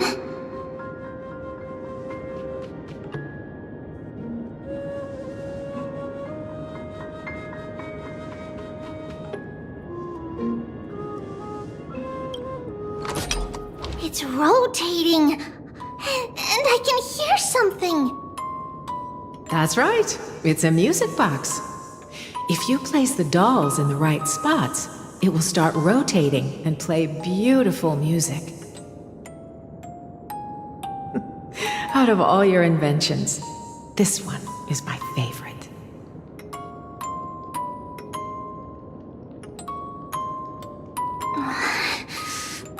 I don't remember. It's all right, my child. I'll sing along to the tune, and it will help jog your memories. Happiness abounded in this lush land by God's chosen. Giants raised their glasses in a toast, beheld by the 12 constellations. 3 carved the heavens and the earth. 3 wove the threads of fate. 3 molded life with their hands, and 3 guided calamity's gate. They declared the world too unstirring, hence wished endless laughter upon the living. Thus you and I were created, with words and song to weave, and love and intimacy to give. Thus creation was complete. Who then will bear the weight of humanity's souls, to lighten the steps of the living as a whole? O great Kephali, all-knowing Father of stature so tall, yet low does their gaze willingly fall. With light of dawn heavy upon their shoulders, golden blood spills unto the land, converging into a boiling river that flows to the heroic heirs of this world.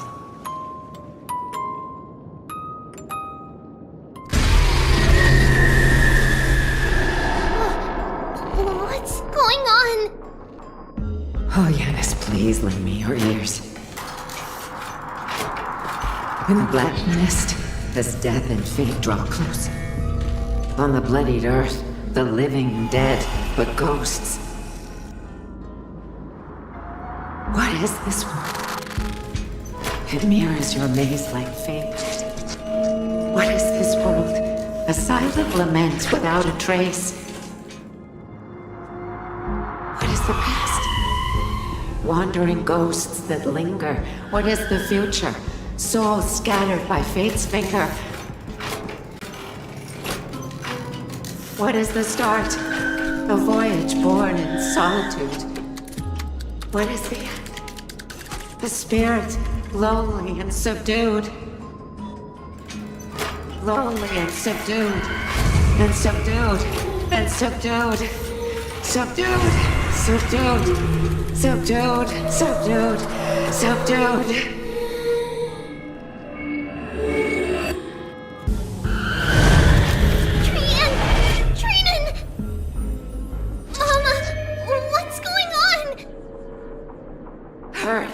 Run! Traitors, run! The black tide has arrived!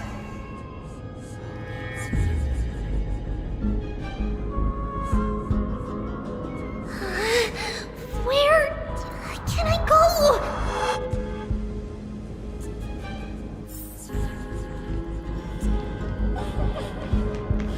What's this?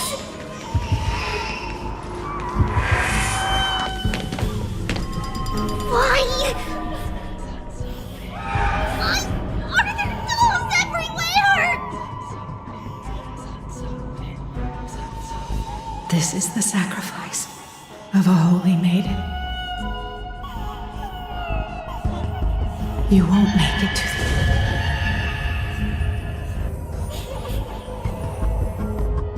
Only one person can.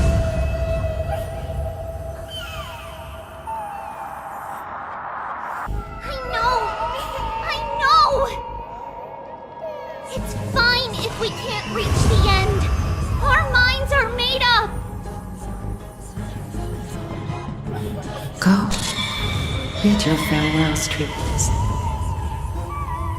Time is running out. Mama, are you going to leave me? My sweet girl,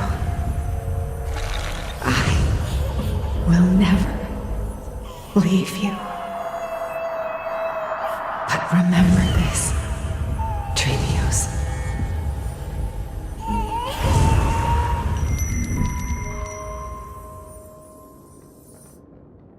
All shall bid farewell to one, and that person alone will witness the miracle.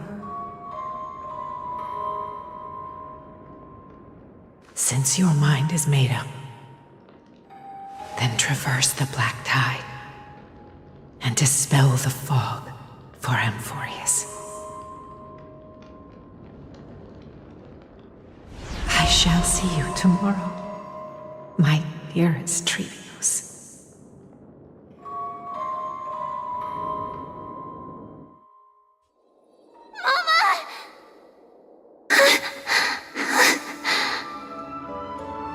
Are we still in a dream? Did you have a nightmare? Maybe. But it's been a long time since we had any dreams. It's not yet the entry hour. You still have plenty of time to rest. No. Our heart is still racing. It must be that reckless Kremnoan soldier who startled Trinan, and you as well. If you want, I can pass through his chest with the golden thread right now. Aggie, cut it out with the scary talk. I'm just kidding. If I were serious, I wouldn't have waited until now.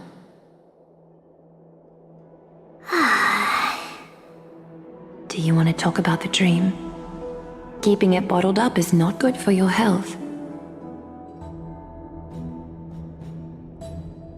We had a dream about Mama. The dream itself was nothing. It's just the timing that feels a bit unsettling. You mean... It's Trian. Even if we refrain from ever using the power of the Century Gate again, her soul continues to slowly drift away from her body. There isn't much time left. Perhaps it wouldn't be such a bad idea to let her relinquish her role as the gatekeeper and live out her days as a carefree child. You have a point, Aggie, but our decision has already been made on that matter. I believe there's still another way. Souls will be spent until they dissolve into dust.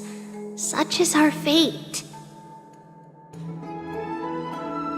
Once we had a whole and connected body. If that body were a tree, then its trunk and branches would share the same fate, decaying at the same pace. Now, we are fragmented into numerous selves. Despite the absence of a trunk, we are offered another possibility. We can choose how our branches will perish in a way that is most beneficial to the flame chase journey.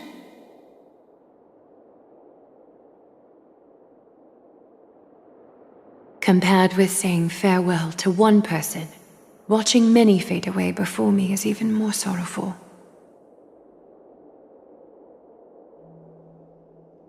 But advancing is the destined end of Yanis's trial. There's no retreat in our path. Don't feel sad about saying goodbye to us. We have already agreed on this, right? It won't be long before I forget what sorrow tastes like.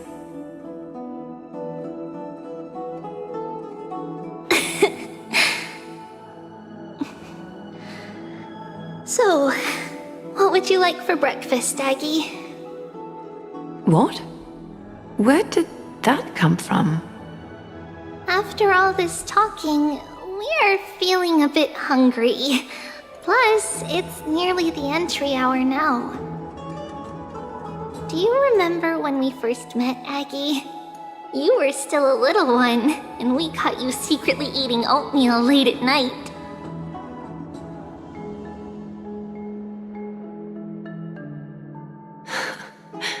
While my emotions might be fading, those memories are still as vivid as ever, teacher.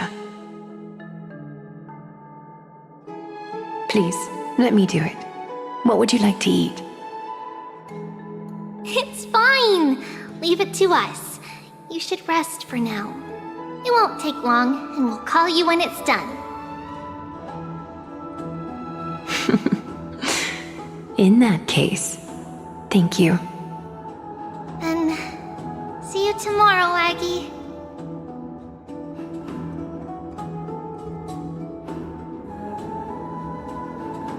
Nevertheless, that nightmare is ominous. Memories are slipping away, even the image of Mama.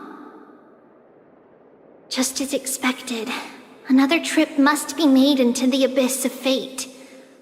Hopefully Orynyx will be willing to help us.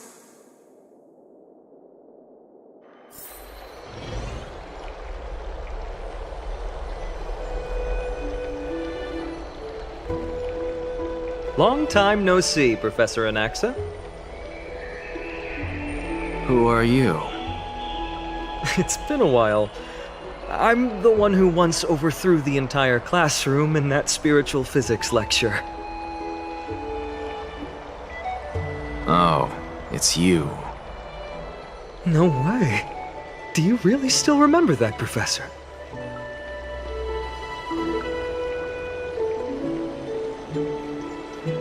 I remember that glib tongue of yours. What brings you here? Surely you're not here to reminisce. You could tell. Of course. You only beat around the bush when you have a hidden agenda. That's not true. I'm here to seek enlightenment, as always.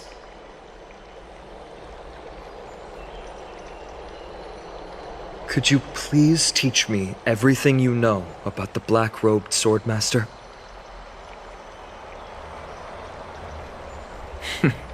Rumors sure travel fast. Unfortunately, I too know nothing about it. I can only tell you that it is clad in a black robe and wields a greatsword. At least, it looks like a greatsword. It's shaped like a twisted half-sun, and a peculiar dagger resembling a crescent moon.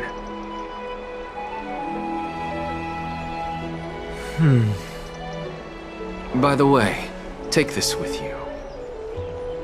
I got it from the sneak attack. It's yours now.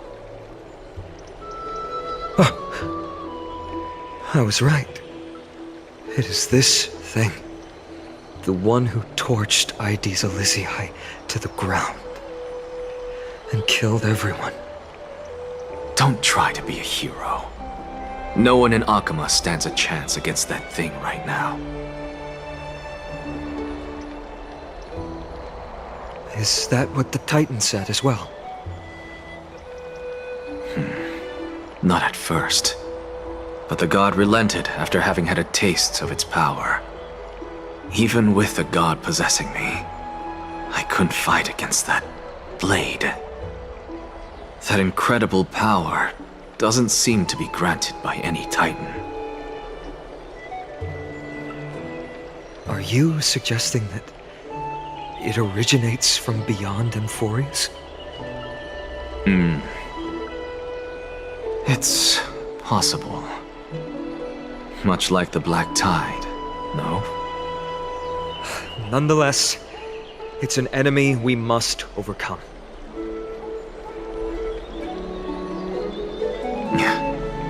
We? Drop the pipe dream, Phainon. No one wants to see you fall by their blade. Their mere presence will endanger the Holy City and the Flame Chase.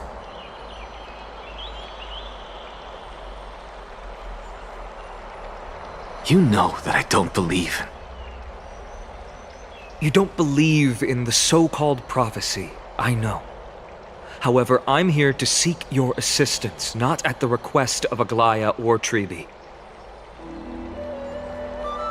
I just want to eliminate a threat to the city I pledged to protect. That's all. The tragedy at the Grove must never happen again. Take a seat. Since you are sincerely seeking enlightenment, I suppose I can tell you one more thing.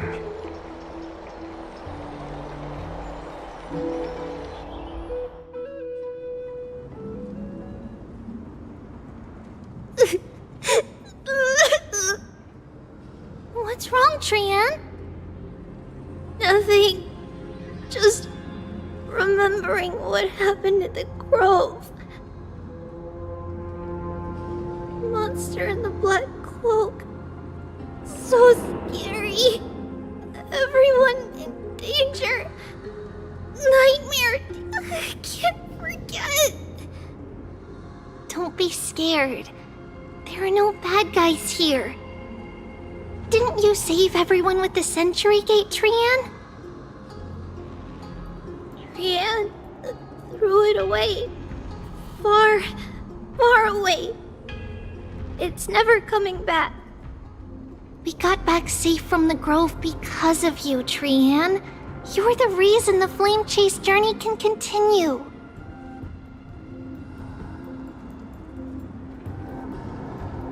Sorry. Trian feels a bit dizzy. Why are we here again? For the same thing, of course. Remember? Tomorrow we will reveal the prophecies past to everyone. But first, we need to restore the memories that have been blurred by the fragmentation. We hope to present the full truth to everyone, without hiding anything. Since Yanis caused the fragmentation, we can only turn to another Titan, Orynyx, for help.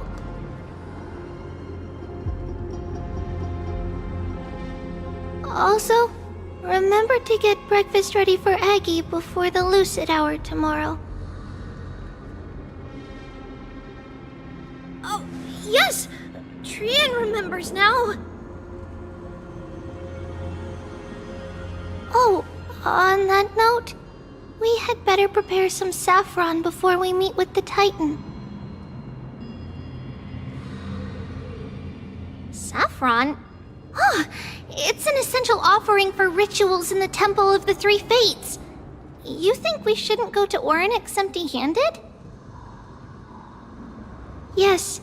It's also a symbol of Yanisopolis. If we are to replicate memories, we need to use something that is experienced those days. And when we first met Aggie, we added that to the porridge we made for her, and she really loved it. I see! It's like killing 3 birds with 1 stone! But it all depends on whether Orynyx is willing to help us. This could be a problem. After all, it was us who took the core flame from Yanis, from Orynyx's kin. We will have to give it a try. If there's truly no other way...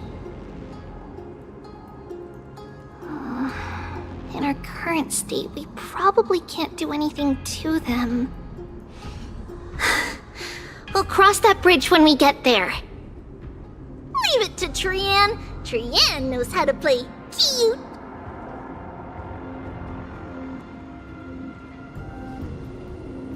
In any case, let's look for saffron first. I hope there's still some left in the temple, untouched by Nikador's soldiers. I remember that aged saffron is preserved in sealed jars.